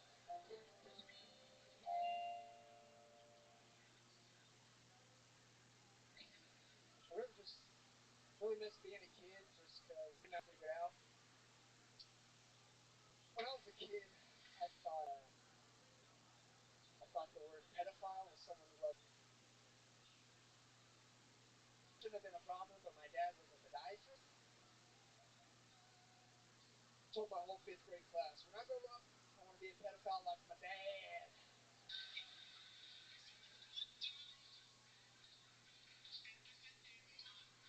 You guys like that? Cool. I saw a pretty interesting stat online the other day. I don't know if you guys know this. Apparently, conservative men consume the most.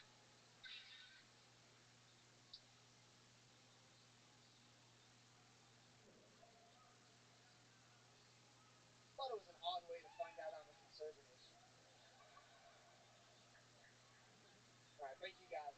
There you go. Sam Henderson getting a joke there. Hello, Sam. How long you been doing stand-up? I'm pretty new, man. Like Lexington, Kentucky. Lexington, Kentucky. Okay. Is that where you live now, or did you move here? No, I live in Lexington too. Okay. Has anyone ever told you that you look like the full size of the mayor? The fuck was Munchkin?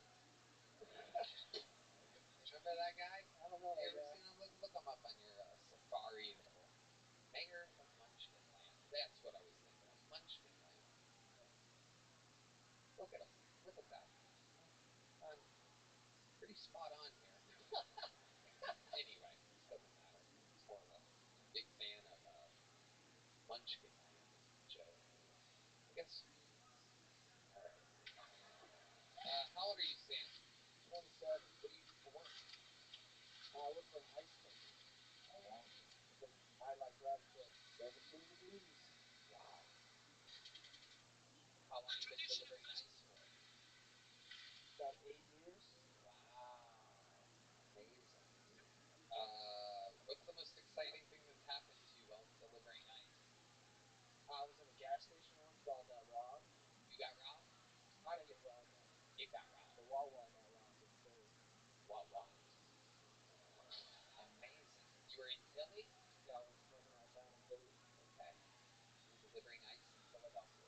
Yeah, we had like a bunch of plants around the country nearby. And what happened? What were you doing? I was putting ice in the icebox. Did you try to stop the robbery? Did you open a bag and put it at the door so they slip and fall or something? I've been watching all the Home Alones recently, and I'm thinking about pranking people. You didn't contribute or help at all with it? No, I sat down like a little bitch. There you go. So what type of childhood did you have in Lexington, Kentucky? I grew up in Jacksonville, Florida. I was a pastor's kid growing up. A what? Pastor's kid growing up. Pretty easy childhood. Played soccer. Pretty standard, I'd say. What's the most exciting thing about your life, Sam Henderson? Most exciting thing about my life, I speak Spanish. Wow. Why not That's a believe big it? deal in Lexington, Kentucky. You might be the only person in Kentucky that speaks Spanish. That's absolutely incredible. Can you give us a little example of your Spanish? Can you say something that perhaps the band could understand? The horn players over there. Yeah. Soy gringo, pero estoy aprendiendo español. Wow, listen to those. No creo que soy fluente, pero creo que soy conversacional. Pero yo sé que Tony es un maricón. Oh, you son of a bitch. You son of a bitch.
bueno at la comidica.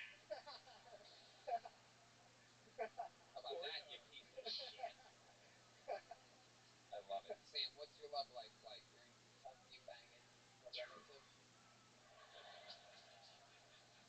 I wish. What's going on? I'm single right now. It's just like after I finished immediately, I just hot enough, it may be that, but it's really, I don't know. I'm like, don't touch me. I want to leave right now. Like, Do you have any tricks to get away or have them get away from you? Is there anything that you've said or done right after sex to get rid of the no, dude, I'm not mean enough. I just sit there in despair. You just feel disgusting. Yeah. Usually it's better like it's at their house. You can just get up and leave. I feel you, brother. Fuck. When I know Cheryl wants to make love, I have a panic attack. I worry I can't finish, you know. Guys know this after about 6 months. It's really hard to finish. You know, you've got to find things in your life, you know, that you can take to the bedroom and fantasize.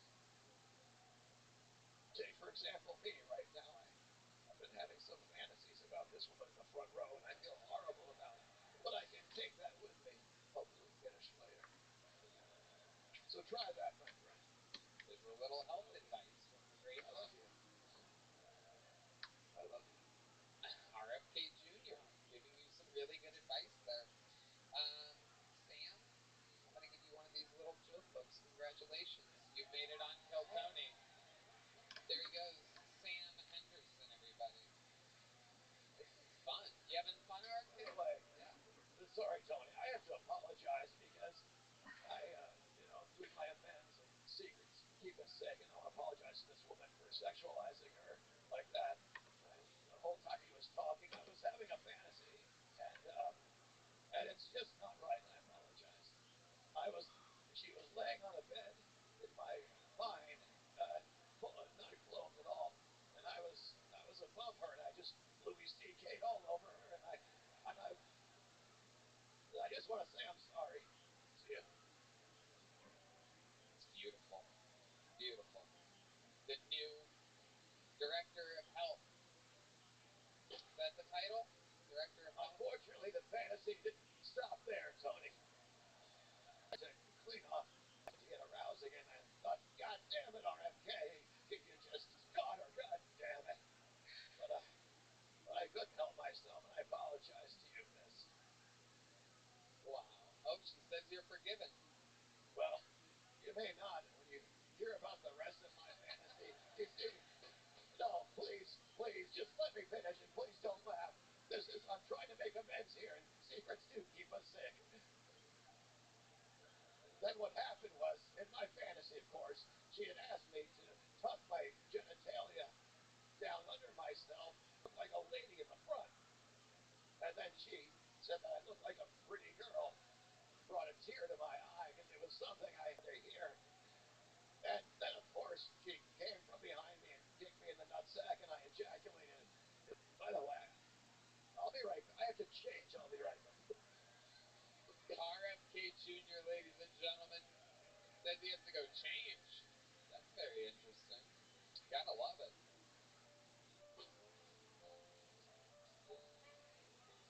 Wonder if there's a microphone back there and he's going to keep telling us about the fantasy. All right. Pulled another name out of the bucket. We're going to keep the fun train moving along. This looks like another new name. Make some noise for Joe Barnholt, everybody. Joe Barnholt.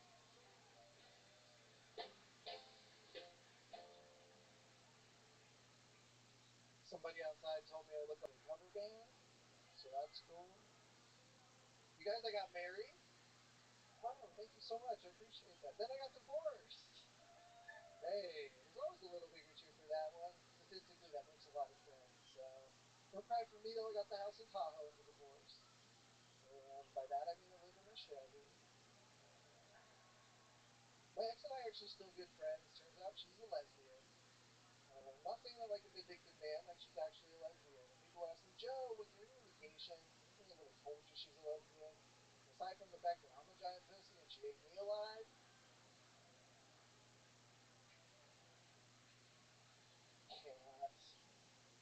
And if there was any indication. On a completely unrelated note, did you guys know that scissoring really hurts your balls? Like a lot. You guys, I told that joke in Birmingham, Alabama, and a guy yelled out, "You're doing it wrong." Way more progressive out there than I was giving him credit for. Thank you guys. My name's Joe Barnhold. Hi, Joe. Hey, Married. married for 5 years. We You found out she was a lesbian? started turning into a witch towards the end of our marriage.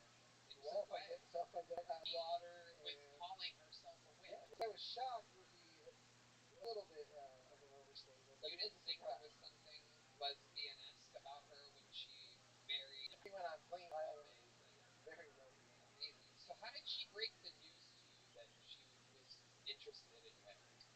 She actually seen it coming from a third-party source. Right. So, woman, we never had a threesome. That's unfortunate. Yeah. Did you try to work it out or try to have that happen? Did you pitch that idea? No, we were kind of in the friend zone where marriage had, become devolved into friendship. Right. So no kids. No kids. No. Keep free. Right. And she slowly became a witch. Yes. Did that bother you at all? Witch sound effect. Great sound effect. The rarely used witch sound effect. Yeah. Red Man has been lingering his finger over that button for 13 and a half years, just waiting for an opportunity. Make when you finger over Goblin laugh when I hear it. There we go. Okay. So, what do you do for work? I do comedy and music full time. What kind of music? Comedy. And I'm in a band that does full band hip hop. In a band that does what? Full band hip hop. Yeah. What do you do in the band? I play guitar. I do rhythm and a little bit of vocals. A little bit of vocals? Yeah. You do comedy, hip hop. No, so my comedy songs are all over the place. I do a song about Jesus. I just wrote a song about fucking Santa. Okay, so. Can we hear some of your fucking Santa song? You gonna tell the band what the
Sure, yeah.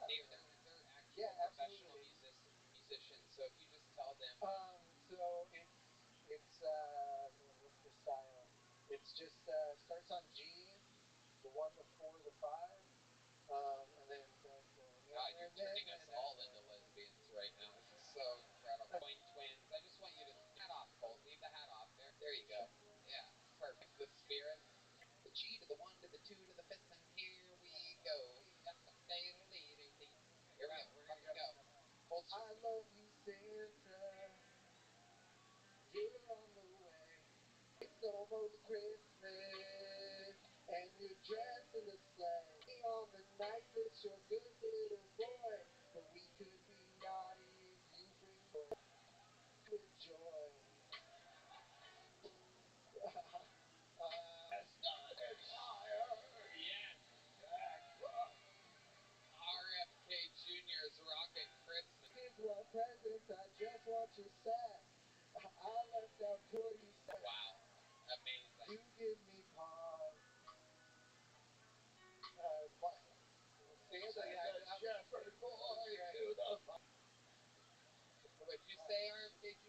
You're being. Oh, go ahead.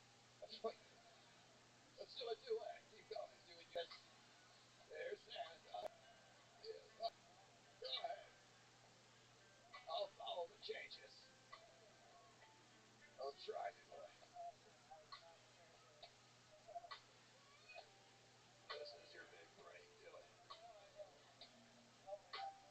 Show us what you got. You can do it, Rachel. Say your beer, you son of a bitch. We old whore. Oh no, step Santa, I'm stuck in the tree. Santa, come bring it to me, yeah. Get RFK's Rockin' Christmas tomorrow afternoon. Joe Barnhole with a lovely Colt backing him up. Twin brother. Thank you, Colt. And amazing harmonies by the great RFK Jr. Amazing stuff. Drinking fermented owl piss. God, I thought it was Mountain Dew, man. You really got to prepare before you put owl urine in.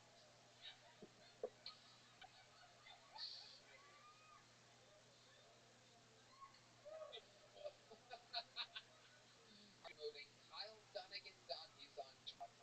That's DUNNIGAN.com. Important to know.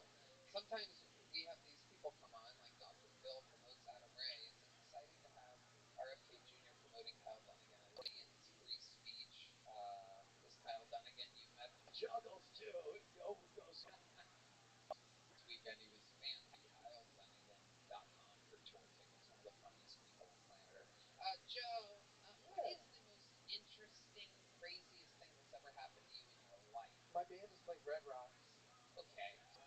That's like, you guys sell tickets for that. Are you guys famous? So, well, we're pretty well known in the Denver music scene, and we got the opportunity to play before they do a movie on the Rocks where they show a film. And, what was the movie? Top Gun Maverick. Open for Tom Cruise. Wow. Just sweet. Amazing. Amazing. A lot of people open for Tom Cruise. Yeah. Right? You're good, right? Here's a big joke, bud. Take one of these. There he goes, Joe Barnholt. Thank you. Let's get one more bucket pulled up here. All right, ladies and Simon Perkovich. How you feeling, guys? Anyway, I am 11 months sober from marijuana. Yeah, look at that. Nobody's happy for me anymore. People are like, boo. That's only because you hear the good stuff, you know? Have you noticed this? Of course not. You're toasted right now. Big dreamer right here. Guys, I'm from Colorado. What if, my whole state isn't dreaming? What if Martin Luther King Jr. was from Colorado? He would have never had that dream, dude. We would be peeing in different bathrooms. The marches, they would have never happened. Would you ever hit the doobie and think, guys, let's go on a hunger strike? All right, everyone, shut up. No, seriously, no. Okay, Simon Perkovich, ladies and gentlemen. Hi, Simon. Welcome. Hi. How long have you been doing stand-up? I've been dabbling for 3 years, but I'd say I've been doing it for like a month. Okay, and that's in Colorado? Yeah, Telluride. Nice. Okay, what do you do for a living? I was a bartender, and I'm trying to be a farmer. Marijuana? Yeah, I wish. Oh. No, you can do that where I'm from, but you can't really do that here anymore, can you? Unless if you're doing that weird Delta 8 stuff, right? I don't really know the industry that well. I just buy it and smoke it. No, but I like organic stuff. Like, I worked on a mushroom farm, apple farm, all kinds of stuff. Okay, this sounds very healthy. Are you a healthy guy? I try to be healthy. It's kind of tough when you move to a new city and you're not connected to farm stuff. Mostly you do eat healthy. Yeah, I think so. What's Organic. a guilty pleasure for you? What's something that you eat that's unhealthy?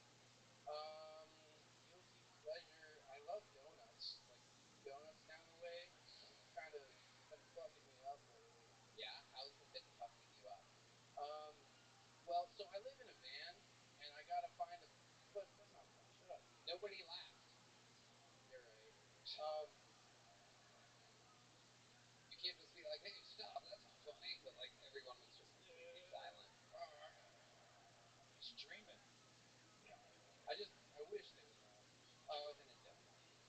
no, like I gotta find a place to piss in the morning. So I'm walking down and it's always Voodoo Donuts, and like I'm trying, to eat healthy, like you said, but I feel guilty just going in and asking to use the bathroom. So I gotta get like at least 3 or 4. You eat 3 or 4 donuts daily. Yeah. RFK Jr., what do we think about 3 or 4 daily donuts? Well, depends what kind you're talking. What sort of donut are you talking about? That's a good question. Are there certain donuts? Oh yeah, there's definitely a bunch of they make actually a delicious bison donut by me, and those are actually quite healthy. By the way, here I have some kangaroo meat. If you want to take a bite off that, You actually have kangaroo meat? kangaroo meat. It's really high in vitamin Q. If anybody's interested in trying. All right. Something about RFK Jr. I don't even laugh. I go direct special. I can't believe my hero is on stage right now. You're a big. Is there? Are you? I've never been vaccinated, and like my mom. You're like my mom's biggest hero too. All right. I like to hear that. Have you tried any owl urine? Now, this is pure measles, mumps, and I'm hoping herpes. Please God. Please God. Oh. Take away the itch. Holy shit. So Simon, what do you do for fun? What's a guy that on Telluride do for fun? Well, in Telluride, it's skiing, snowboarding, whitewater rafting. Is that what you do? Yeah, I do all these things. Okay. But here, I've been two-stepping. Oh, really? Yeah. You just never see blacks. Right? I mean, when do you... They come for one festival in Telluride. It's called Blues and Brews, and they're all on stage, and we're just staring at them.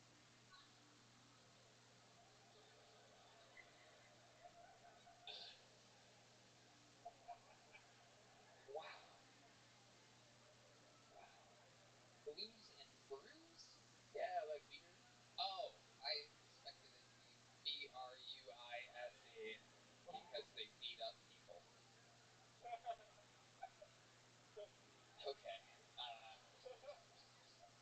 I want to see this two-step. How many do you think we should see him two-step? 1, 2, 1, 2, 3, 4.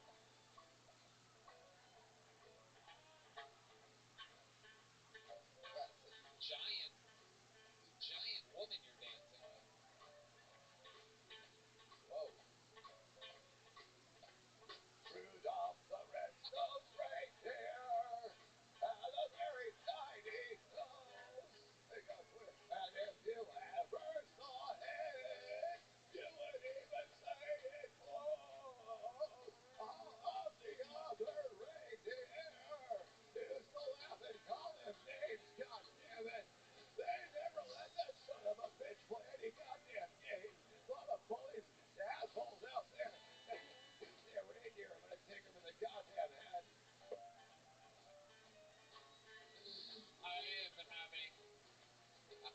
I am having so much fun right now. Oh my god. Yeah, it's real hard two-stepping alone. Yeah. Yeah. Alright. Obviously, it's also hard doing comedy. Telluride, nothing. Here, I had a girlfriend and she... So wait, you moved here? Yeah. Okay, I missed that. How long ago? Like a month ago. Okay. Halloween. You had a girlfriend here already? Yeah, I jump into these things real quick. Yeah, how'd that go? Not great. She two-stepped right out of my life, and yeah, actually, I was gonna call her today and kind of. Did she tell you why she left? No. No. Can you tell why?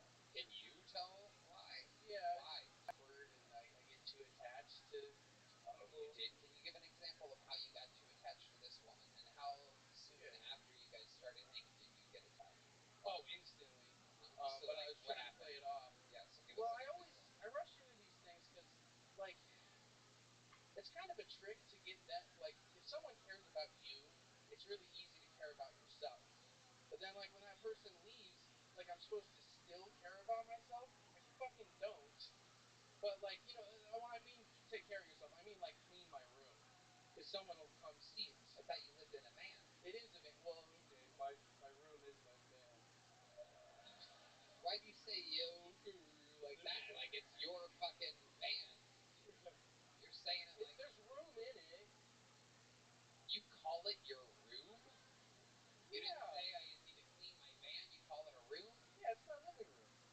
Wow, that's amazing. And it's a bus. It's big. Uh-huh. All right. Well, okay. So did you?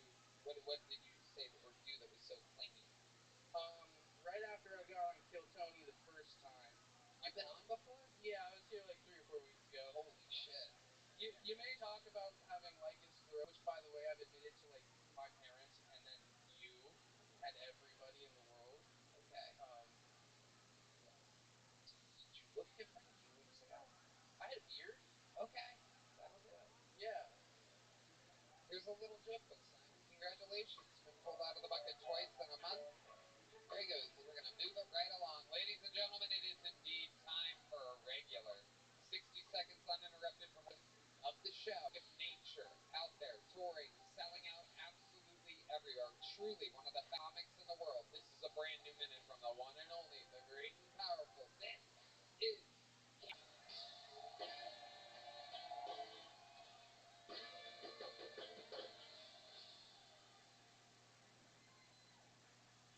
Alright, so I'm still trying to do like the acting thing or whatnot, and I had like an audition for a role a couple weeks ago, and it was for a drug dealer, so right on time, right? So I thought I had it in the bag, and then I got there, and there was a lady with a camera and a gay dude, right? And we was reading our lines and shit, and he was reading it with me, but he was reading the lines as my girlfriend. That's crazy, right? So I'm saying my lines and whatnot, drugs, and then his line is, "Oh my God, I love you so much." And every time he said that, I laughed, because that's funny, right? Like, what the fuck? And he'll be like, "You gotta be fine." I laugh. I'm gonna tell you something. I should get that role, man, because that was fucking great acting, dog. He had no idea I was homophobic. You know what I'm saying? And if you think I'm dead ass, I'm not homophobic. I have no problem with gay people. I have gays in my family. I don't talk to them, but they in my family. I tell you. there it is, exactly a minute. RMK. Like, right in behind this little guy. Like, yeah. Who you thought it was? I don't know. I just want to mention. You the dude with the health shit? You be doing health shit? The health shit. The help. Another hand for the great Cam Patterson coming in, getting some of the biggest pops of the night. Big pops of laughter. It was fun, man. Hell yeah, it's all happening. Yeah, yeah. You really went on an audition? Yeah, well, not well. Yeah, I did. Yeah. I was already in LA doing shit. Yeah. You know what I'm saying? And so yeah. But it was funny. I'm not gonna get the part at all, but it was funny. Yeah. I got a joke out of it. Yeah, you did. That's all that matters. I might get the role. Hopefully. Same thing. Smart. What's that under your hat? Nothing. There's something there. No, it's not. Yeah, huh? There's a little something. Is that what we call, is that a do-rag? Whoa. Oh my goodness. It's like you're like a black genie. Oh,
Rican. Exactly.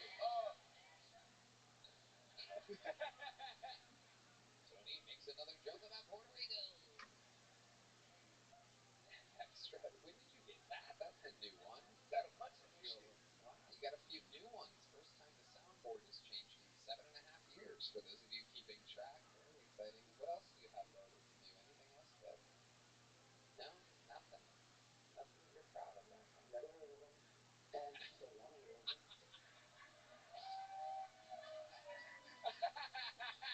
Oh, I just got it. I just understood what that was.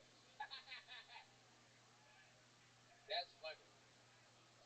So, fine. Where you get glasses from? He always had glasses.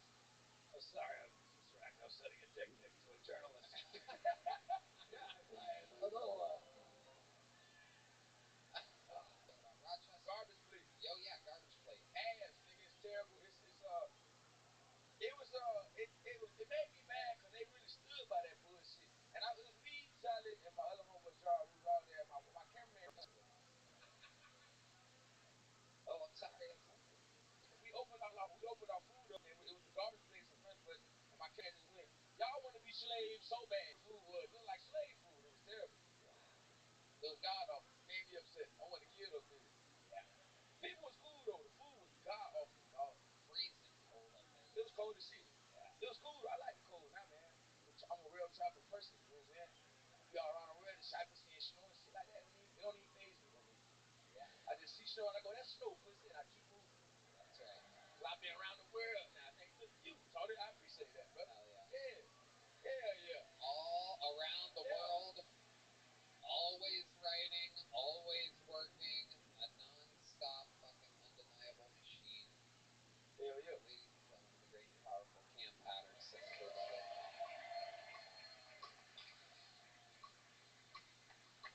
Another new minute. Amazing sometimes how the people that do it every week, you know. It's been a real sausage fest. Come on. Yeah, we're gonna see what happens next. This is a one-word name. Anything could happen. Could be a boy, could be a girl. Ladies and gentlemen, make some noise for Law. L-A-W. It's Law, everybody. So when I was in high school, girls would play this game called Fuck, Marry, Kill. And it's like where you make a list on who you rather fuck, marry, or kill. And one time this girl made a list of me, Shrek, and the donkey from Shrek. Yeah, guess who got killed? The girl who made the list.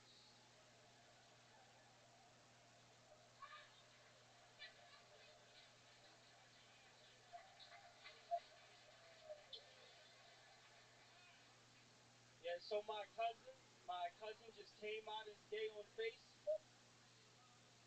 I have his password.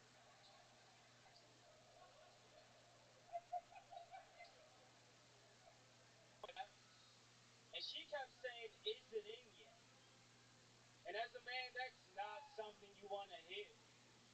When you're fisting your girlfriend.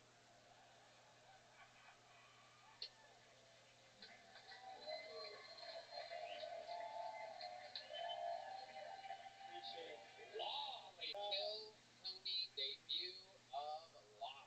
What's good, brother? Impressive. Welcome, welcome. Thanks for having me, man. It's the first time I've seen your stand-up, but I have seen you around here. You work here at the mothership now. I do. Yep. Amazing stuff. Yeah, Adam knows how to yep. pick up. Amazing. Do you sign up for the show often? I mean, yeah, when I'm working, Yeah. 4 years. 4 years. Where? Baltimore, Maryland. And you moved here how long ago? 6 months ago. Do you love it here? Oh, it's great, man. So many white bitches. Yeah. There's a lot of them. I ain't like them at first, but now I do. Yeah. Why didn't you like? What's the pluses and minuses of white bitches? Racism.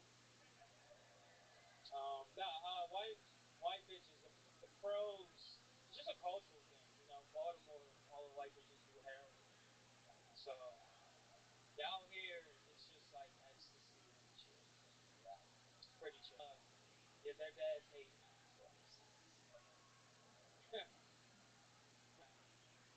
You are. Appreciate you. Yeah. Every was middle school special education. Whoa. Yeah. Aw. You could hear all the white women going, aw, Yeah. all at once. They really all hit that note. Yes, sir. Amazing. What was that like for you? It sucked. Yeah. It was terrible. I mean, I did it it was in Baltimore, so it was just chaos. You know, it's hard to teach a kid after you call your nigga. You know, Right. it's pretty difficult. Yeah, but I had to do it. Yeah. You know, I taught that kid about slavery and everything. Yeah. They're allowed to call you that in that type of school, right? Unfortunately, yes. Yeah. Yes. That would have been fun. Well, but you. Yeah. We can restrain them though. So like I had to like learn different holds to restrain a kid. Yeah. So like I did get a couple of lace ups.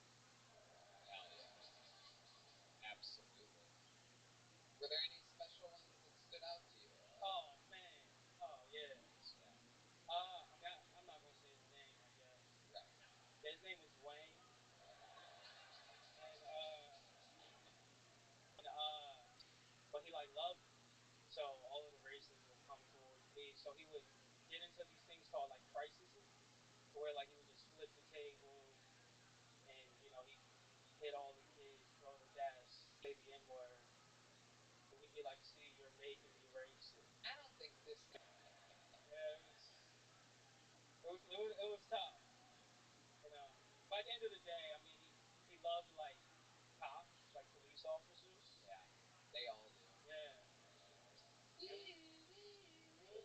It's just the lights on the car. Yeah. Yeah.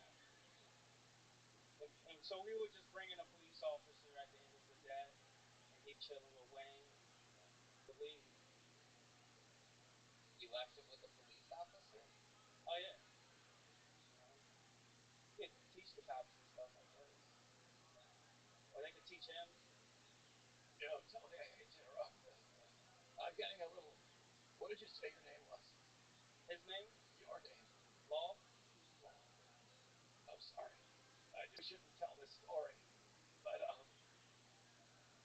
was in Da Nang about 8 clicks out of Saigon, and I was helping this girl across the border named Law, and I haven't thought about her in years. Anyway, she stepped on a landmine, and it flew her into 2 pieces, and it was like a chicken when she kept walking. It was 2 separate beings, and she came to me like, help, and I pushed her together, but it was too late. But anyway, it was a funny set. Great time. Oh my goodness. Law. Sir. So being raised in Baltimore, you were around Omen, right? Yeah. And your name is Law, L-A-W. So did a lot of those guys try to break you? Because Didn't break. breaking laws, your name Law. I thought I've never met a black guy named Law before, but all right. Welcome. Huh? Oh yeah. Yep. That's me. Do you have any hobbies or anything like that other than stand-up comedy that you were interested in? Books. Yeah. Yeah. What kind of books? All right. So I guess urban fiction. What exactly is that? Like Tales from the Hood? Yeah. Yeah. Yeah. All right. So it's like this author called Donald Goines. So you know, and My type of person. yeah. So we have a son. So it's about like a prostitute, like a mom, son. And she's like, well, I'm a whore. And that's Some Jones. It's a real book. Like I'm. So pretty much he just It's just a rough. like hitting women and stuff like that. Is this like? And it's about black people. Like a pimp. Is there a special or something somewhere where you just take the books and don't check them out and you just leave with them or something? You should just yeah, it's like it's one shelf in With all the security cameras yeah, pointed it's just towards right it. there. Yeah. Law, I am positive you're so fun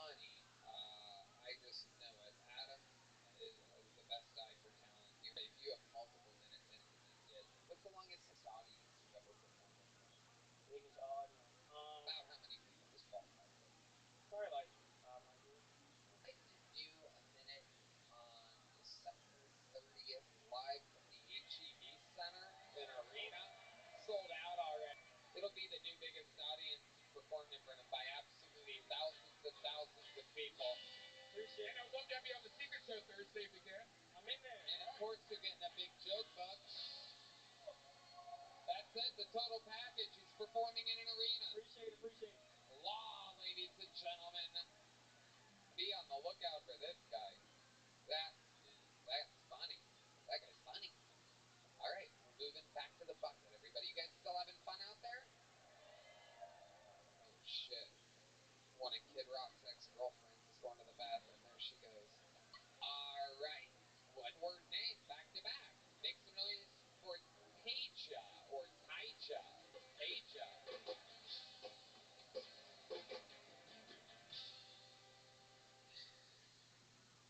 How y'all doing? How the rest of y'all doing? Good. Now y'all look good, man. It's a very diverse room of white people. All right. Now, white people make some noise. All right. Black people make some noise. Don't make no more noise, bitch. That shit was crazy. Older than my grandfather. 70 years old. We give it a fuck. Yeah. He was face. My granddad's white, by the way. Like that, like my racist granddad. He looked like you, nigga. I ain't gonna lie. Nah, man, I am biracial though. I grew up with a white dad, and it's crazy. He used to make me do yard work all the time. Some shit just don't feel right. You know what I'm saying? Nah, he say, no, you need to make sure that yard look nice so people don't think we white trash. I was like, we? They gonna think I'm a slave, boy. All right, that's my time. Thank y'all. Okay. Taija. Taija. That's a tough one. Everybody mispronounces that one, right? Oh God, I knew a girl, and I've never. Oh, I want to know.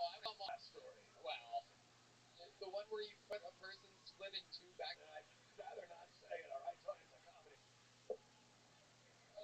Taija.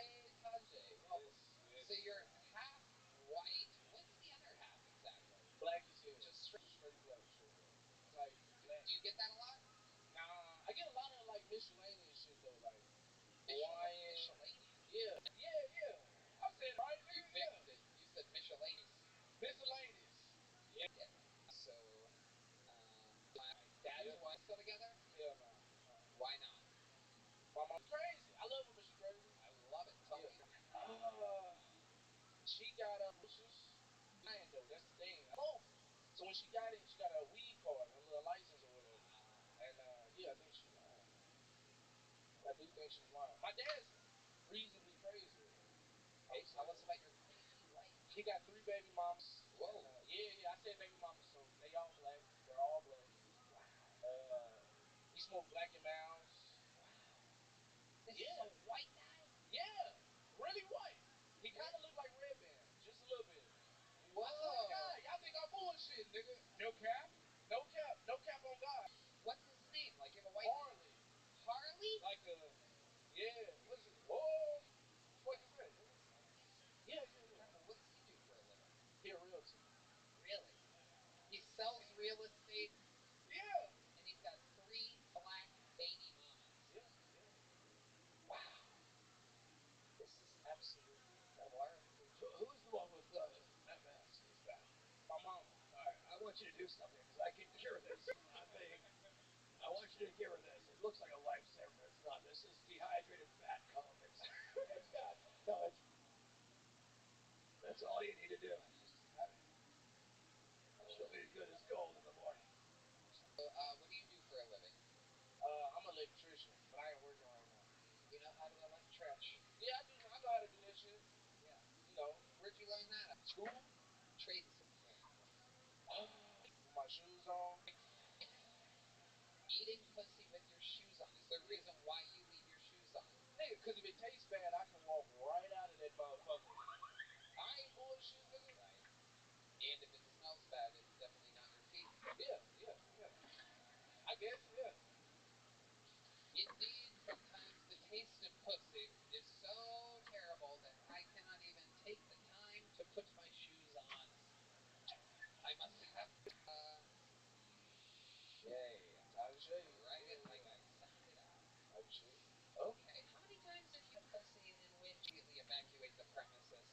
unbelievably timely man. And how many licks does it take before you realize it's too many, before it's too not good enough for you? It happens pretty fast, cause like you can know the shit you pull the pants and the pussy before, nigga. Looks like it happens a lot for you to leave. I mean, your not a shoes on lot, by not a lot. And you black. I was with that shit. Yeah, that is super black because black people in porno with blacks, red band. Yeah, I'm thinking black women, not black guys. There you go. Yes, to make it look like you can't even have guys in my porn. It's just women on. What? What's with the high? I want to know if you can even guess what happens in a porno with women. Okay. I do have a girlfriend though. You do have a girlfriend, and you take your shoes off for her. No. Right. Yeah. That's what I'm saying. So the shoes off. Yeah. She actually. Yeah.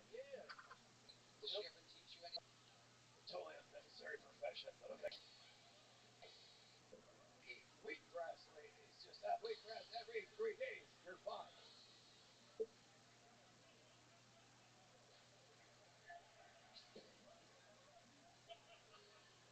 Wheatgrass would make gynecologists completely obsolete. Wheatgrass. Jay, do you have any stand-up comedy related anything? Yeah, I play a little bit of guitar, small bit of guitar. Really? Yeah, this is my wife's song. Really? It comes out. When's the last time you played guitar? Do you own a guitar? 2 weeks ago, I owned 3 guitars. Episode. Can you put it in drop D? Drop D, don't worry about it. Drop D. What the hell? Drop D. Itty bitty. Give him a hair pick. How does that not get a bigger? Do you guys have any black friends out? Can I get a pick? A hair? Nothing. Why would they possibly ever want a hair pick? Jingle bells, jingle all the way. Jingle what it is to ride a whole bunch of it play. Hey, jingle bells. An amazing rendition of Jingle Bells from First black R.I.P. nigga to play guitar. Never mind. First black nigga I can see that can play guitar. Madison Square Garden and whatnot. You are the first.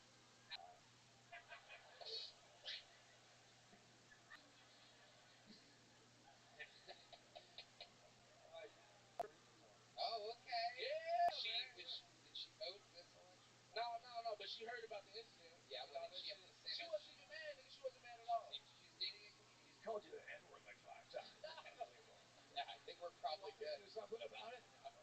Alright. Just give me the word, Tony. I'll take care of it. She wasn't mad. She's got a good sense of humor. Yeah, she said she loves gay guys. Nigga. You know, She loves them, man. very good.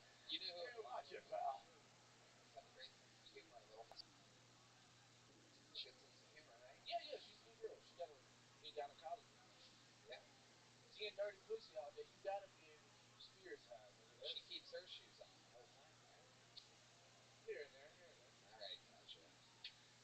Very fun thing, but keep signing up. We want you to do it again, and we'll leave you alone. They're watermelon Zippix toothpicks, but they're not just watermelon. They're peppermint watermelon. It's a mix of perfect nicotine toothpick for a half comedian. Peppermint Zippix nicotine toothpick plus a little joke. The Kill Tony debut. Peppermint watermelon. You can't even make it up. Brought to you by Zip Morris Smoke Less. All right, another name of the bucket. Make some noise for Rick. Rick Schnoid. Wait a second. Hold on, Rick. Hold on a second. There's chaos. The legend. The body hit the floor. Once in the history of the Skate Fest. Oh my God. Oh, he has arrived. More evil than ever. Shit. Shut the fuck up. I was in the back for a while. There's a single goddamn Jew on the show, Tony.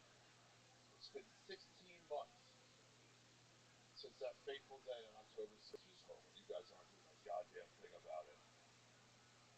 Robbie, what's your plan? It's good to see you too. What are you gonna do about fentanyl, buddy? I'm really worried about it. sick. I'm going to party. I'll see you guys later. Thank you very much. You're not gonna hang out, Ari? Show me. It's just another fucking 20 or 30 minutes or so. I got shit to do today. What? Today is 10. I mean, you're wearing the perfect shirt. Shafir, ladies and gentlemen, joining the 2nd. How you feeling? Oh yeah. Tom. Ladies and gentlemen, we're gonna do it all together. How about one more time for Rick? Thank you. Yeah, so I was in the HEB parking lot the other day, and I almost got hit by that thing. I forget what it's called. Yosemite, except for the train shopping place. Yeah, I'm just minding my own business, and I almost had a train ran on me. I feel like you get inside with it. It's like I didn't ask for the pickle. I was there. Because now this thing is. All right, thanks everybody. Neuer. Hello, Rick. Welcome. Yeah, you know where we are, right? You're Ari. I'm actually German and white. Oh, God. Look at you. Amazing. How long you been with this? Like off for 4 years. You say mostly off. Why off? It's a week. Absolutely upset. Got other stuff. Mike's maybe once. Why did you? Sure.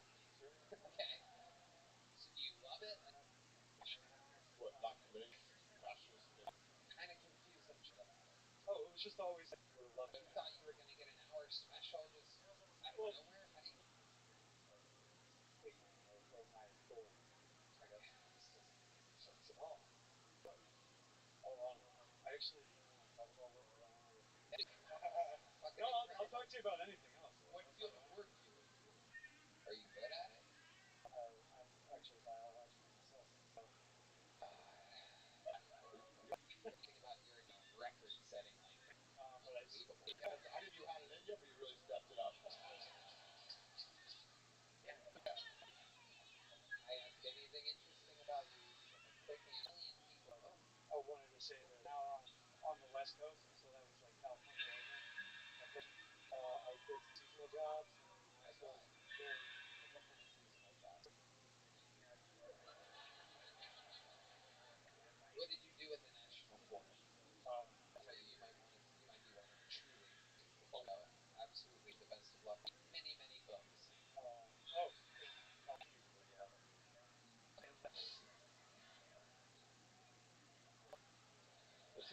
These are very good pets. If anybody, they're proud. This is a little Maryland at work.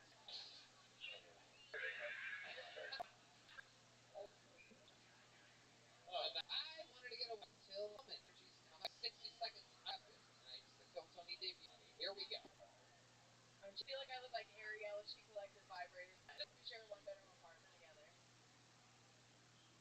Bases. How did she do that? No, it's easy. I stay in the mountains. Come on. All right. I was. Welcome, Jamie. How long you been with stand-up? I started in Very full time. Ari Schnote. Treat you. I love it here. It's great. I love the music. I love how. Yeah. How's that going? Great. He's. Don't let in the club. So, It's okay. He'll hit on the show. definitely. I don't know. Is your only I made a lot of money doing it, so here we are. Living is proud. did anybody You know.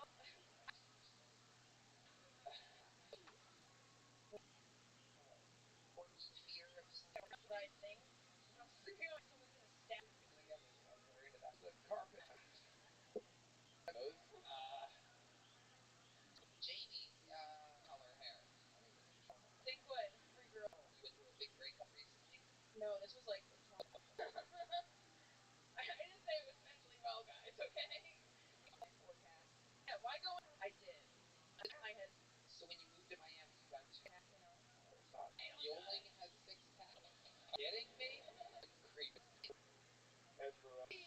a relationship. Fucking well. In that household, that's a husband, a wife, guilt. I didn't know anything. Been working together. What?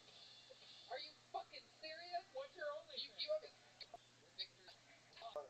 Wow. How old's the other dog? A couple of them are like, wow, 100 years of foot. 87. Not really. No, I just go those pages. Go. You want to? Hit you up like a come out of the bottom. RFK Jr. might be one of chugged it. Oh my God. If anyone has. Sometimes guys like to go for a walk. I mean, that'd be crazy if we have 70. Yeah. Hopefully, I'm. Christmas. Downloaded template in the school. Negative.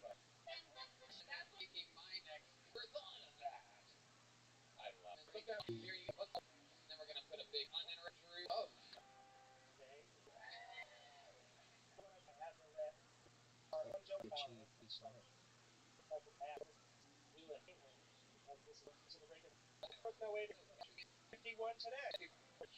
on. So a lot of sure creates a little. So Jack Black got all the. That's a big swing. There you see, Michael. Thank you. Montgomery on this Montgomery on this panel. Henry, all about it. Absolutely massive. Henry, all about it. Absolutely massive.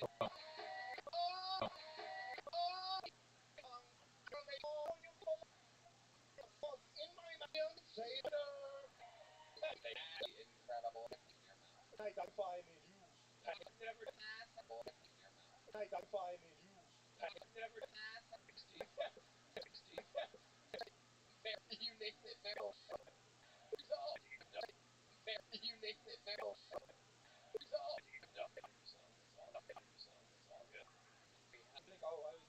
Yeah.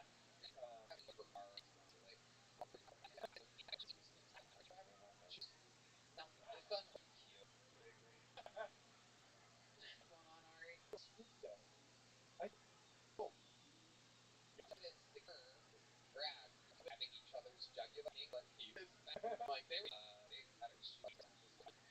On Ari for the long ticket. See this guy be gonna get place get for the great RFK Jr. I know where I will keep it together. So much slide guitar. Yeah. He called Mike.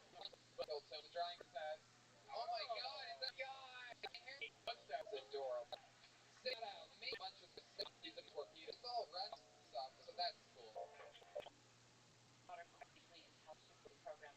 Does all trade up and create totally create campus and visit beyond.